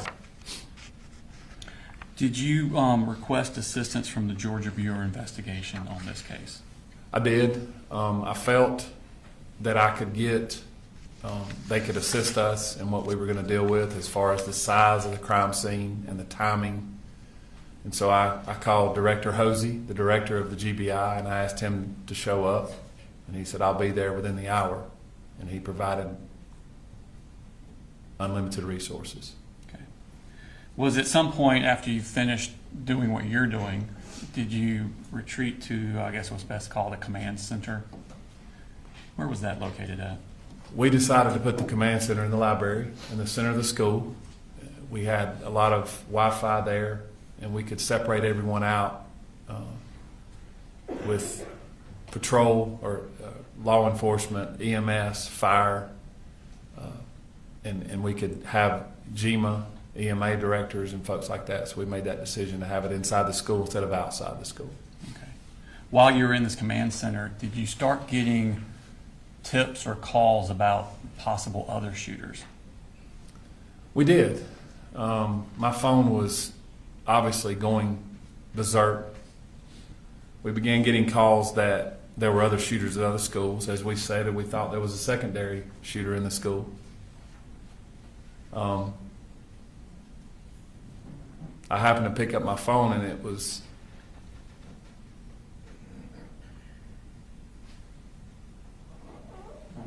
my daughter, who was at the other high school, Windabera. And she said, "Daddy, are we okay?"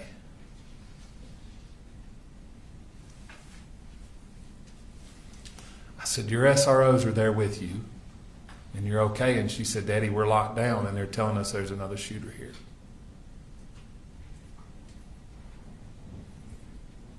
You know, as a dad, you're supposed to protect your children, and I couldn't do anything.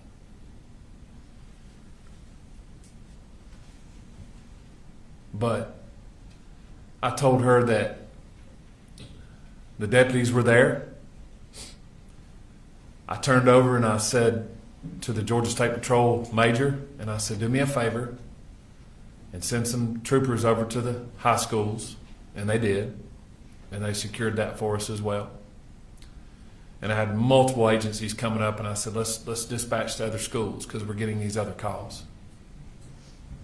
So by the grace of God, those 150 law enforcement officers were able to be dispatched to other schools and ensure safety for those kids and those staff members and those parents when they got their kids. And were some of those officers dispatched also Bexar County Sheriff's Office employees? They were. Okay. And then Brandon Bazinet and I'm drawing a blank on his first name, Deputy Townsend, did they work for you at the time? They did. Okay. At some point, did y'all become aware of a home address for Colt Gray? We did. After doing some research, we did. And did you send deputies to secure that location? As immediately as we could, yes. Okay. At some point, when you're unifying with the parents with the children, did you have a task to do at that point?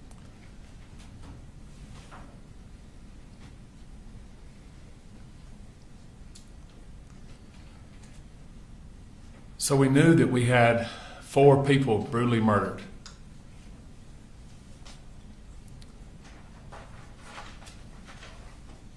And I had to sit down and doing this 25 years, probably the most difficult thing I've ever had to do is tell 2 sets of families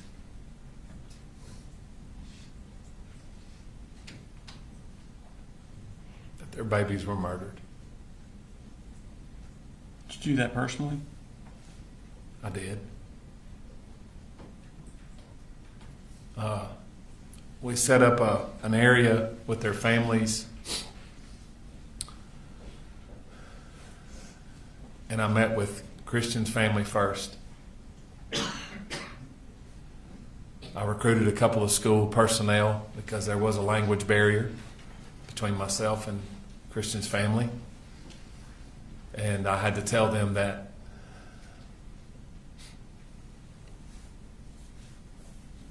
Christian's life was taken. And all I could do was sit there with him and pray with him and tell him I'm sorry. And then I had to meet with Mason's family and tell them the same thing. And then I had to meet with Miss Aramie's husband and tell him that his wife was murdered. I wasn't able to meet with Coach Aspinwall's wife. She was not on site. But that was done off site. I later talked to her and talked to some family members. The residence that you sent those deputies to secure, was that in Bexar County? It was, yes. Just a second, please. No further questions, thank you. Is there any cross? No cross, Judge. Thank you. Thank you. All right. Thank you, sir.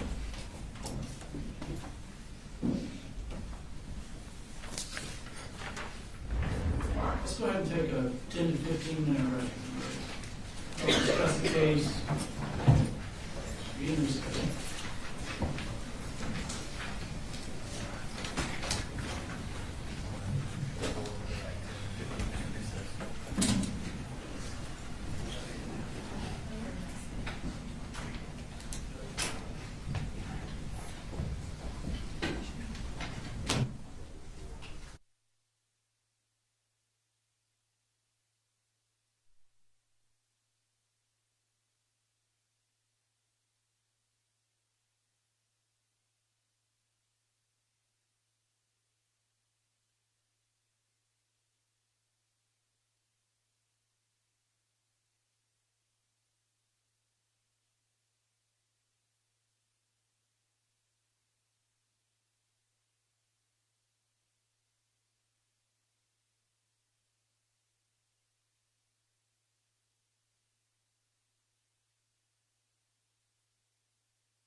Ready?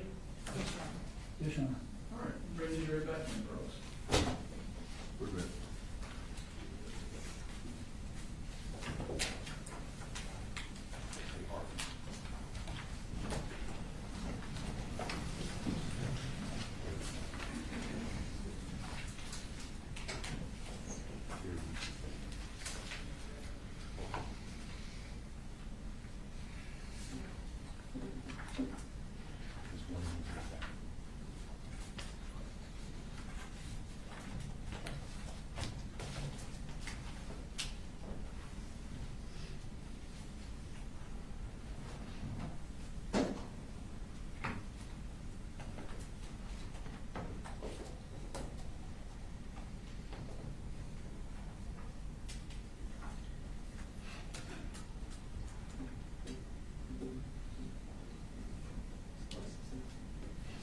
They're coming out.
Everyone, please sit.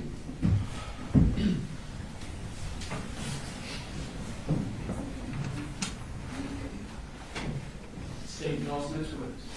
State called Daniel Catapano.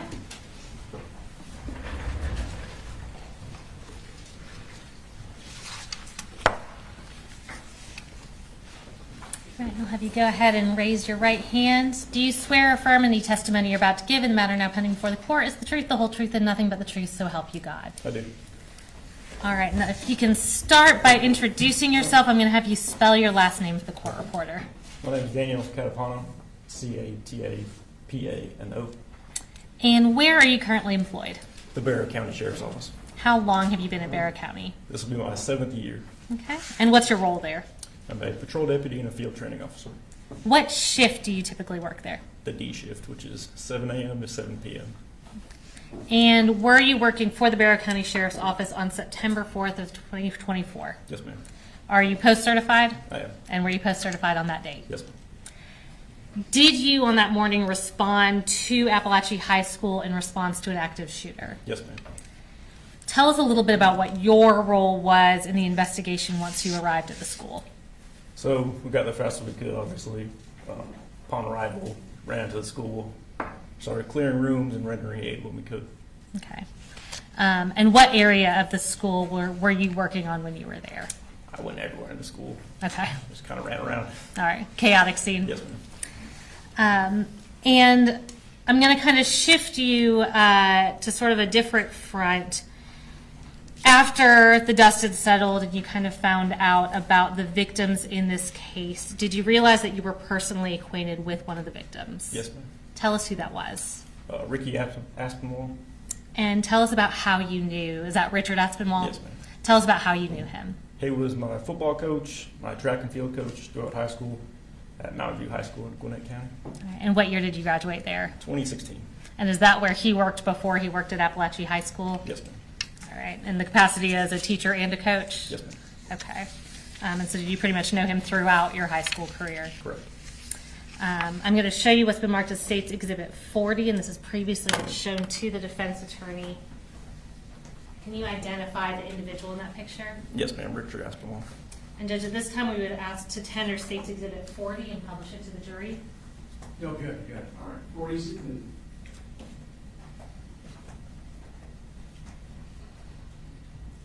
And is the individual in that picture Richard Aspinwall, who you knew as Ricky Aspinwall? Yes, ma'am. no further questions, the defense may have some questions for you. Good afternoon. Sir. Just got a couple of questions for you.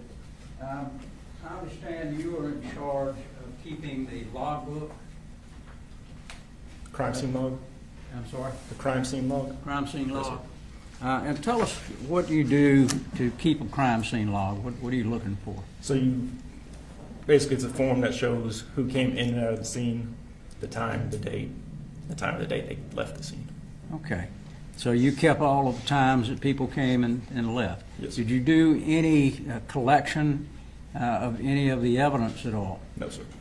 Okay. So that was done by someone else? Correct. And I think you indicated that you initially got the call from someone else. Correct. Do you recall the time that you got that call? I do not. When you arrived, I think in the report you indicated you may have been the third or fourth car there. Yes, sir.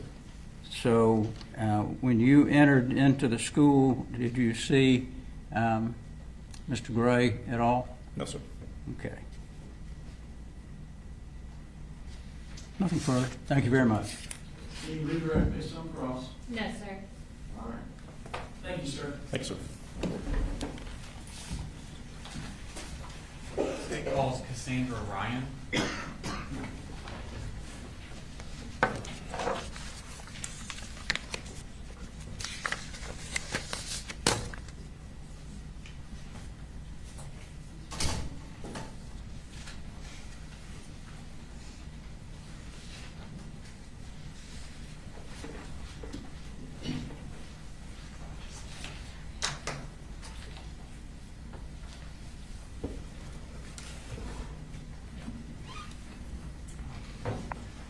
Please raise your right hand, please. Swear the testimony given in the matter now pending before this court be the truth, the whole truth, and nothing but the truth, so help you God. I do. Okay. If you could introduce yourself to the jury, please. My name's Cassandra Ryan, but I go by Cassie. Okay. And Ms. Ryan, what do you do? I'm a teacher at Apalachee High School. Okay. And how long have you been a teacher at Apalachee High School? This is my 4th year there. Okay. Were you a teacher there in September of 2024? Yes. Okay. Now I want to take your attention specifically to that year. What did you have like a specific assignment of what you're supposed to do before school starts? Yes, I had, we call it front loop duty, but basically we're just waving the students in the morning during their drop off. Okay. And is that the bus entrance or the car rider entrance? Car rider. Okay. And then at first period, what do you do? Do you have a job then? That was my first period planning, and I had a teacher that pushed into my classroom, so I just planned while he taught his class. Okay. There's a map next to you. It's a kind of a partial map. Could you show the jury where, there should be like a little pointer. This is? Okay. Yeah, use that, it's official. If you could show them what classroom you were in for first period. Okay. Is that the classroom you stayed in throughout the day? Yes. Okay. But you're not teaching this first period class? I'm not. Who is teaching that class? Mr. I can't remember. That's his okay. name. That's okay.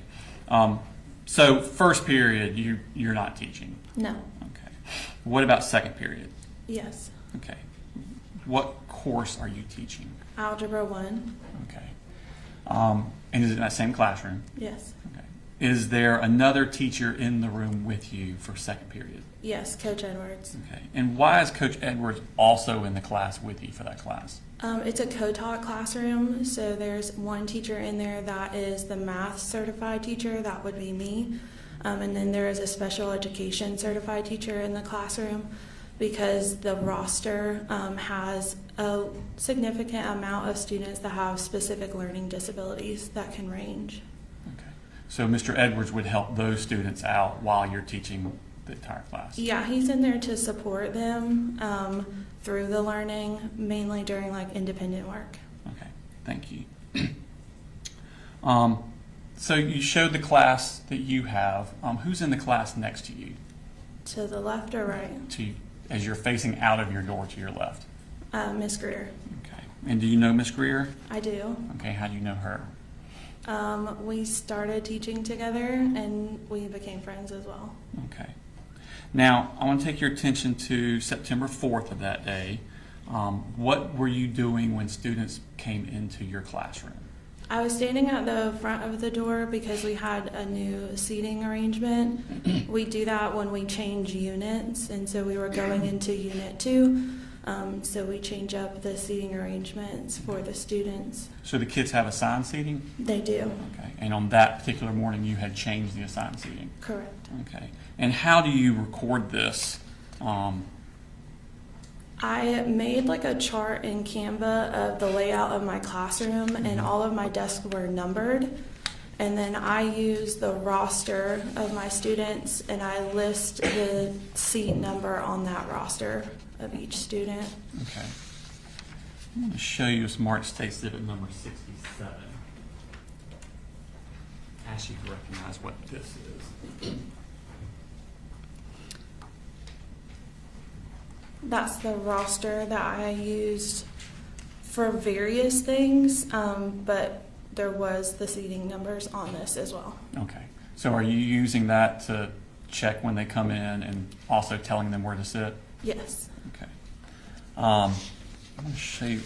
Your Honor, does that accurately reflect the seating chart you had that day? Yes. Your Honor, this time I tender State Exhibit number 67 in evidence. No objection. 67 is admitted. Okay. I'm going to show you Smart State Exhibit number 37. Publish 67. So the numbers on the left are the seating numbers, or the ones on the right? The numbers on the right. Okay. That would be correspond to a seat in your. Yes. Okay. I'll show you Smart State Exhibit number 37. Ask you to recognize what that is. This is a roster of my classroom. Okay. And were those the kids that were present in your classroom that day? September 4th, 2024. Yes. Okay. And were all of those students on that day under the age of 18? Yes. Was Stephen Edwards also in your room on September 4th, 2024? Yes. Okay. Your Honor, I tender State Exhibit number 37 into evidence this time. No objection. 37 is admitted. Okay. Now I'm going to show you what's marked as State Exhibit number 38. Ask you to identify what that is. This is the seating chart layout that I created of my classroom. Okay. Has names been added to the numbers? Correct. Yes. And are those names added to the numbers accurate as to where the children were assigned to be seated that day?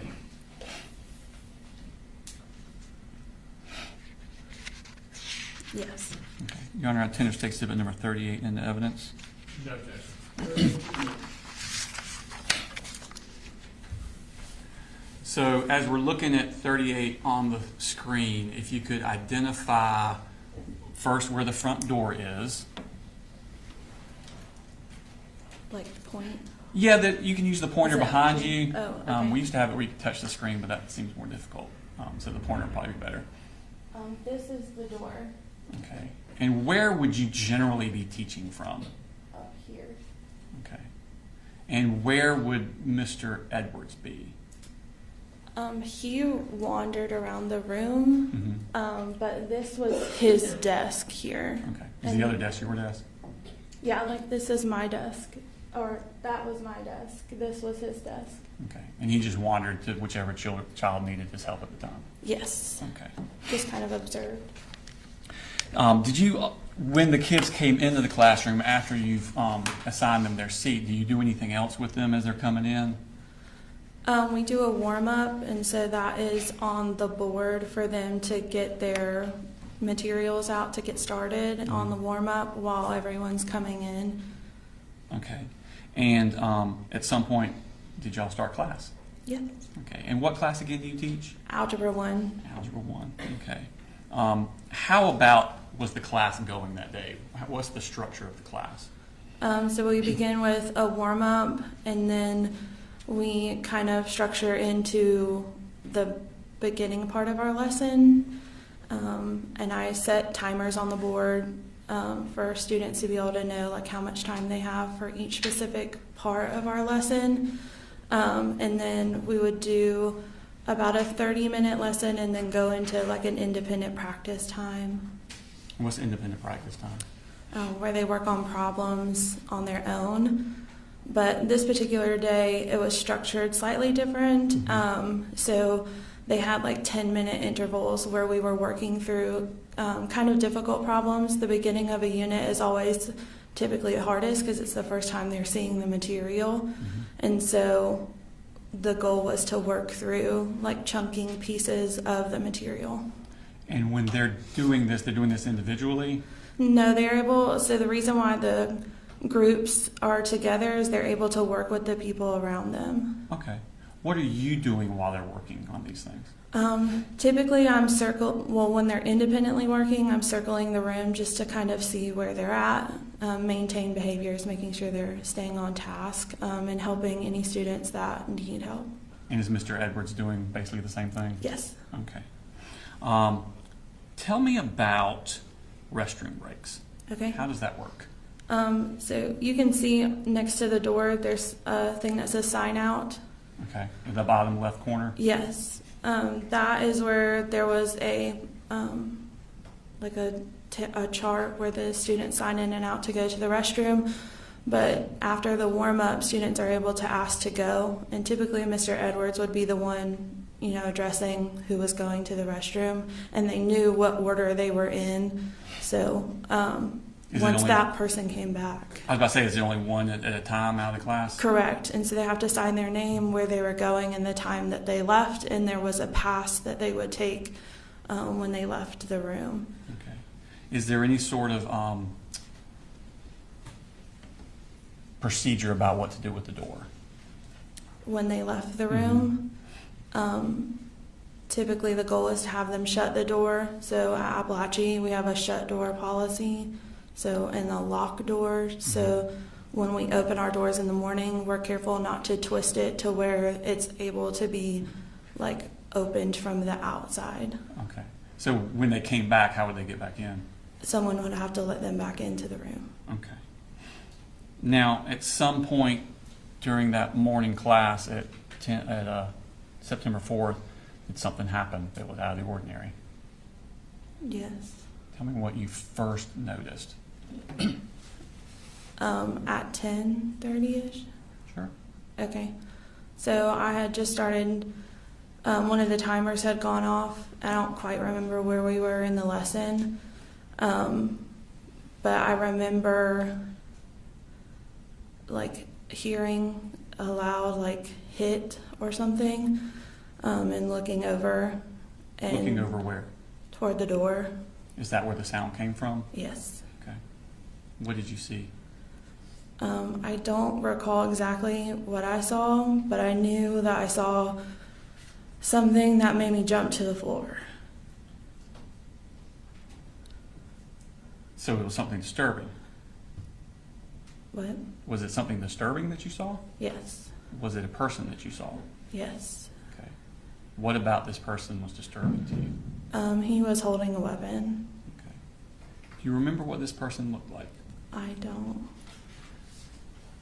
I'm sure you're not a gun aficionado. Maybe you are, but can you describe the weapon you're referring to?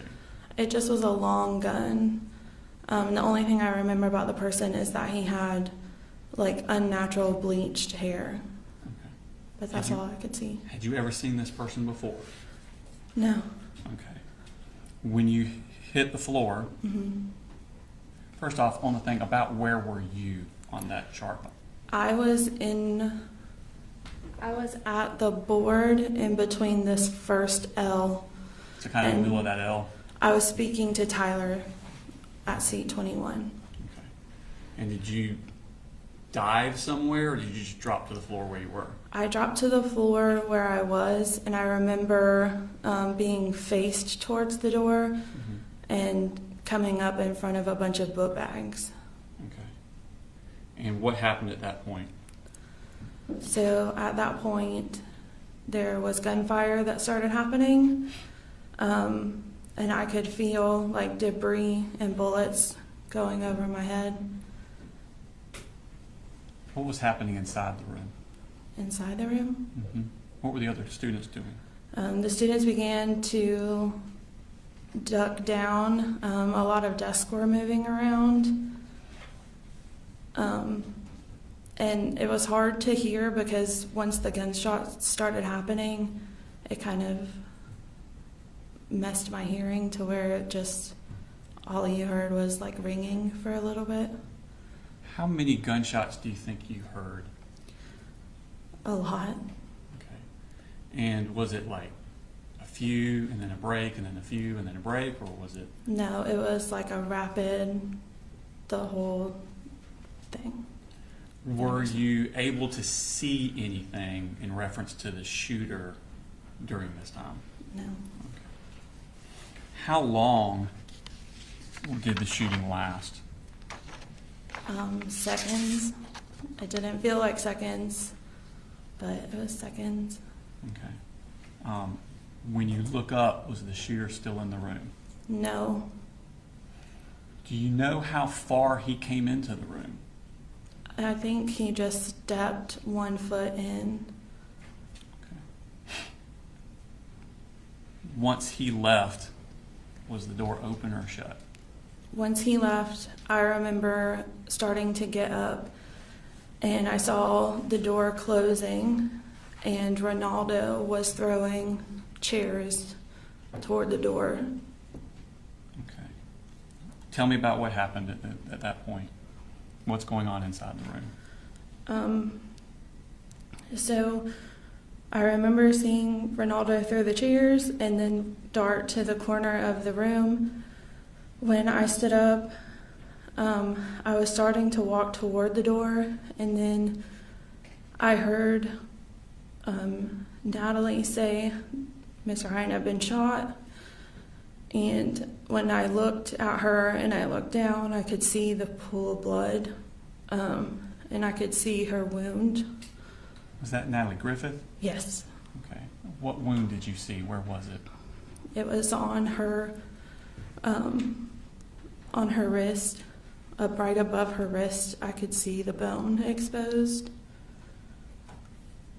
How was she? Was she conscious?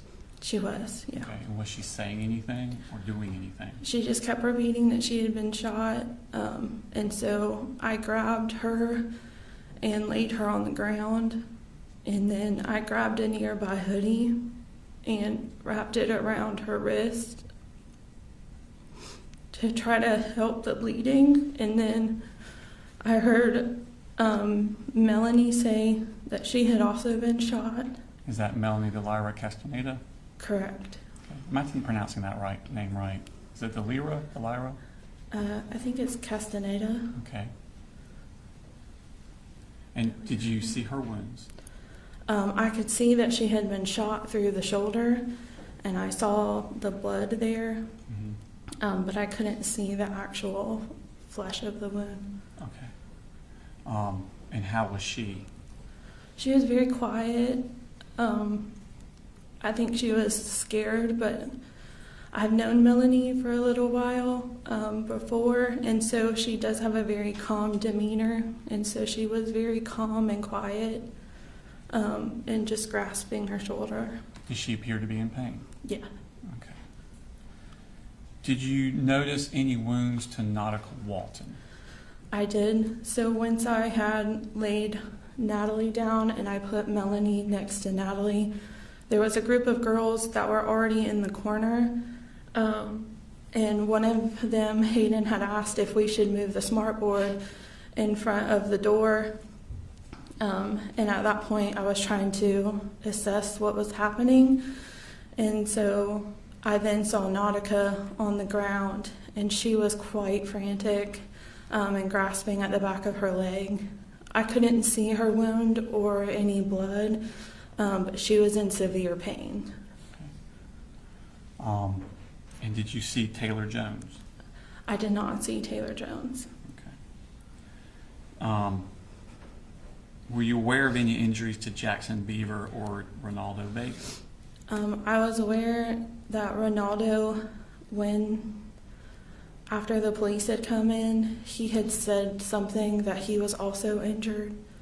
And then when we had gotten out of the room and up to the top of the hill, Jackson had said that he asked me to look at the back of his leg, and he did have something lodged into the back of his leg. Okay. Did you see Christian Angulo in the room? Mm-hmm.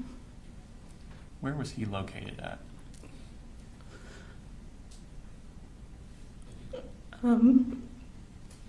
He was in front of the door.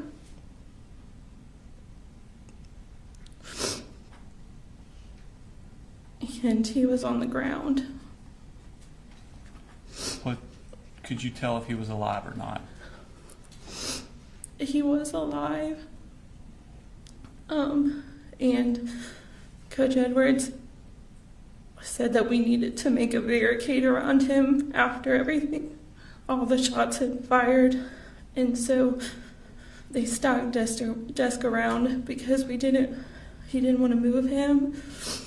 And while I was helping Natalie and Melanie and Nautica in the corner, there was a moment where me and Coach Edwards had looked at each other and said that they needed to come because it wasn't good. And when they came finally, they had pronounced him dead while we were here. It shows Mark Stacy at number 39. Recognize that. Yes, that's Christian. Is that an accurate representation of Christian Angulo? You are on Interstate Exhibit number 39 in the evidence. Yeah, okay. 39. Could you tell where he had been injured at? I didn't get close enough to him to see where he had been shot. How long did y'all stay in that room before the police came? It was quite a bit of time. I would say probably 20 minutes. Okay. How did they get in the room, the police? They had a key. Okay. Then they had to push through all of the stuff that they had piled in front of the door. Y'all had barricaded stuff in front of the door? Okay. Ronaldo did. What did they do when they came in first? They had their weapons drawn and were telling everyone to put their hands up, but I had stood up out of the corner and walked in front of the middle of the room and said, "No, we need help." Okay. And did medical personnel start coming into the room? They did not. So I had started to tell them where everyone that I knew was hurt. And they had, at the beginning, asked me to help carry Natalie because there was only a few of them. And then more ended up coming into the room. Okay. So they took Natalie out? I didn't see them take Natalie out. So when they came in the room, they flipped the lights on. And that's when the students had noticed Christian on the floor. And they knew he wasn't with us anymore. And so the students began to get really upset. And they had pronounced him dead, but we had to walk by him out the door. Because he was right in front of the door? Yeah, and Martin started holding Brittany's face and telling her she could do it. And I had to grab Hayden and tell her that it was going to be okay, just to get them out the door. Where were they going? They were exiting us up towards the right, up the top of the hill after you leave J Hill. Okay. Did you stay at the top of the hill very long? No, or I don't know. We were the first ones up on the top of the hill. So y'all were like the first students evacuated? Mm-hmm. Okay. Did other students start coming out from other classrooms? They did. Okay. Did y'all stay on the hill or did they move you somewhere else? They started ushering us towards the football field. Okay.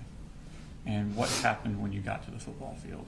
I started ushering students to the football field and waving my hands, and I came across 2 students that I had taught before, and they came up and hugged me, and they said, "Miss Ryan, why do you have blood on your hands?" And that's when I noticed that I had blood on my hands. And so, I just hid my hands because I didn't know where to go wash them yet. And we got up to the top of the hill, and I can't really remember what they were wanting us to do, but we just got all the students to the middle of the football field. At some point, did you realize that one of your students was missing? Yes, a student approached me and asked me where Mason was. That they had looked online and saw that he was in my classroom. And so I began helping them look for him. And at one point I came across Miss Schumerhorn. Mason's mother? Yes. Okay. And we began looking for Mason, and Miss Lee, which was his advisor, came and helped start looking for him. And we were thinking that maybe he heard what happened and had ran. Why did you think that? Because he had done that before. Not in high school, but in his earlier education. Does he have a learning disability? He does. Okay. How long did y'all look for Mason? Hours. I'm going to show you Smart Stay City number 68.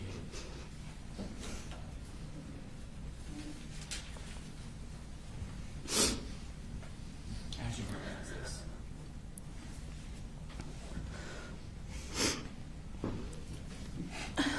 That's my sign in and out sheet. Is that the piece of paper you said was on the board where kids would sign out to the bathroom? Mm-hmm. Who was the last? Does it accurately reflect the sign-out sheets you had in your room that day? It does. Your Honor, Tender State Exhibit number 68 in the evidence. No objection. All right, 68. And who signed out last? Mason. Thank you.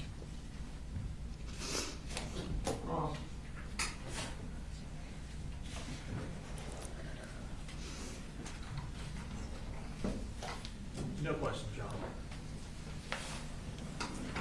Thank you, ma'am. Your comment. Thank you.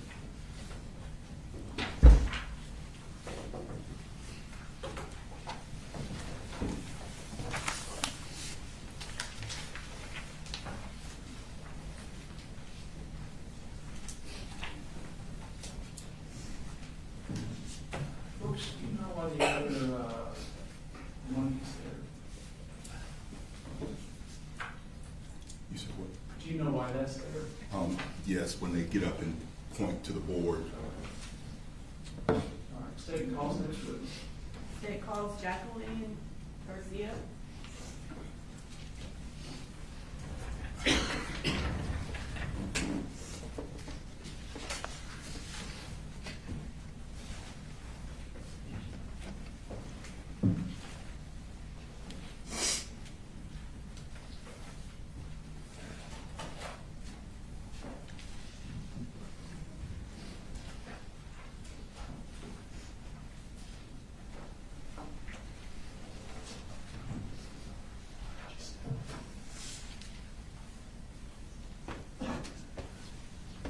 Please raise your right hand. Do you swear to tell the truth, the whole truth, and nothing but the truth to help you God? I do. Can you, if you'll speak into the microphone and introduce yourself to the jury? I'm Jacqueline Garcia. And what do you do? I am a police officer for Auburn Police Department. How many children do you have? I have 4. And can you tell us their names and ages? Madeline, she's 18. Melanie, she's 16. Jaylene is 15, and Anthony is 8. And for the 2024 school year, where were they all in school? Madeline, Melanie, and Jaylene were at Apalachee High School, and Anthony was at Yargo Elementary. Okay. And as far as your 3 that were at Apalachee High School, what grades were they in? Maddie was in 12th grade, and Melanie and Jaylene were in 9th grade. And is Fort Yargo Elementary also close to Apalachee? Yargo Elementary is right next door. Back in September of 2024, were you in law enforcement then? I was just starting. Okay. Prior to going into law enforcement, what were you doing? I was a teacher at Cadence Academy across the street from Apalachee High School. Okay. And I'm going to pull up State's Exhibit 3.2, which is an overview of the school. Okay. I'm sorry, 3.3. Can you tell the jury on there where Cadence Academy is in comparison to where the high school is? So it is And right there across. should be a pointer over there. Oh,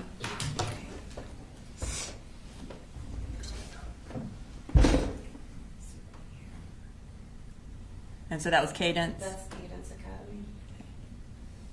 All right. And is, if you will then, that circle, is that where the entrance to Apalachee is?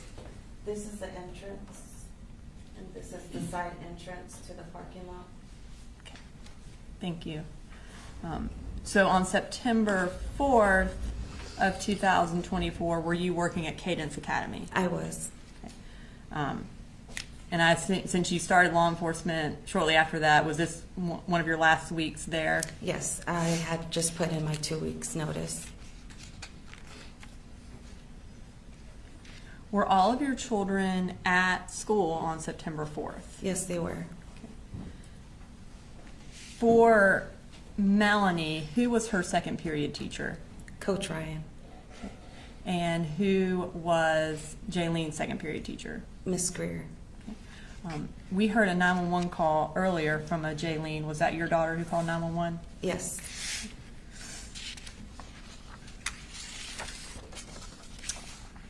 While you were working that day, did you become aware that something was happening at Apalachee? Yes, I was. How did you become aware of that? My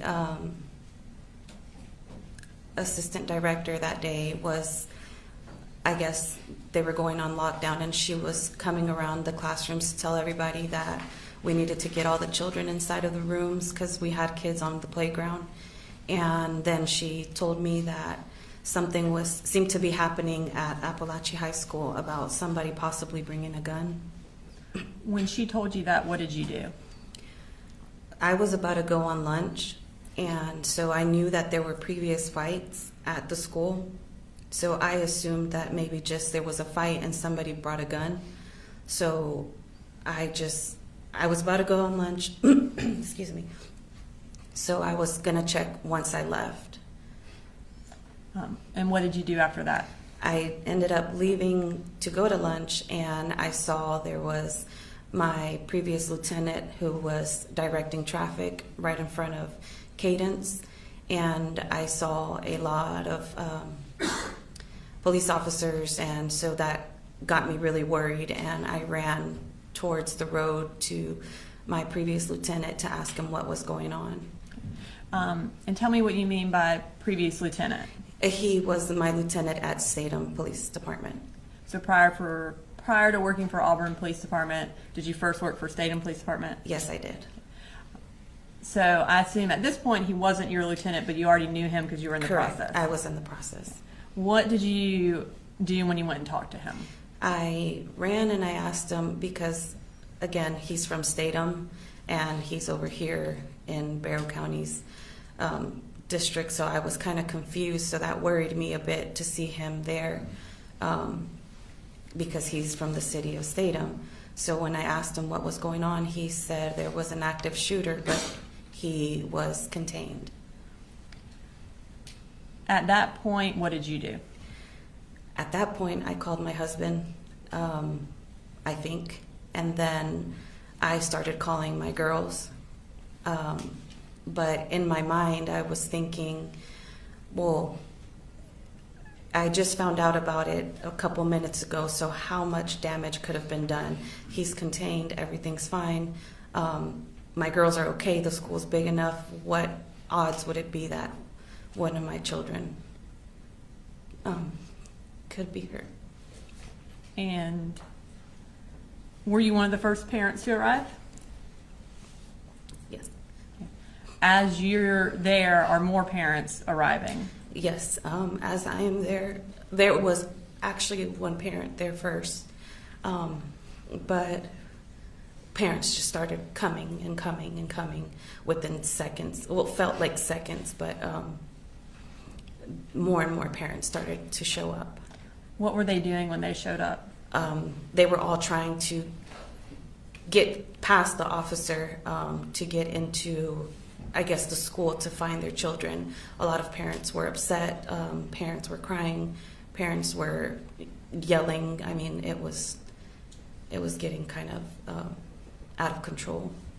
And your lieutenant, was he the one who was trying to prevent everyone from going into the school? No, so Lieutenant Hood had moved from that area, and Officer Arango, who was at that time working for Statham, he was trying to control the parents.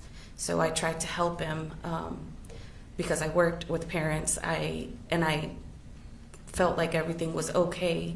I was trying to help all the parents calm down and just to try to get everybody situated so we can, let them do their job. While you were there and trying to help kind of calm everyone down, were you able to speak with any of your children? So I got a text message from Maddie, my oldest, and she told me there was a school shooting, that there was a shooter in the school, and that it was a 9th grader, and to try to find her sisters because they're in 9th grade. So I couldn't get in contact with Jaylene or Melanie, so I called their dad, and I asked, I was telling him to call the girls. Excuse me. I was telling him to call the girls because I couldn't get in contact. So he finally told me Jaylene answered the phone. So I accounted for Maddie. He accounted for Jaylene. He said she was on the phone with 911. That's why she couldn't answer. But I couldn't get in contact. I couldn't get in contact with Melanie. While you were there, did you become aware that Melanie was one of the injured children? Yes.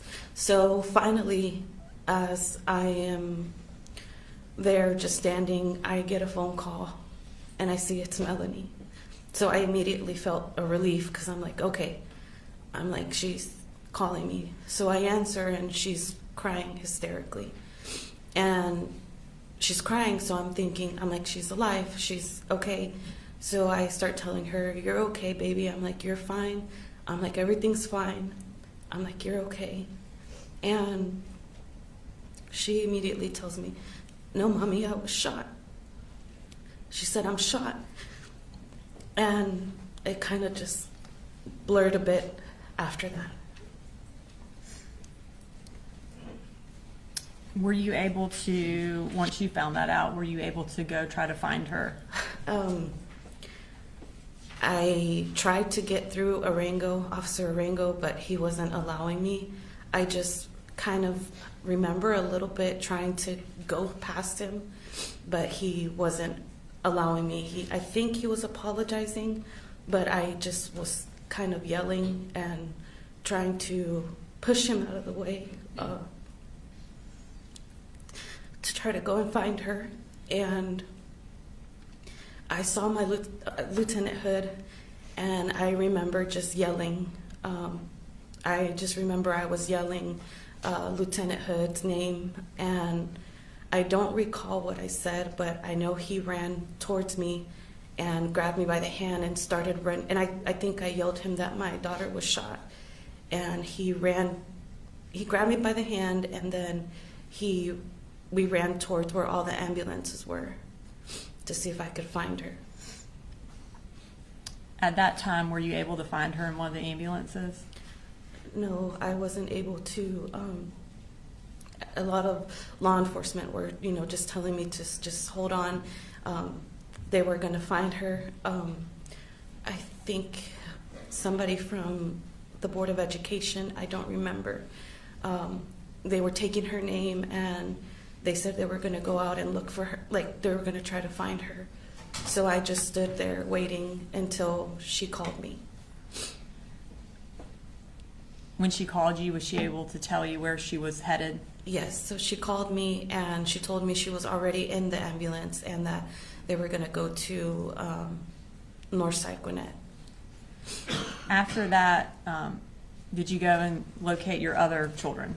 After that, I was trying to make phone calls to let everybody know what was going on. So I was running through the parking lot back and forth because I was trying to get my son. I was trying to get to my son and make sure he was okay. So I was running in the parking lot, just back and forth. I didn't know where to go, so I called his school and they said they would keep him. So then my brother was going to go get my girls, but I remembered that he wasn't going to be able to get them. So from the front of the school, I ran all the way to the back to the field to go look for Maddie and Jaylene. And by field, you mean the football field? The football fields. Tell me what it was like on the football field, who all was there, and what was happening. So when I got to the entrance, I feel like I was just telling everybody that I needed to find my girls, a lot of the officers, and I needed to find my girls, and they were just directing me to the field. And finally, when I got to the front, I had to explain that my other daughter was shot and I needed to get my girls because they were not letting students leave at that time. So finally, an officer let me go in, and I ran, and I've been so involved with my girls' school that I knew a lot of the students. And I saw a lot of the students that I knew, and they were crying, and they were trying to hug me, and they were, super scared. And I kept trying to tell them that it was okay, that they were safe. And it was just full of students. I mean, everywhere I looked, there were students just super upset, super scared. And I had to just keep going to see if I could find my girls. Had other parents been let on the football field yet? I don't recall. And were you able to find your children? Yes, so I was able to find my brother, who was already with my girls.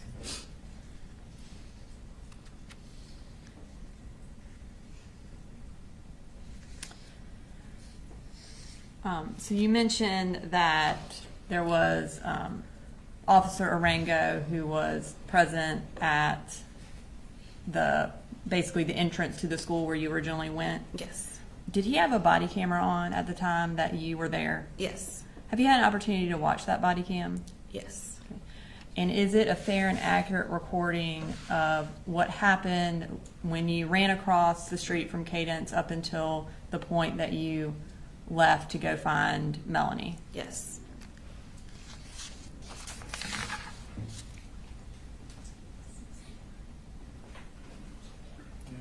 And Your Honor, State's Exhibit 69 is the clip of the body camera from Officer Arango that Ms. Garcia has viewed and has identified its authenticity. So at this time, we would ask that it be introduced into evidence. No objection. All right, 69. Your Honor, at this time, we are going to publish that. I believe it is about a 10-minute clip. Is this all the portion where she's with Officer Arango? This is the portion where she is present, and you can't see her the entire time, but she is there walking around and present for it, and then we end the clip when she leaves. All right.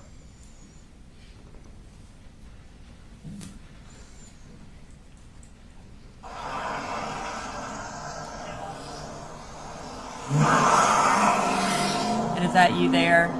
Yes.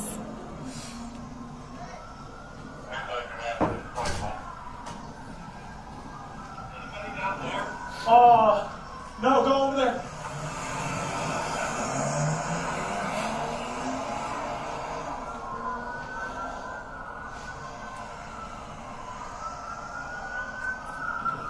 Sorry, sir, the school's on lockdown. What's going on at school, man? Circus here, just stay over there. What? Yes, you heard me A right. shooting? Yeah, just stay over there, sir. Oh, man, I need to see if my kids all right. We're going. Sir, please, make sure. Sir, I understand. Man, I need to see if my kids all right. We're gonna go check in, but right now, can't nobody go in the building, sir. Please, let us do our job. Let us. Is anybody hurt? Not that we know, sir, but please just stay over here. Okay? Please, let us do our job. We're overwhelmed, okay, sir? But you need to stay out here, please. I understand your frustration. I understand that you're worried. Please stay over here.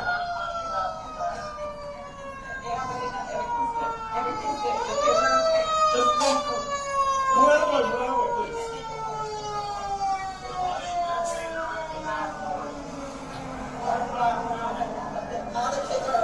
All the kids are okay right now. He was in my daughter's class, so I understand. It's okay. Calm down. It's okay. What grade?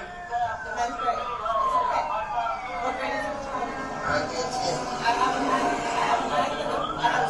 He's at school. He's at school. We're okay. We're okay. As soon as they unlock the school, we'll let you go. Yes, we're okay. We're okay. We got nothing to do with that. We're okay. Let us do our job. Please, sir.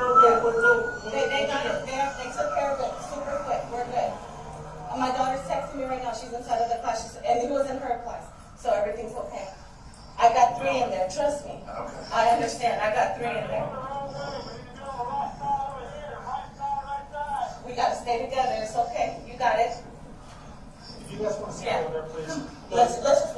I understand your frustration, sir, but I need to know.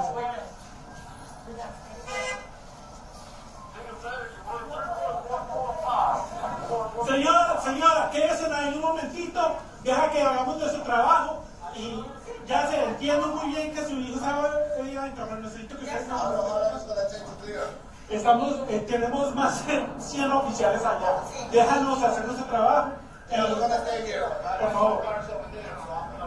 I understand. Just stay right here. Stay out of here, please. Just stay right there.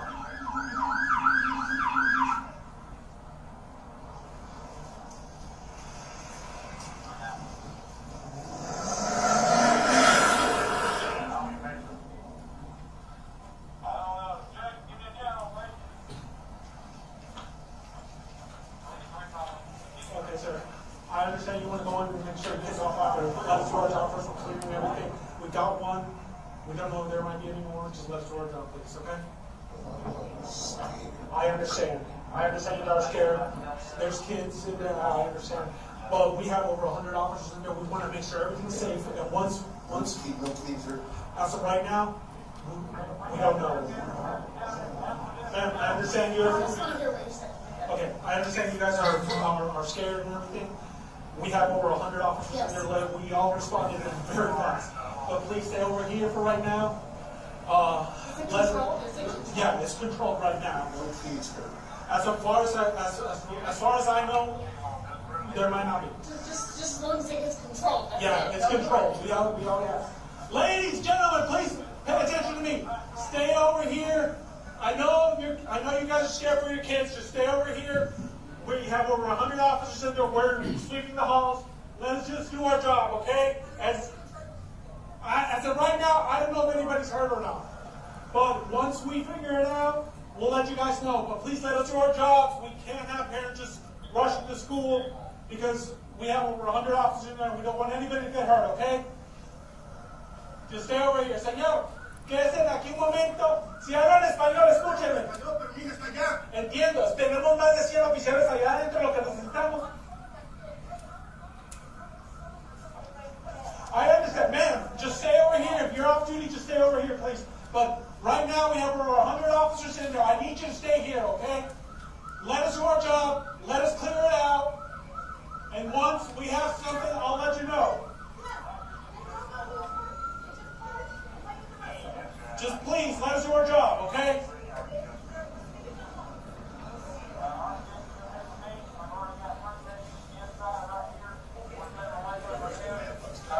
Say this right now, we're here. I'm probably going to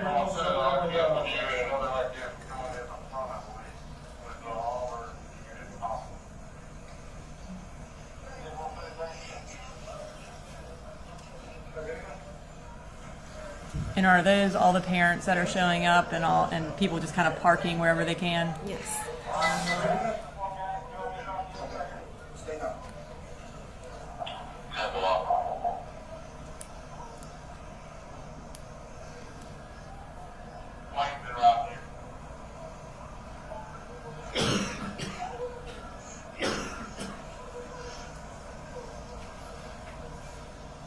I got control. Yes, sir.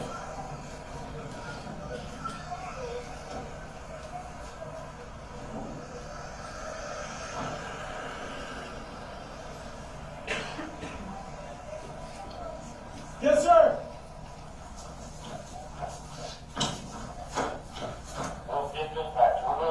Please stay over there. Sir! Gentlemen! Oh! Get over here!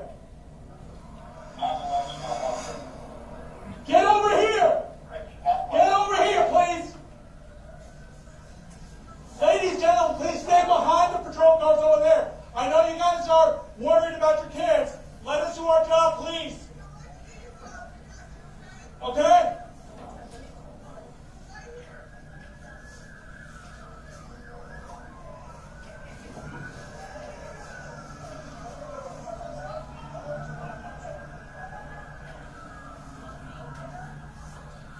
Gentlemen, please, let us do our job. Stay over here.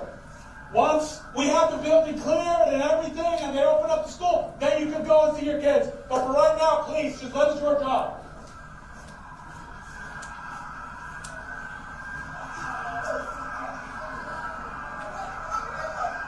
Just, right now you can just stay over here, keep over here.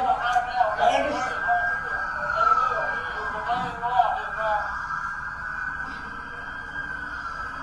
I understand you guys are worried. I understand that. Just please stay over here. Let's just get through.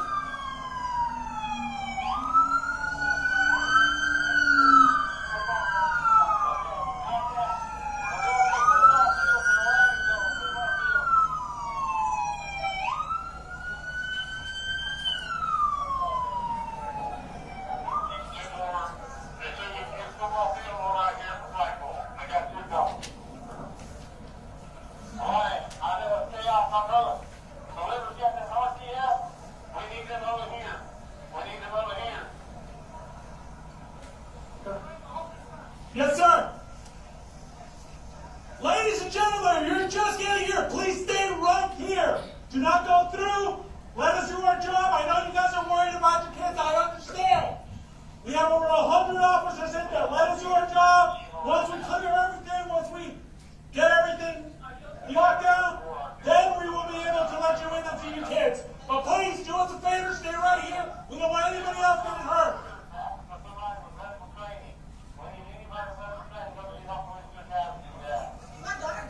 Please let me go back there. I'm sorry. Please, no, I can go back there, please. No, please let me go back there. Please let me go back there. I understand. I can't let you get this. I'm sorry. Please, I gotta go. Gentlemen, ladies.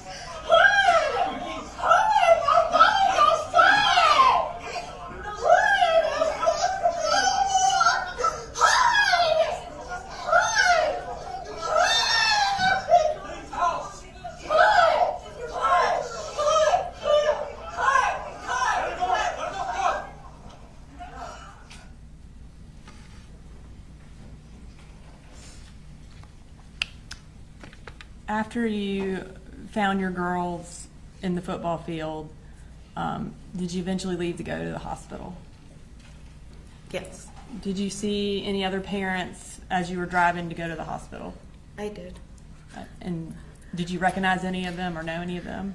At the beginning, I didn't. As I was driving off, I remember there was one person in particular that I saw as I was driving. She just looked so scared, and she was running, and she looked scared. She was crying. She was running, and just her face just stuck with me for, I don't know, she just looked so scared. And after that, I ended up finding out that was Natalie's mom. Natalie Griffith's mom? Yes. And when you say she was she running down the street to try to get to the school? Yes, she was running down Tom Miller because they were no longer letting people park. They had closed off the streets, and I don't know where she parked, but she was running down Tom Miller, but she just had the most worried face. And I remember when I passed by her as I was driving, I just thought, I don't know, her face just embedded in my memory. She just looked so scared. You indicated earlier that Melanie first went to Northside Gwinnett. Was she eventually transferred to another hospital? Yes, so she originally was at Northside Gwinnett, and then she was taken to Children's, I think it was Emory or Decatur, I don't recall. But the Children's Hospital in Atlanta? Yes. Where was your daughter injured? She was injured in her left shoulder. While she was at CHOA, did she have to receive surgeries? Yes, she did. And how many? I think it was 2. How long was she in CHOA? She was in CHOA, honestly, I don't even know. I think it was a couple of days, maybe 3-4 days. How old was she on the day of September 4th of 2024? She was 15. Okay. And after she was released from CHOA, when was she able to go back to school? She did not go back to school until, I think it was January. And were her activities limited after she was released? Yes, so she plays soccer, and she was unable to play soccer for a while. Did she have any emotional effects from the shooting? Yes, she did. She's very shy and very quiet, but she became angry. She became angry, and I didn't understand why. But once I was able to get her to open up, she said she was angry that she couldn't do anything for Mason and Christian. And she felt like it was not fair that she was here and they weren't. Has she been to counseling? She's in counseling. I'll have you further questions. Cross. No questions, Your Honor. Thank you, ma'am, for you. What is the state's witness situation as we approach 4:30? That was our last witness that we have scheduled for the day, Your Honor. All right. Ladies and gentlemen, as I indicated to y'all during jury selection, we were going to attempt to stop around 4:30 most days. So we're going to go ahead and break for the day. I have to keep saying it. Stay off the media, stay off the news, stay off social media. And don't discuss the case with others. And we will see you back here tomorrow. Thank you.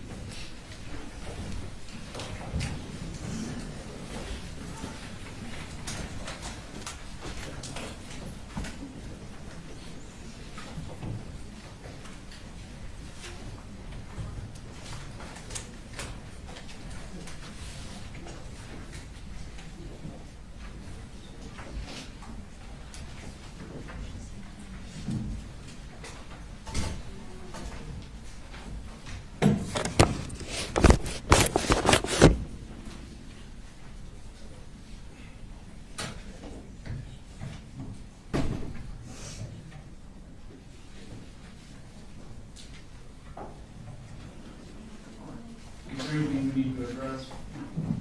Not for this day, Your Honor. Not this time. All right. Let's just go ahead and plan to convene at 9, and we'll see what time the jurors get here. Of course, I'll grab you in the hall. Judge, there is one thing. We're in the back where the jury is. We're a little concerned about that. We were wondering if we could go down to the second floor. There are a couple of attorney rooms down there. It would be much better. I just don't want to run into the jury and it be something inappropriate. So. Yeah, why don't y'all in the state come to chambers for a minute?